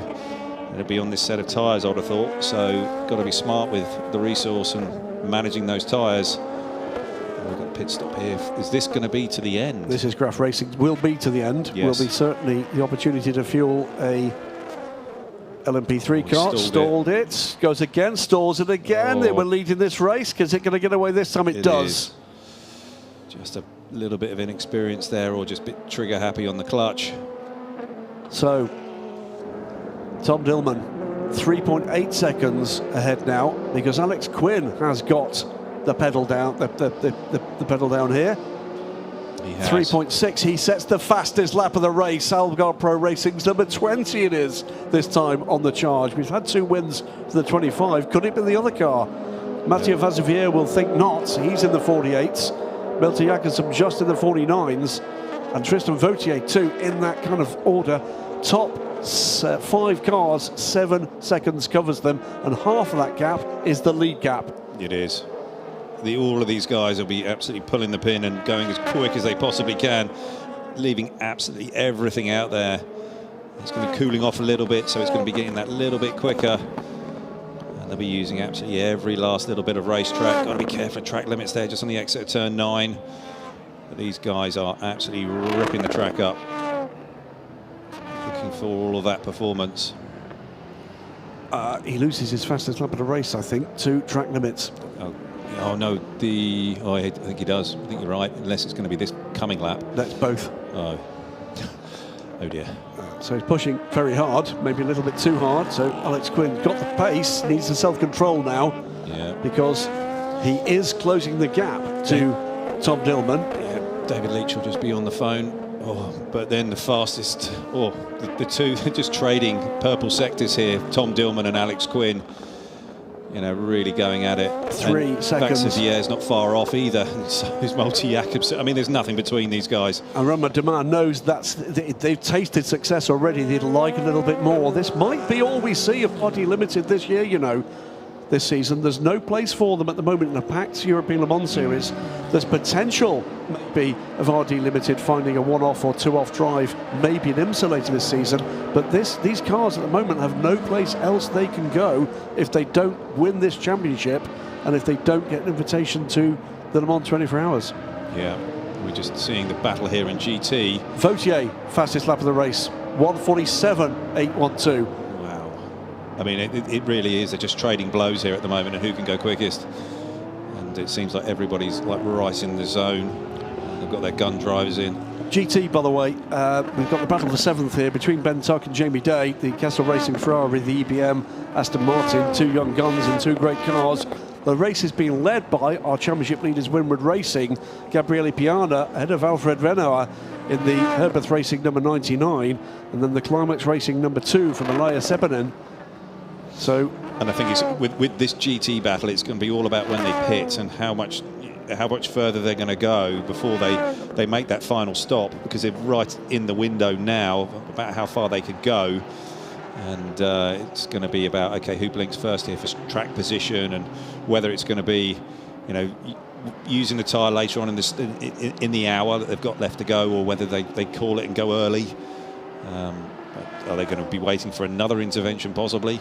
But they certainly don't want to be losing any track position to any of their competition. There's another message on our timing screens that could have some championship implications, and that's car 49, High Class Racing. Anders Fjordbach, 3 seconds back from Breton Racing the lead of LMP3, under investigation for an unsafe release. And the problem for High Class Racing is they want to make as many points as they can with the ultimate car out of the race in the chase for the championship. And because we've just come out of a safety car, they're so close together that even a drive-through is going to be disastrous for them. Yeah, it is. 1:47.757 is the fastest lap of the race now. That's the leader. He knows the challenge is coming from Alex Quinn. Alex Quinn is just under a tenth off that pace. 2.6 seconds is the gap, 52 minutes to go. This is absolute, it's not just a light, it's an inferno. So Tristan's all getting onto terms now with Malte Jakobsen, and I just keep looking at the nose of Malt's car. We can see it here, left-hand side of the nose there. It's definitely damaged, and I just can't see that Malt's going to really be able to hang on to the performance here, and Tristan's only going to have to pick his point. It's the damage it's doing to the tyres as well, isn't it? If you've not got the grip where it's the car set up to go. Tristan might be looking for the move right now. Here we go. Malt's gone to the inside, but is Tristan going to looking for the cutback? Or is he just going to go and send it up the inside into 11? No, he's not. He's going to wait for another opportunity here as they come through 12. And it could be that opportunity is coming with traffic here, Ollie. Yeah, it is coming.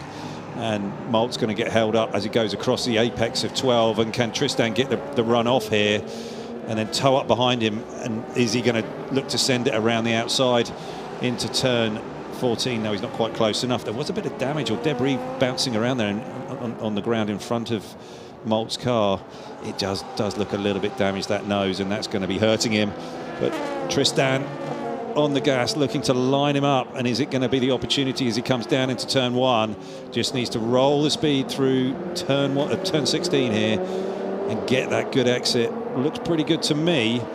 Is it enough, though? New fastest lap of the race, by the way, is to Lawrence Herr. Laps down, but he beats the time of Tom Dillman by a single thousandth of a second. 1:47.756 on his lap 79. Malte Jakobsen is driving the wheels off this thing in defence of his position, trying to still mount an attack. Mathieu Vazivière is only a second up the road. The gap to Tom Dillman from Alex Quinn to Tom Dillman now down to 1.6 seconds. Number 20 car is absolutely on it. Quinn is flying. Yeah, I think that Molt will be able to hold Tristan off for a little bit here, but it's how he's using his tyres as he goes here.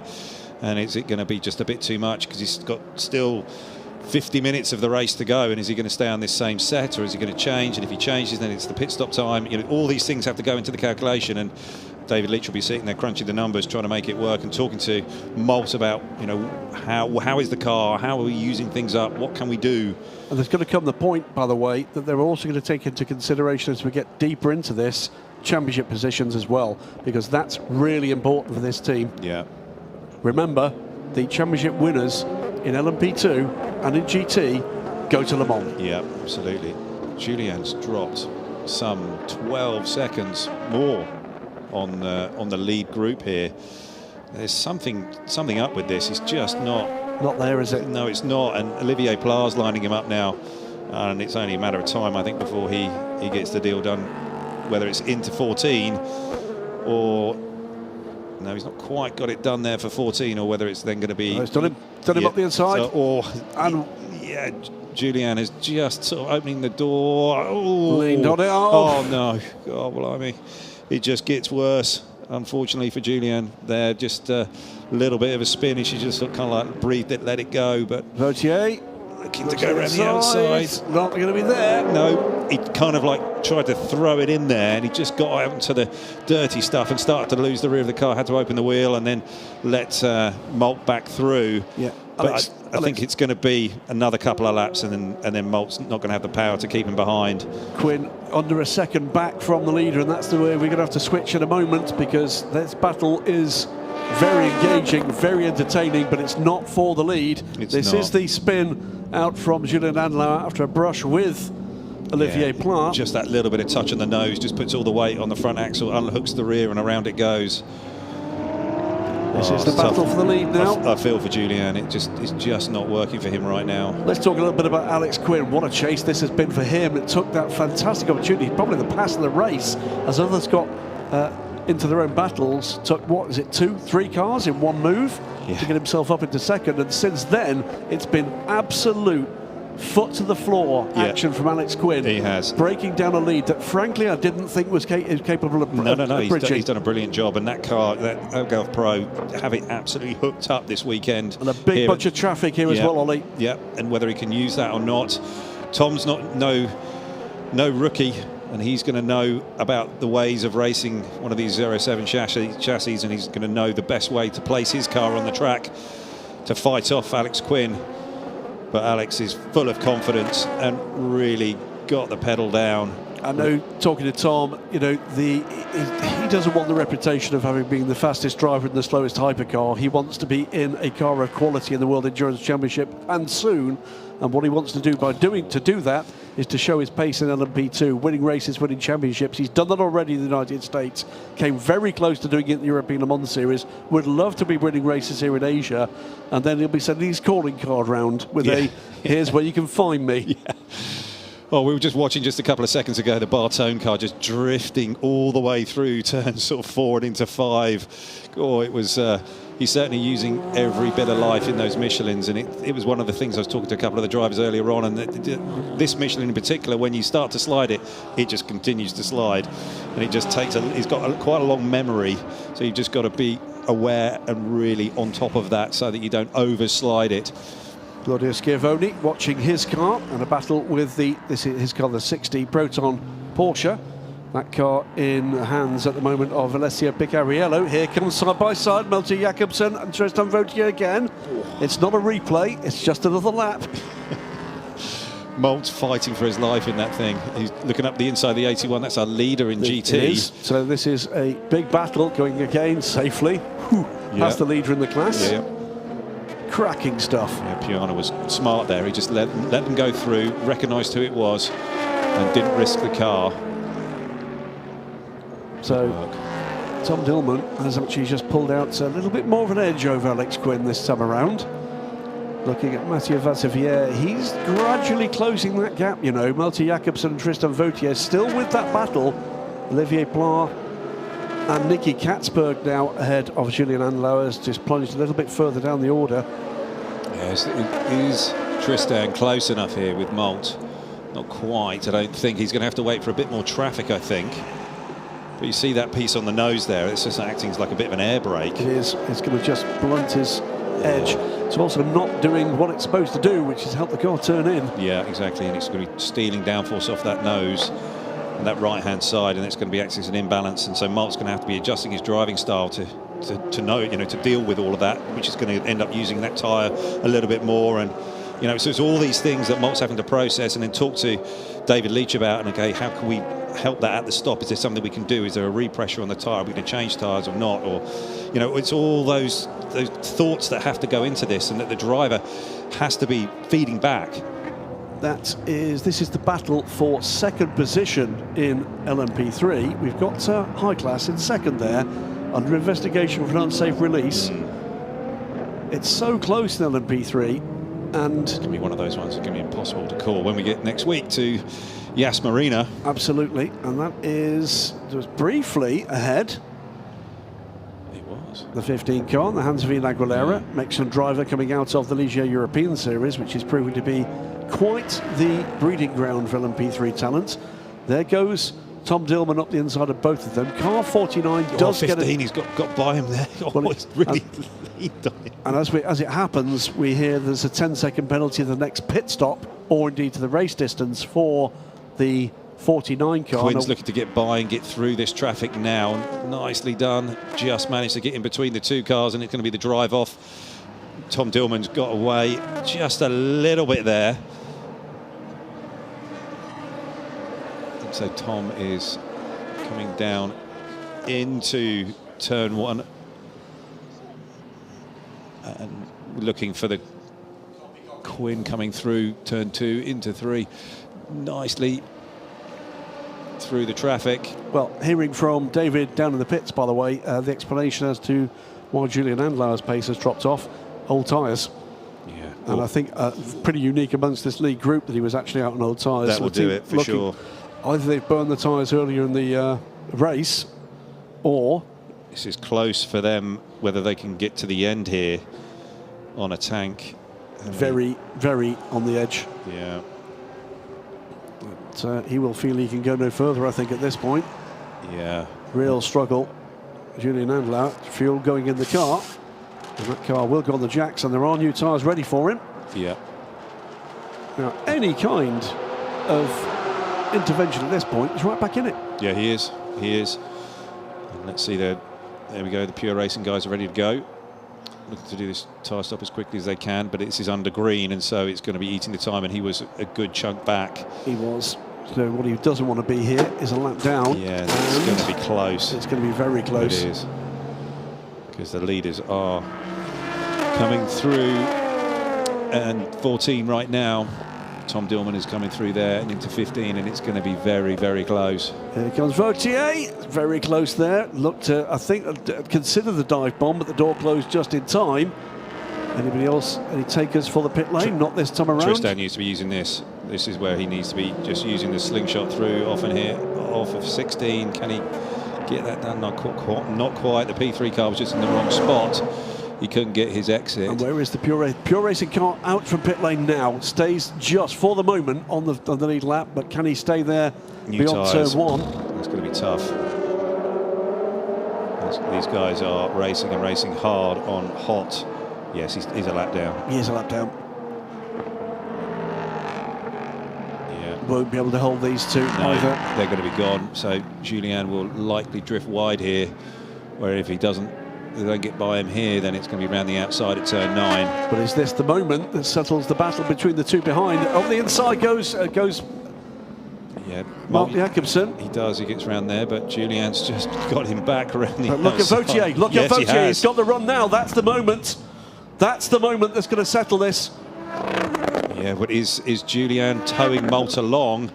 And there's all these other cars, 3 wide as they come into turn 10. How's this going to sort itself out? Molt's got pinched off by the Absolute car. Tristan's gone around the outside. He's going to have the inside for turn 11. Vautier's got him. He has, finally. That could have gone any which way, couldn't it? It could. Ultimately, when the clouds parted, Tristan Vautier is finally by Malte Jacobsen and is up in the 4th place. It's not over yet, though. Molt's going to try and come back at him as they come off of turn 12. But he's got a car in front. The driver's either side of the AMG. Now the Ferrari. It's still not done. And now he's going to go to the outside. We know there's grip there. Is he going to do it there? Julian Anlau's there as well. And they're just all together.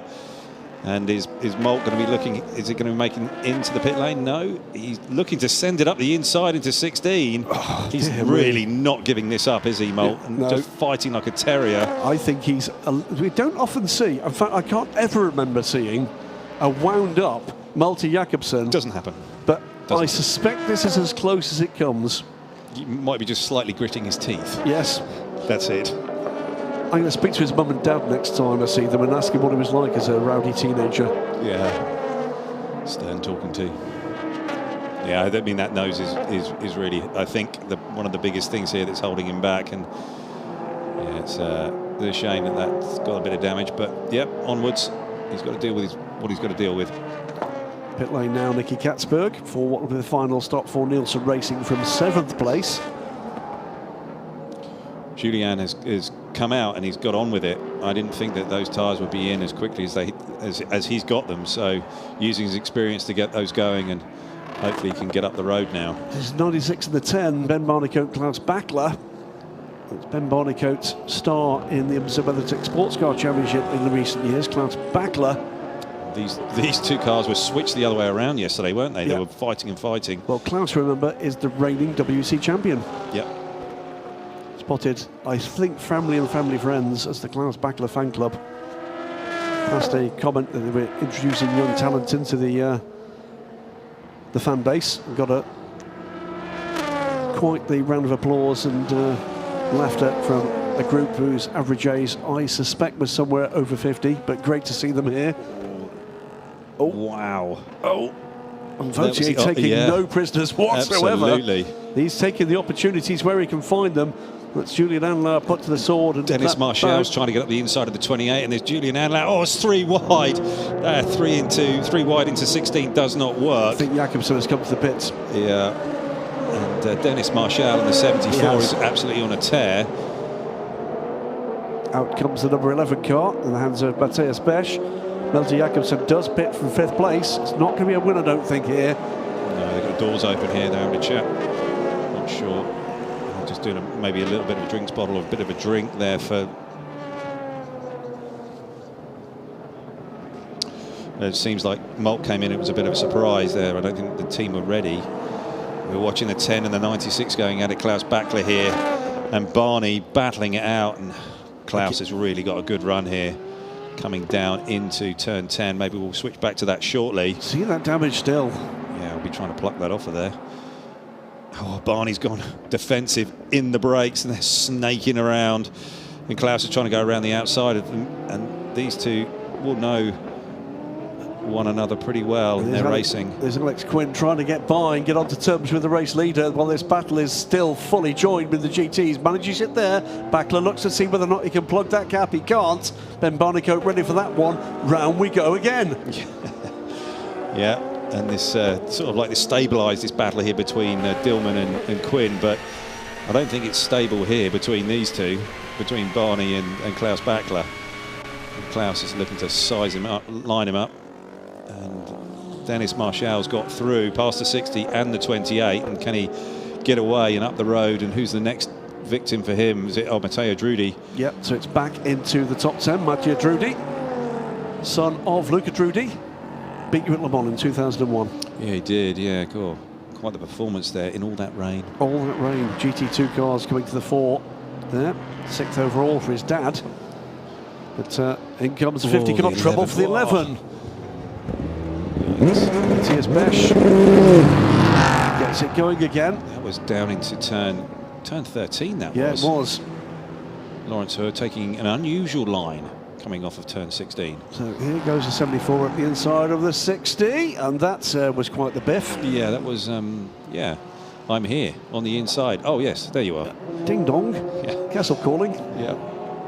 There was a bit of contact there, but hopefully no damage done. This is battle for the lead. Ian Aguilera on Theo Jensen. Yeah. So RLRM Sport, who had a rotten run yesterday with a cooling failure on pit lane. Right in it now, aren't they? They most certainly are. And they, again, another team that can see the opportunity of the championship leader trackside and done. 25 points up for grabs here, and they'd quite like to take those home. Yeah, Ian is hustling that number 15 car. You can see by the way that he's turning it in, and he's just having a little bit of a correction. He's dancing it all the way in. Well, Nick Reynolds, the original owner of RLRM Sport here, the 11 car is going in the garage. So if there is going to be joy for Proton, it's not going to be that car, it's going to be the 22. And Tom Dillman in the 22 has actually managed this really quite well. It's now 2 seconds between him and Alex Quinn, and it seems like it's stabilised, and that assault that Alex had trying to close him down, it's now to 2 seconds, 2.3 seconds. So Nick Reynolds, I was just about to say, the previous owner of RLRM Sport, looks after Ian Aguilera. It's coaching him through this move into LMP3 and quietly keeps telling me to keep an eye on this young kid. Well, I'm watching him now, Nick. Yeah, you only have to watch the body language of the car and the way that he runs it through the higher speed stuff, and the way that the car sort of like where he's getting it to dance around, and that's just, he's really on the edge but under control. Vautier on pit lane for RD Limited from 4th place. Briefly, the 57 car gets between the battling. Yeah, but it's leaders. Nice. Ian recognised that. He's not just throwing it in there and just sort of risking everything. Griffin Peebles watches on. Breton Racing, they'd love another win. Yeah, they would for sure. I think that Ian's got the measure of the car though, and I think that he's going to be putting a move on him in the next few laps. What's going on here with Tristan? Drink. Yeah. I think it's just a drink. Yeah. Yeah, it's physical out there. No doubt this track is really hard for all of these runners, all of these drivers. In every single class, it's hot in one of those P2 cars, and it's very, very physical. This part of the track here that we're looking at right now is extremely physical. Got all this long right-hander here. You're turning back even more here at turn 7. You just really loaded up, and that does get very, very wearing on the body. LMP3 lead, that's the gap, 0.8 of a second between Theo Jensen. Contact there between the 28 and the 60. These two have been wheel banging here. And they're going to continue to do so. Out comes Vautier, that's the last fuel stop for that car, 33 minutes to go. Still got lead cars to come in. Is there going to be more argy-bargy coming into the turn here? Don't think so. That's a Davide Rigon, is it, on board the 28? And that's... Oh, blimey. Oh dear, oh dear. Wow. Oh dear, oh dear. No, that was...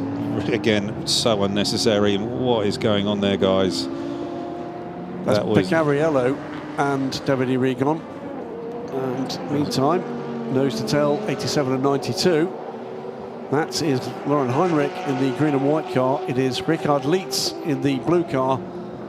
The opposite ends of the seniority spectrum in the Porsche factory.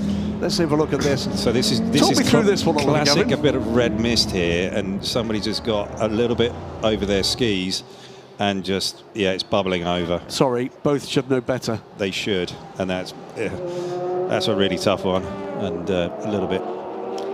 Richie Lietz here, the wise old professor of Porsche racing, and Lauren Heinrich, great hope for the future for...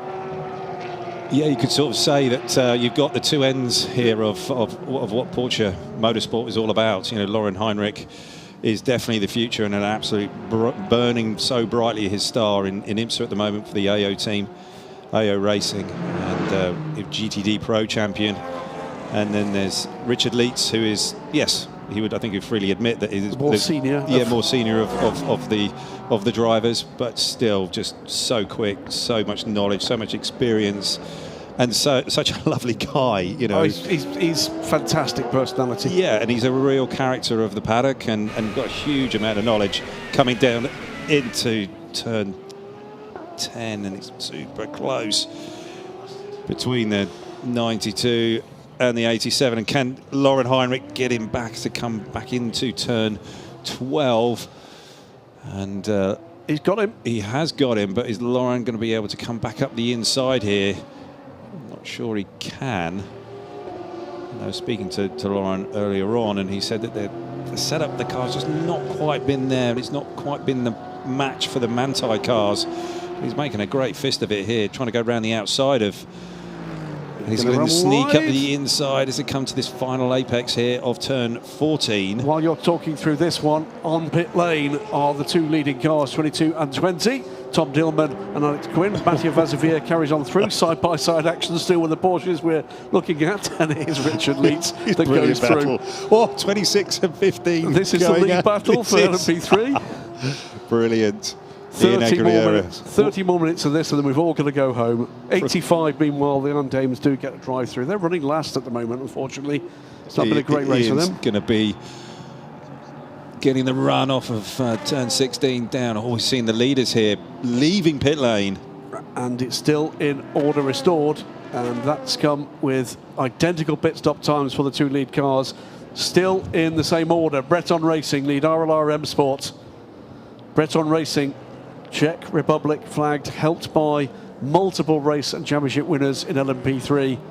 Team Virage, RLR M Sport, championship winners, reigning champions in the European Le Mans Series, with a race winner from the Leisure European Series at the wheel. This is the ladder, and the bottom rungs of the ladder in full sight here. It is. And these two youngsters absolutely going at it. Theodor Jensen, he was side by side here. Theodor just giving him a little bit of a nudge out there, just pushing him sort of out. But disappointed we didn't see a Tommy Milner being done there at that point. A description that I think should be rather more part of Bolons from this point forward. 96 and 10 still at it. Yes, they are. And again, not a replay. Yeah, Barney's still got the number 10 car behind him. Klaus Bachler still trying to pile the pressure on. Klaus, yeah, he must be sick of the back of this AMG. This is for fourth, by the way. Yeah. Ben Bonico, Klaus Bachler. And by the way, Richard Leeds, who's made his way by there, is next one up in this in the order. Mathieu Vazevier, as we're watching this LMP3 battle, is on pit lane for his final pit stop. 28 minutes to go. Ian just needs to be smart here. Just good couple of corners right on his gearbox, and then just using that toe down into turn 1. I'm sure he'll get it done. If you're new to sports car racing, alongside again, new to sports car racing, yes, that is a zebra. And no, I'm not going to explain. Be smart here, Ian. Just rolling the speed in, looking for that exit. Quicker car, doesn't he? Yeah, looking for that exit. Just drifting it a little bit. He just got a bit too eager there on the throttle and just lost that bit of ground there to the 26. Just a little bit more discipline there as he's trying to roll the speed through. As he comes down into turn 1, and he's just a little bit off of the 26, and Ian just sort of drifting the car through these high-speed corners. Let's see how he loads the car up into this turn 3, turn 4 section. Let's go down to pit lane as we get into the final 27 minutes. Vlad Lumko is with David Addison. Vlad, things are looking pretty optimistic, aren't they, at the moment? I know we can't count things just yet, but you're looking good. Yeah, it definitely looks good so far. We just did the last pit stop, so it went very well, so as planned. And now let's hope that nothing goes wrong, but it looks positive.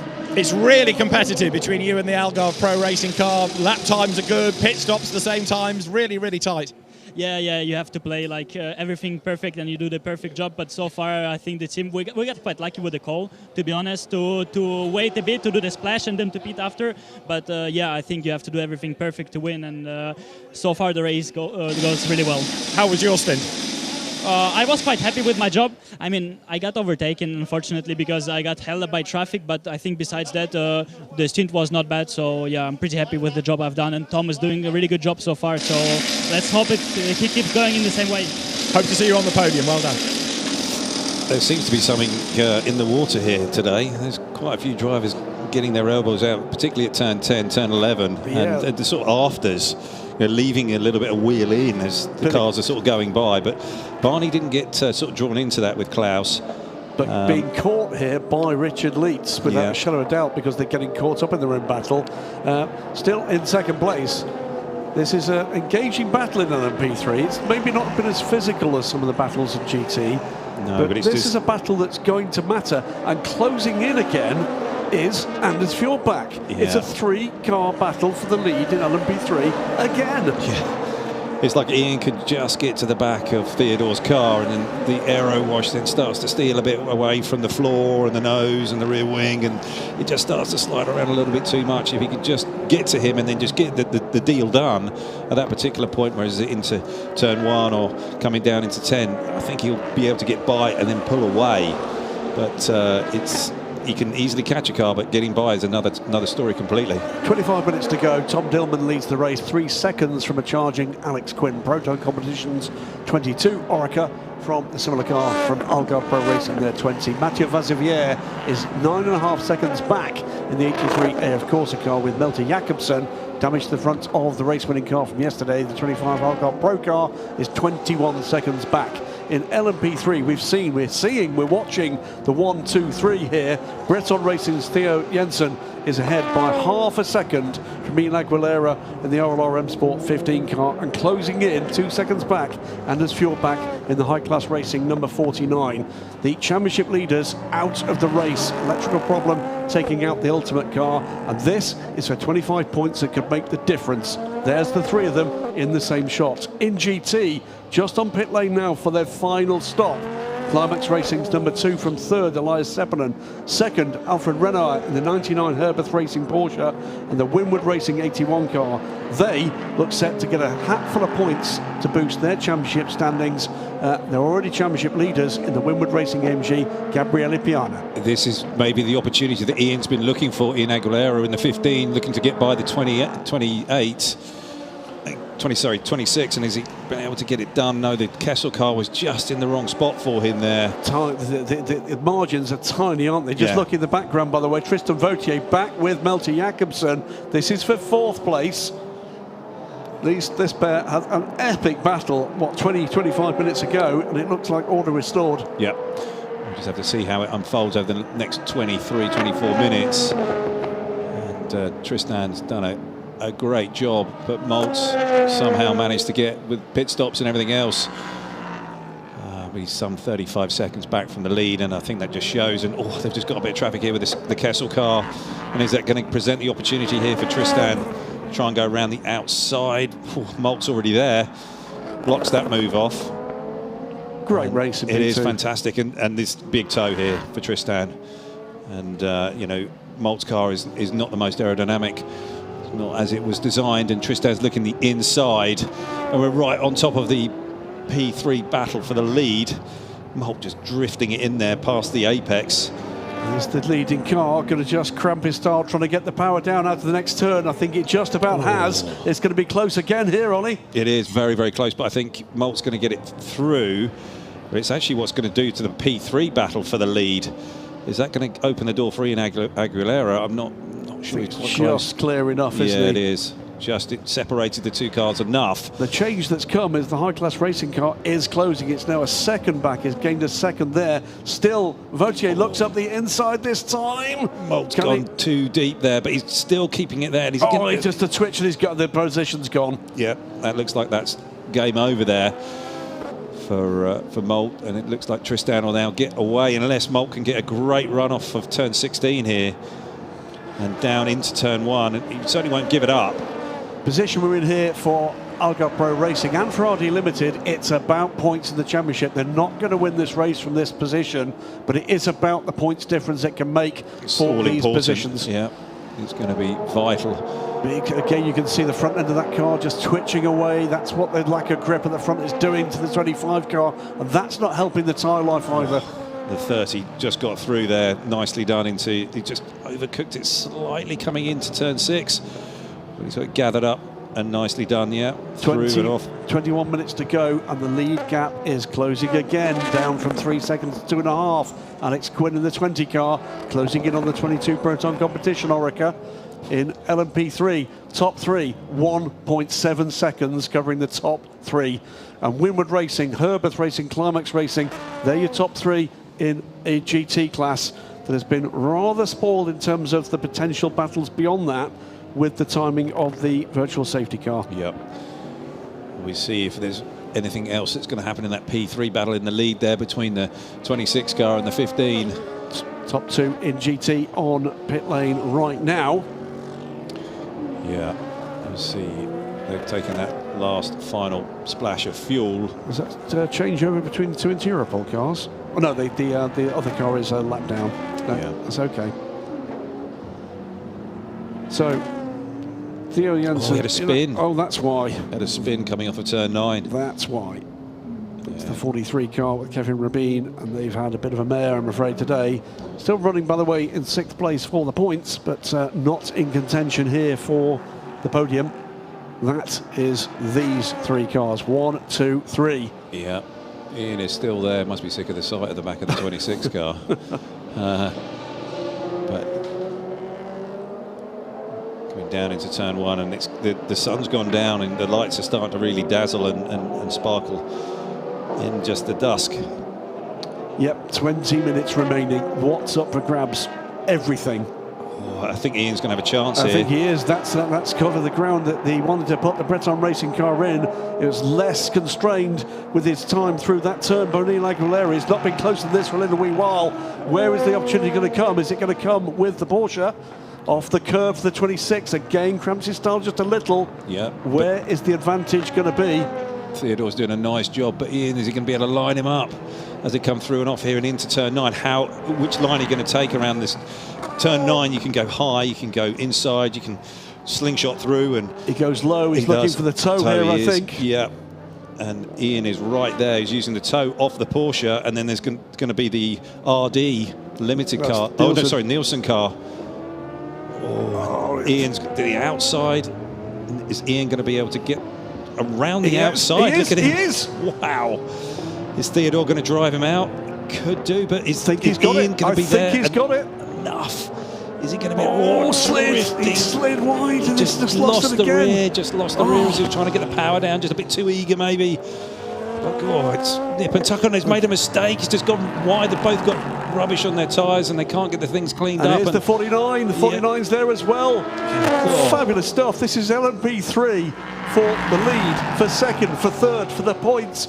The championship leader is out of the race. 25 points on the grabs. Who's going to get it? Deep. And can he just get it hooked up again?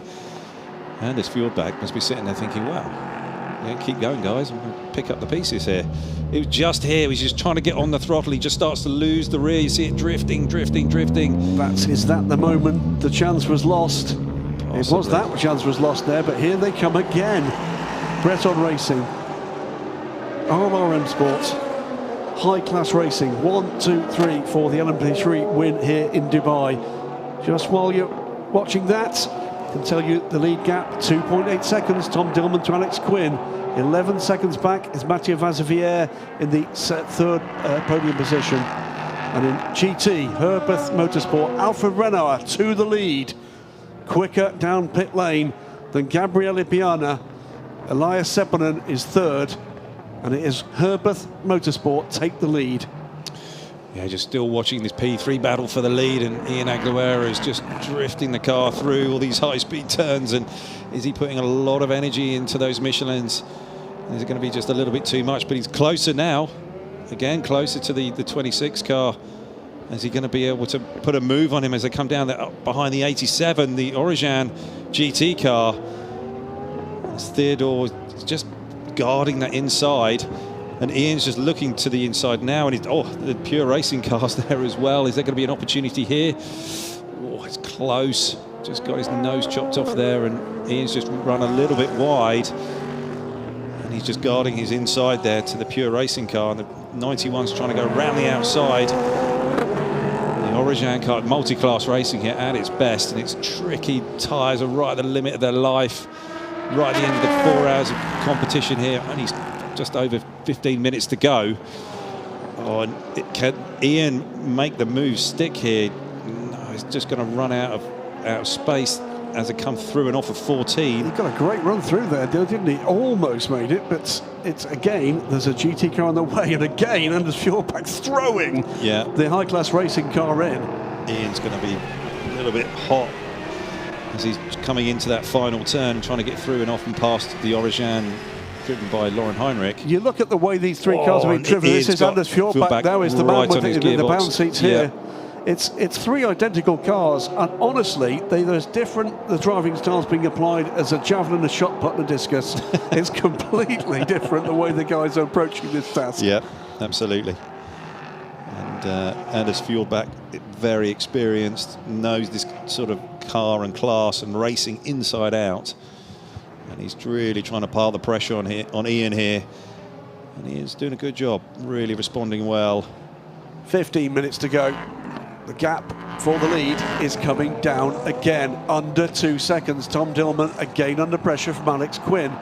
Mathieu Vazevier still 10 seconds back from Alex Quinn. Doesn't seem to be able to pressurise the top two at this stage. Tristan Vautier 18 seconds back, pretty much out of that Here fight. It is, 22 and 20. It's between these two for the win.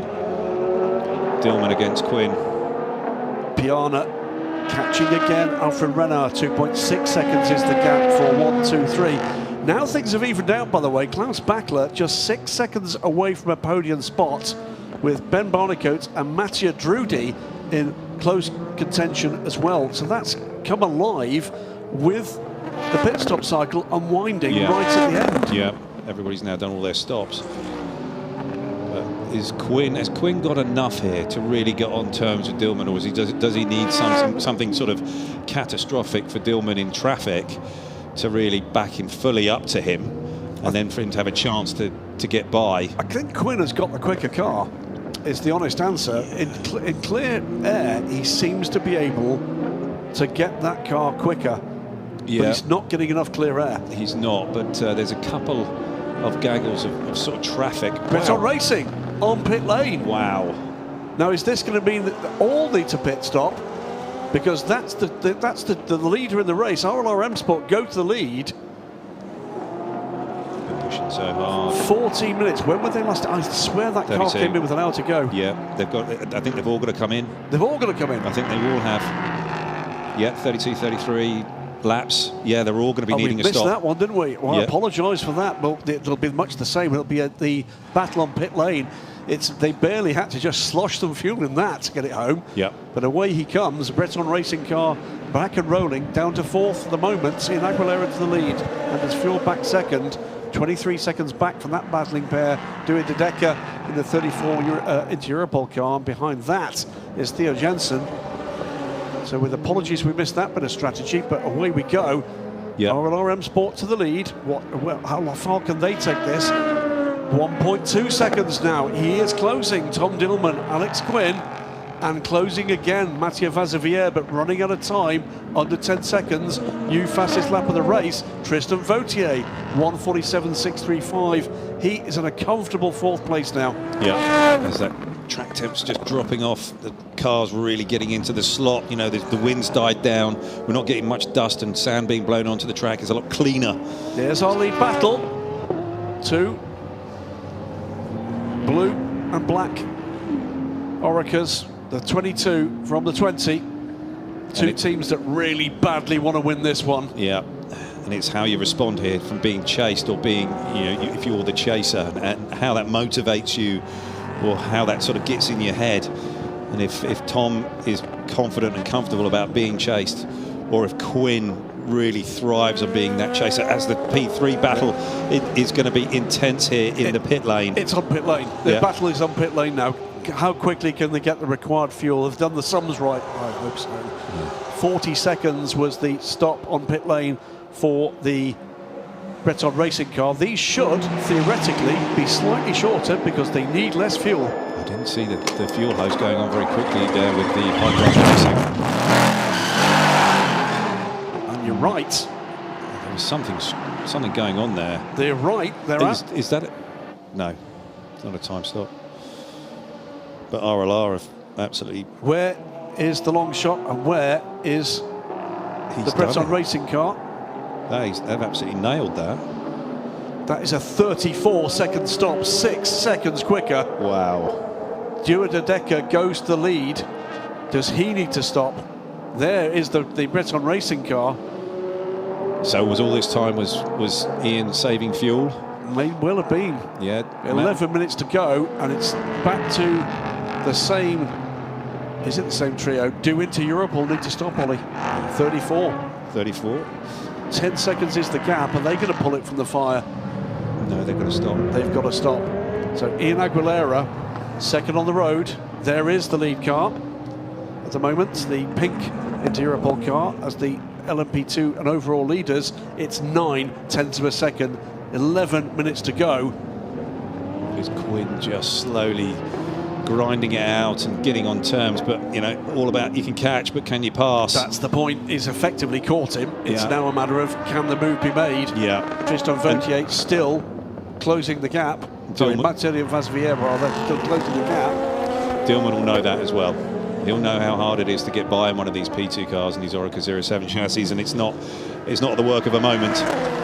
Meanwhile, Malte Jakobsen has been caught by Olivier Pla for 5th place. So it is now about preserving points for the 25 car. That's not going to help Dillman, is it? I mean, sorry, he's not going to help Quinn. No, stuck between the two into Europol cars. He's the meat in the Polish baker's sandwich.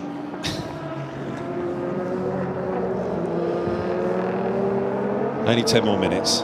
Of this level of pun. Into Europol competition lead the motor race in LMP3, Proton competition in LMP2, and indeed Duet de Decker on pit lane now. That gained him a second, that little bit of traffic, Tom Dillman. So Alex Quinn's going to build again. What is it looking like in terms of the traffic ahead? There's GT traffic ahead, but they've got a reasonable amount at the moment of clear track. Yeah, they might catch a little gaggle of cars towards the back end of the next few laps. Barnicoat and Drudy. Yeah. And Richard Leeds in the background there. Yeah, the 2Cs cars just not look quite so happy, or quite so pacey as they did yesterday. Drudy looking to put the move around the outside of Barney. And Barney's just lent on him a little bit there. And again. But I think Drudy's going to have it now. Yeah. As they come into 12, just roll the speed across the apex. I'm not sure Barney's going to be able to get back up the inside. Drudy's got the deal done. It must have been like this in 2001 with his dad in your saloon. Yeah, it's all coming back to me right now. There you go. Yeah. Just could see far less spray, steam, more water in the cockpit than I think did out on the track. I think we'll translate that as you wouldn't believe how difficult it was in my day. Oh, yeah. 8 minutes to go, and it's tricky here too for this group. This is the battle for 5th place. Herbert Motorsport lead the race. 2 seconds the good in GT. Alfred Renard from Gabriele Piana. Elias Sepinen third with the Climax Racing AMG. What a great result that would be for them. But being caught by Klaus Bachler 2 seconds back. This is the battle between Ollie Pla nibbling away at the rear of Malte Jakobsen's Algarve Pro racing car. Yeah, Malt's going to be a little bit sort of less happy. I tell you, the battle for the final podium position in GT is not done. There are 1, 2, 3, 4, 5 cars within about 4 seconds for third. Yeah. 1.5 seconds, Dillman, Quinn. Mathieu Vazivier back out over 10 seconds. Doesn't look as he's got the pace to catch here with 7.5 minutes remaining. That is only getting worse, that front body work from LT Jakobsen. Yeah, it is tough. But he's managed to draw out a little bit of distance on Olivier Pla, but he's going to be balked in the wrong place there. And now he's got by, Malt's got by him, but it did cost one another time there by doing that. But now Malt's got away a little bit from Pla. It's, I think in P3, I think it's settled. We've got Ian Aguilera 6 seconds up the road from Theodore Jensen. More to the point, the lap times are pretty even, so they're not going to close a 5-6 second gap on pace at this stage. Graf Racing's James Winslow does appear to be within grasp of a podium position. He's 3.3 seconds back and going quicker at the moment than Anders Fjordbach. That's a possibility, but for the moment, the drama's been won by an epic pit stop from RLR Sport. Yeah, fantastic stuff. Now to see how it unfolds in GT for that final podium position. Keeping watching on that, Klaus Bachler is catching Elias Seppänen and catching him by about half a second a lap. Ollie Blah is on a tear here. He can sniff blood. That blood is Danish, and it's ahead. It is. He's only got a few laps left here, maybe 3 or 4, and it's whether Ollie Blah can actually get on terms with Molt and wrestle his way by, because Molt will be using all of his experience. I mean, he's such a young lad, but he's got so much P2 experience now. Yeah, Jeremy Clark and Patrick Byrne watching on as Ollie Blah goes about his work. A great run from Ollie. Was it 10th he started this stint? Yeah. Molt just got in a little bit deep there into turn 14. Vautier has not given up a podium slot here, you know. 28 drive-through penalty. That's the AF Corsa car, isn't it? That was a bit of ridiculous behaviour down at turn 10. That was the nonsense. Yeah. And yeah. Vautier is catching Mathieu Vazevière very quickly. We're going to keep an eye on that one for the next lap or so, because that could be the final podium slot going. We've got Lauren Heinrich here and Nico Menzel, and Lauren was certainly hoping for a little bit more performance here today from that Porsche, but it's just not quite hooked up for him. And Nico Menzel is putting him under pressure. I think if we looked a bit further up the field, the number 10 Montai car is now with Elias Seppänen in the number 2 Climax Racing AMG. Trouble, 22. No! That's the leader. What's happened there? What's happened with Tom? What has happened with the lead car? Drops down to 3rd, and it's going to be 4th off the podium. What on earth happened? Wow, can we see that? To Tom Dillman. Yeah, he's got caught up in something there. Don't know whether he was with someone else or all alone. Green flags all the way around the circuit, but it's too late for the moment. Alex Quinn threw it in the lead in the 20 car. Mathieu Vazevière 7 seconds back. Wow. 3 wide here. This is for 3rd.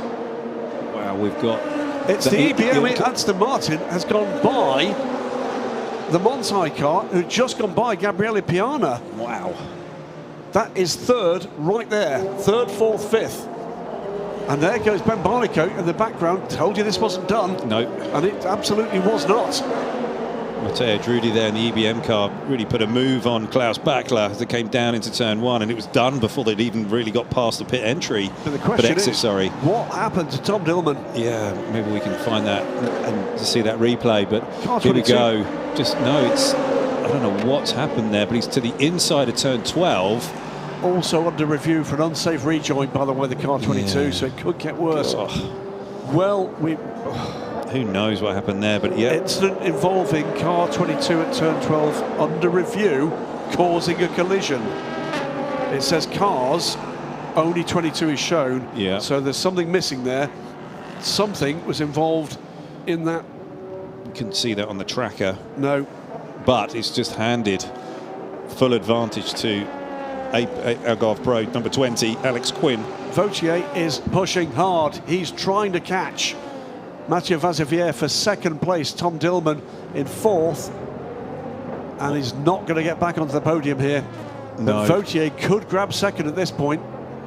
It just goes to show you have to keep racing, keep the pressure on. Quinn did that. Nicky Katzberg looking to see if he could get a place back. This is the battle for 2nd.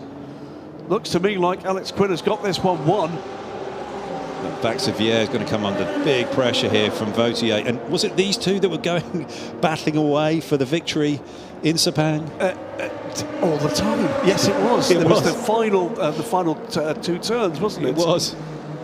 Vazevière against Vautier. 2 minutes to go. In the background, the battle 3-4 car, battle 5-6, however many. 3 wide. In GT, this is for 4th now, and that is Ben Barnicoat alongside the Climax AMG, trying to get onto terms with Ridge Elites. Yeah, just Mercedes just doesn't seem to be quite so hooked up today. Certainly these two don't, but... This is Barnicoat fighting with the car that's been dropped down from third place to, what is that now, sixth.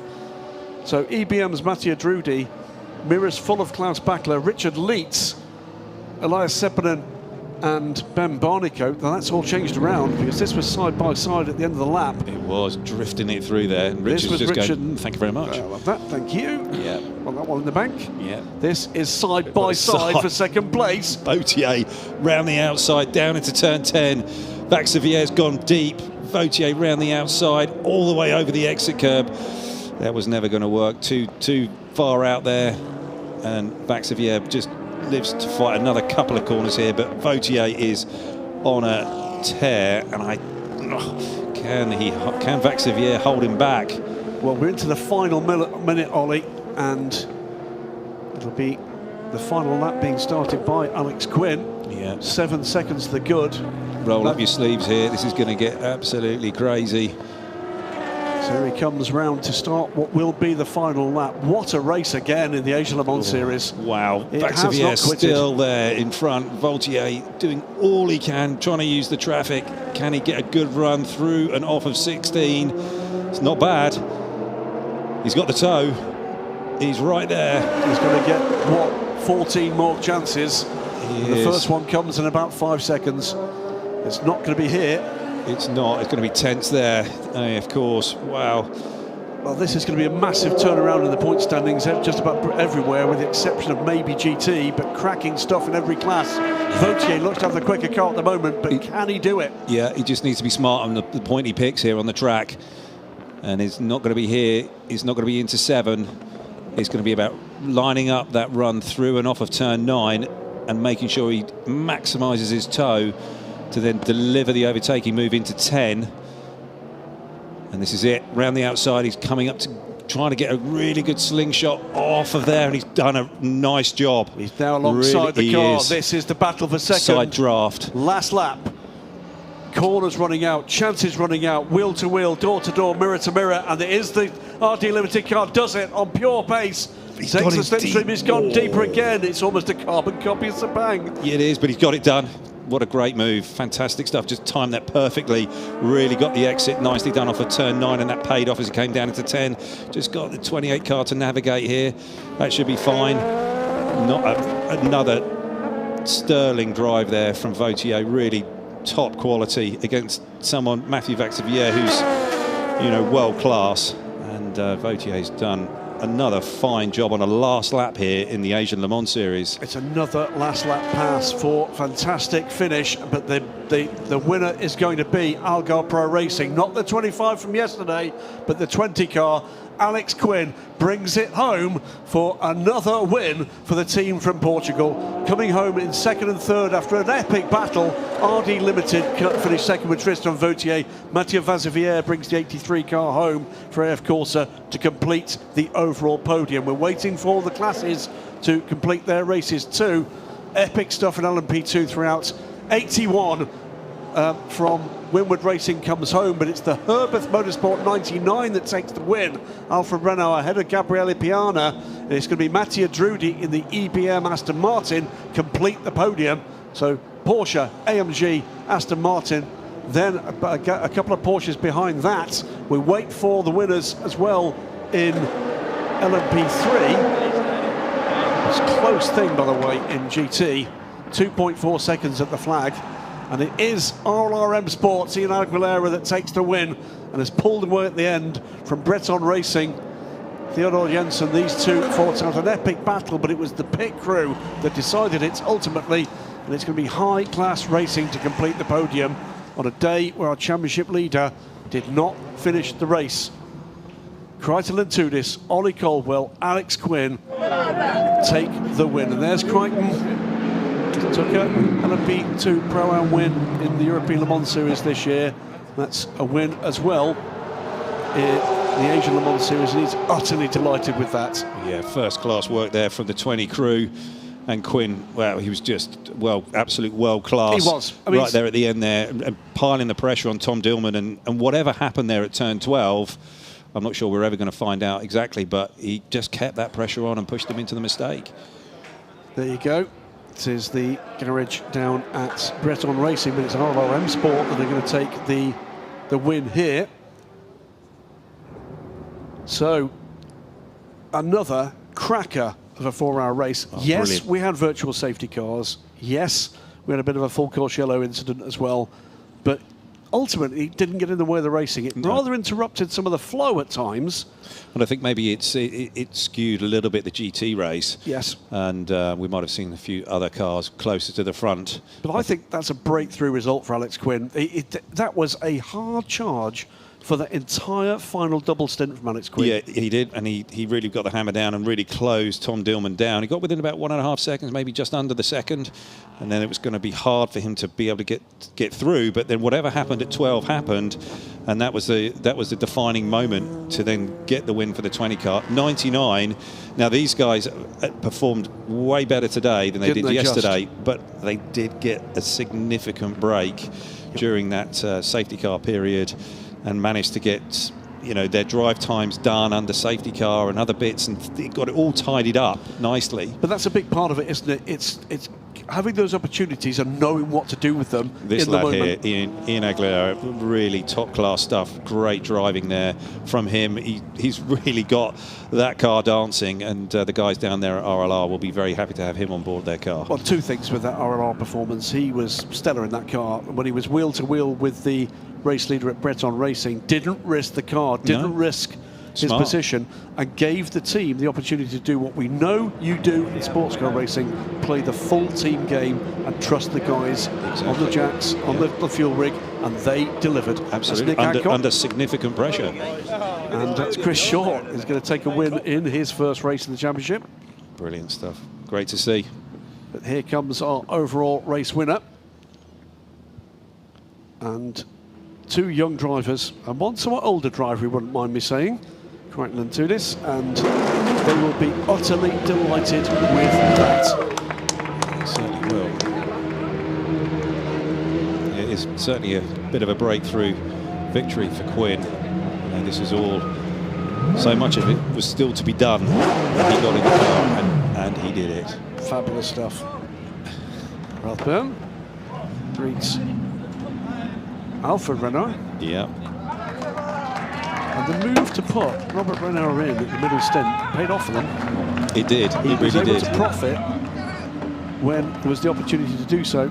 Yeah, just it'd be very interesting to sort of look back to sort of see how everything unfolded. There you go. That's our winning trio: Ollie Caldwell, Alex Quinn, and the slightly less young appearance there of Crichton and Tudis. Well done, sir. Yeah, nice work. That's well Bob Berridge there, ex-European Le Mans Series champion. Looks after Crichton's racing interests. Brilliant. There's the B of BBM you can see on the side of that car. Preparers of fine historic race cars. Pedro there with a flash gun again. Engineering the brains there behind Algarve Pro and all of that they do and what they deliver to these race cars on the track. The preparation there at Algarve Pro is second to none, and there's a reason why these cars keep coming back to the front and being on the top step of the podium. Spend the money in the right place. They really are. Spend the money in the right place, that's the thing. And into the position comes, I'm absolutely no doubt delighted Ian Aguilera. Yeah. And RLRM Sport. Yeah, this young lad. Success. There you go. Great stuff. European Le Mans Series champions, and there's one of them, one of his co-drivers. Short there as well. He's going to be delighted with that. Oh, he is for sure. Nick Adcock there with the silver hair. Chris Short with the brilliant stuff. No hair. That is, by the way, I said talked about Nick, the previous owner. That's the gentleman in the black shirt, just congratulating his lad and walking away from it. Great day here at Dubai. Yeah. Really good race. Wonderful stuff. Brilliant to see. And a race that is going to see the points in all three classes take a little bit of an adrenaline buzz from this. We're waiting there with David Anderson, you can say, beckoning the winning crew. He's still walking. It's amazing. Yeah. He's going to enjoy that first beer tonight, isn't he? And the second, and the third, and the fourth. Yeah, there you go. We'll wait for that call from the truck for the first word post-race with this crew. Well, David Addison, after something of a day, a half marathon this morning, 4 hours racing up and down pit lane. Absolute He's now pro. with the What an athlete. winner of the race, the 20 crew from Algarve Pro Racing.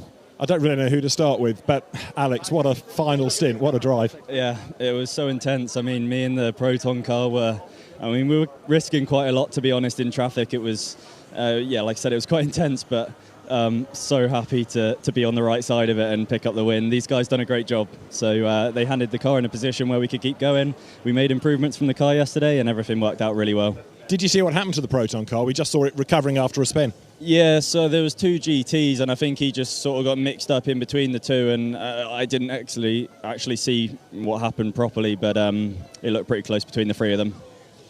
Great drive, well done. Christ, in a very, very quick word, you must be delighted. I'm delighted, extremely happy. All the credit to my co-drivers, were fantastic. Well done. Ollie, congratulations as well. Our winners in LMP2. Great. Thanks, David. And I don't agree, Crichton. It needs you to do your job, and that's keep it on the grey stuff, stay on the lead lap, and bring it home. Fantastic stuff. And we're going to see just how that race was run over 4 hours here at Dubai Autodrome right now. 4 hours to go at Dubai on Sunday afternoon. And from the off, it was Proton competition 1 and 2, the 22 and the 11, with Giorgio Roda and Alexander Matchell. Jeremy Clark trying to keep the 50 car in the mix, and it would do so. It's only after being shuffled back. Clean, neat and tidy amongst the LMP3s and the GTs in the early laps this time, after a little bit of carnage yesterday. Alex Malikin struggling to keep and failing to keep the number 91 car on track in the early corners, with marbles everywhere here in Dubai. There'd been an incident we didn't see involving this car, that car, and the number 46 car before this shunt involving both of the Optimum McLarens accounted eventually for both of them. 22 and 50 would encounter the stricken McLaren making its way back, and this was Jeremy Clark going by for the lead. Side by side between the number 50 car and the number 11 in what from the start to the finish was an engaging battle between the 10 LMP2 cars in this race, but there was a virtual safety car for the debris left by those early race incidents. Back into racing, and it was Jan van Utrecht up the inside of Vlad Lomko for the number 22 car, 88 and 87. Sounds like a countdown. It was a countdown to an overtake by the Porsche up the inside into turn 1. Harry King taking the outside line with one of the passes of the race. The young Brit aboard the number 91 car at this stage looked very good for them. 22 and 3 as the damper failed at the rear of the number 3 car. That car would go into the garage, lose 2 laps and an opportunity for a podium finish or better. Side by side, this was Melter Jacobsen and Mathieu Vazevier in a stint-long battle between the two. The 91 and the 22 had been race-long battlers as well, and eventually it would be Tom Dillman that would emerge ahead there. 91 would drop on back down the order. Julian Andlauer eventually ending part of his run on old rubber that just gave up the grip. And a fantastic battle in LMP3 between 3-4 cars at times. This was the battle between Breton Racing and the 15 car for the lead. That would eventually be settled though, as Enio Aguilera almost made it through by this group, the RLR pit crew, that did enough of a difference to give him a substantial edge to the end of the race. Trouble, by the sound of it, between the 10 and the 22, we now understand. And the 22 under investigation for causing a collision with the Montsai car. That would drop him from the lead. And then Tristan Vautier, the hero of the hour at the end of the race. A great battle with Mathieu Vazevier that eventually went the way of the RD Limited man, taking second place in the dying moments of the race. So taking the win, Alex Quinn bringing it home for Algarve Pro Racing in the 20 car, with Ollie Caldwell and Crichton Lentudis on the pit wall, congratulating him home. It would be the 81 Herbeth, the Winward Racing car, sorry, and the 99 Herbeth car taking the win ahead of the AMG. and then RRM Sport with a fantastic win in LMP3. Great race on Sunday in Dubai. Fantastic stuff.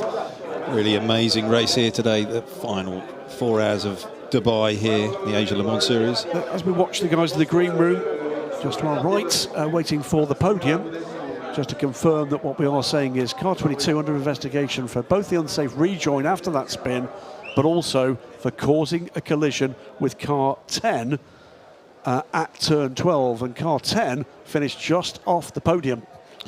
Ooh, yeah.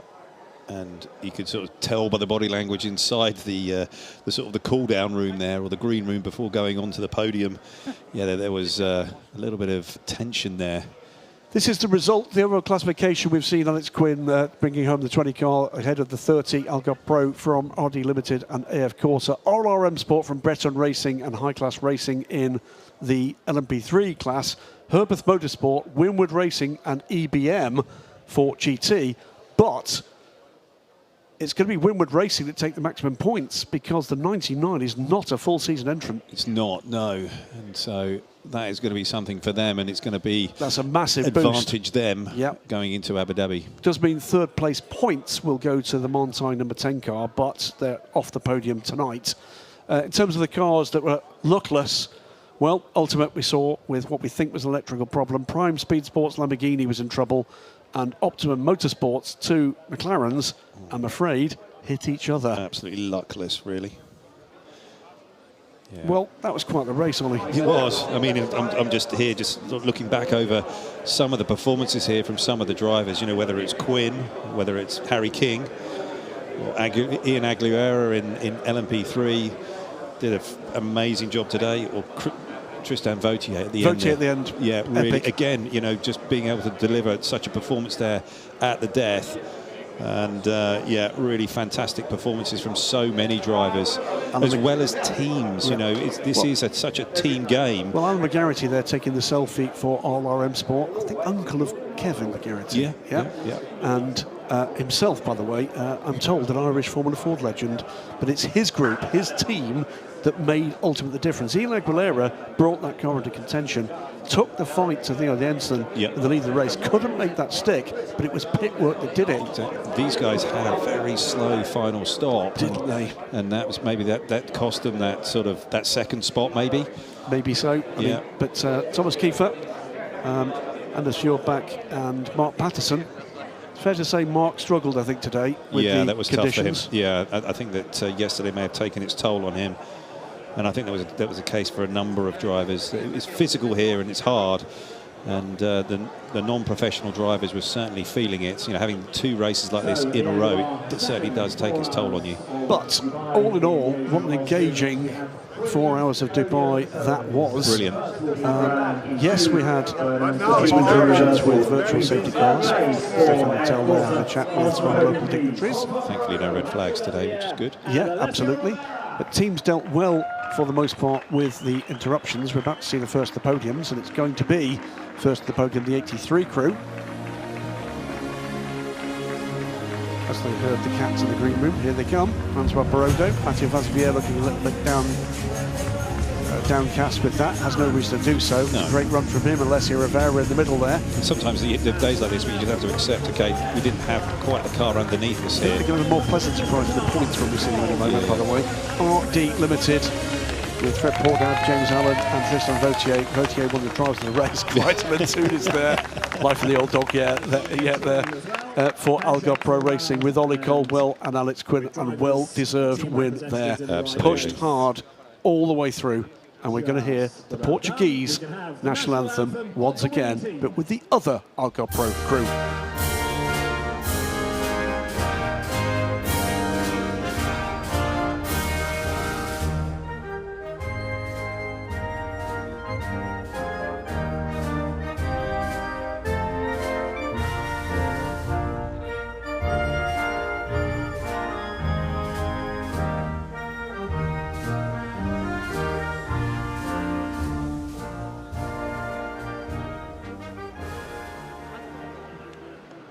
Congratulations then to our winning drivers. Well, there we go. That is our podium today.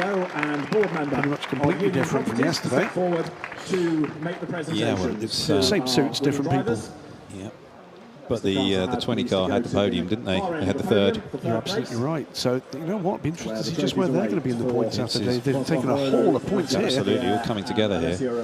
For me, Alex Quinn, quite possibly as a take on driver of the race there, because he did not let up. Yeah, I would put him down, certainly in my top three. You know, whether it's his performance that's really just made that car stand out and get it all the way to the victory, putting the big pressure on Tom Dillman, or Ian Aguilera really giving the P3 RLR team.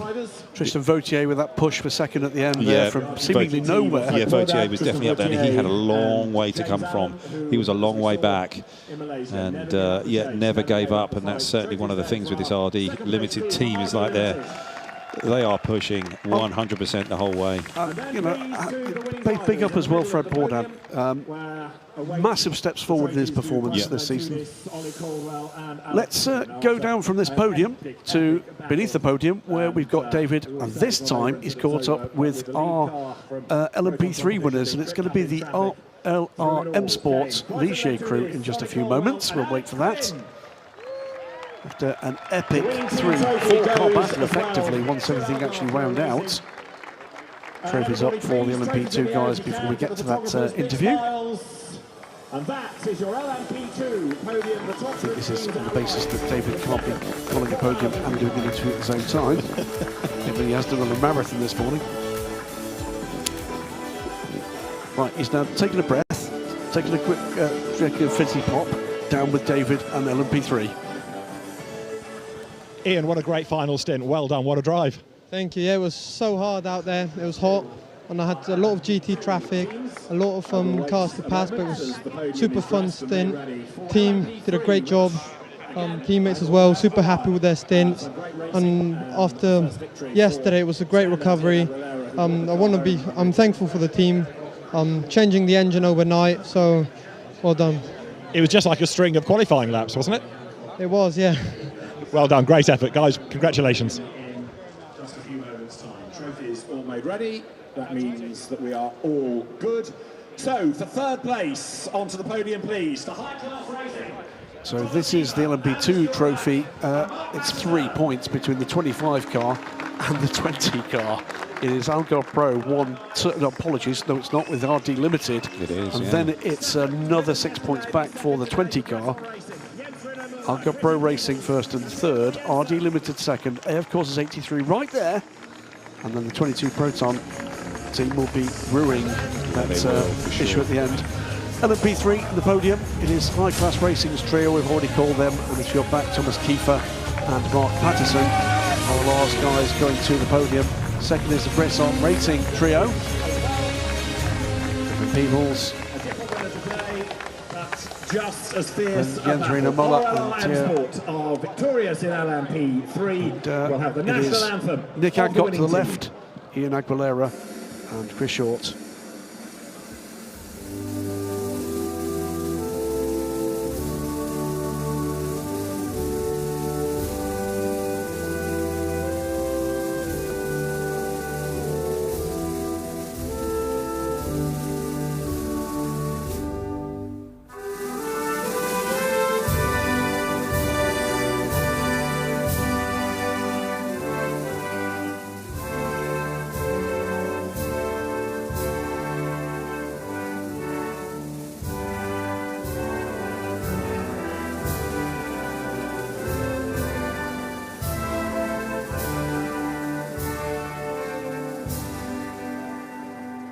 Congratulations to great to hear, by the way, Ian Aguilera, recognising the performance of the team, not just in that pit stop, but overnight after the engine was cooked with a cooling system failure yesterday. That's the reason why it didn't get back out yesterday. Indeed. It was a day all round for RLRM Sport, but back to the winning ways they've shown in Europe with a win here, and I'm really keen to see, and I've no idea, by the way, what the points are in LMP3. No, we're going to see that shortly. A little bit of brain overload from this one.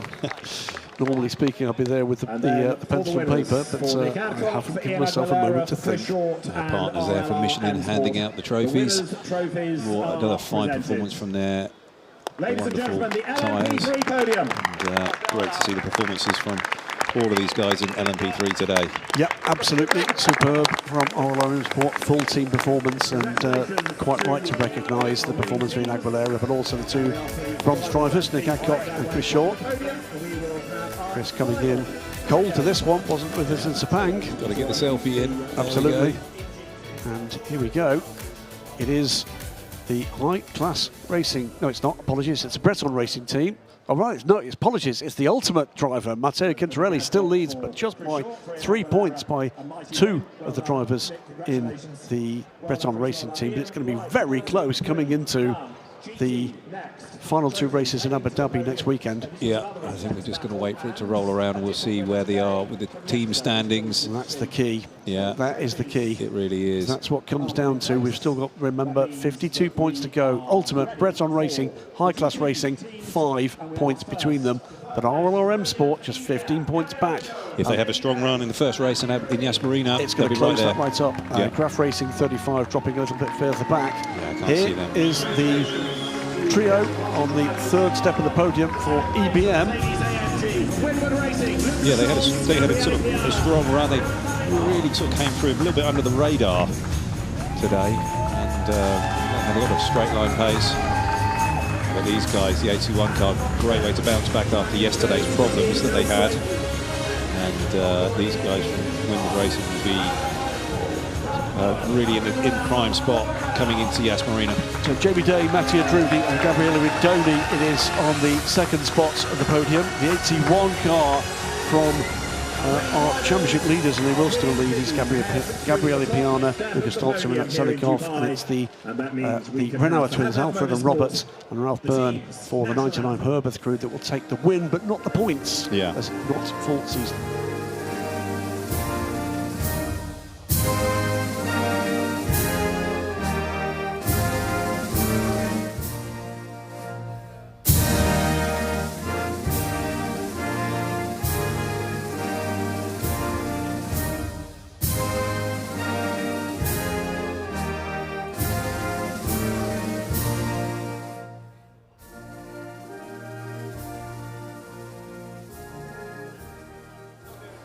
Congratulations to our winning drivers in the GT category.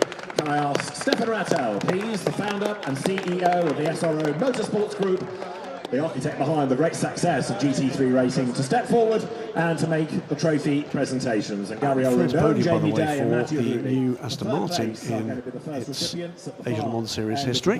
All right. And I think I'm right in saying not only is it his first podium, it's his first top 10 finish. So huge turnaround in the fortunes of the Aston Martin with EBM. Lucas Stolz drafted in this Herbert Motorsport got used to being on top step of podiums in the Asian Le Mans Series. What do you feel Rue not going to Sepang at this point? Yeah, it could be one, but we did see a number of years ago that this, particularly this configuration here in the Dubai Autodrome, really does suit the Porsche. And if you get a team and a group together like Herbert with this driver lineup, pretty hard to beat. I think we're going to see, when we see these championship standings, the Windward 81 crew accelerating away in the lead here.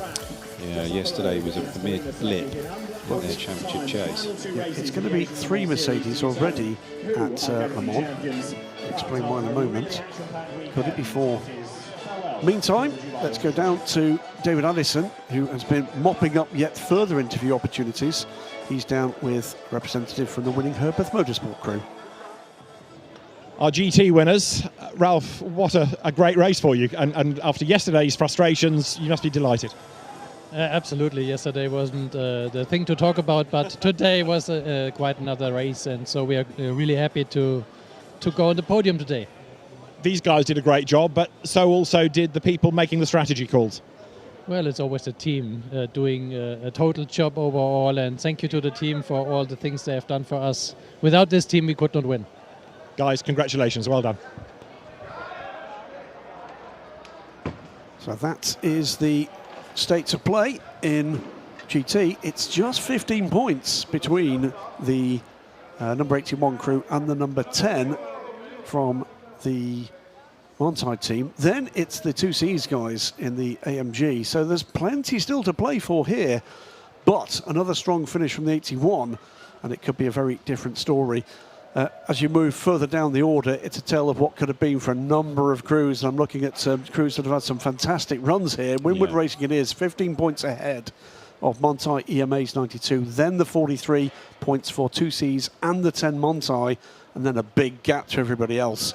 So it's going to be about which, if any, of that top four can come out punching for race 1 at Abu Dhabi next weekend, Dolly. Yeah, it is going to be a tough one, and I certainly see that only that top 4 in GT really going to be able to really battle for that victory in Yas Marina and take that all-important invitation to the greatest sports car racing on the planet, the Le Mans 24 Hours, here later on in the year. It's been a great weekend here at Dubai. A couple of highlights from you to finish. Oh, it's been amazing racing, fantastic. You know, the emerging stars in P2 like Alex Quinn and Harry King, Ian Aguilera in there in P3. Vaultier's finished today, but then yesterday it was just an amazing battle in GT and so many highlights. But it's been wonderful, wonderful racing here again from the Dubai Autodrome and onwards to the Yas Marina to finish off this great championship here in the Asia Le Mans Series. So from us, thank you, Dubai Autodrome. You've been great hosts of this championship since the COVID years and the rescue that was mounted for the Asia Le Mans Series as Southeast Asia closed down. The world is opening up. We may well not be back. We will be back next weekend, live and free on YouTube for 2 races at Yas Marina on Saturday and Sunday. I've been Graham Goodwin. He's been Oliver Gavin. And down in pit lane is a very tired indeed David Addison. Good night.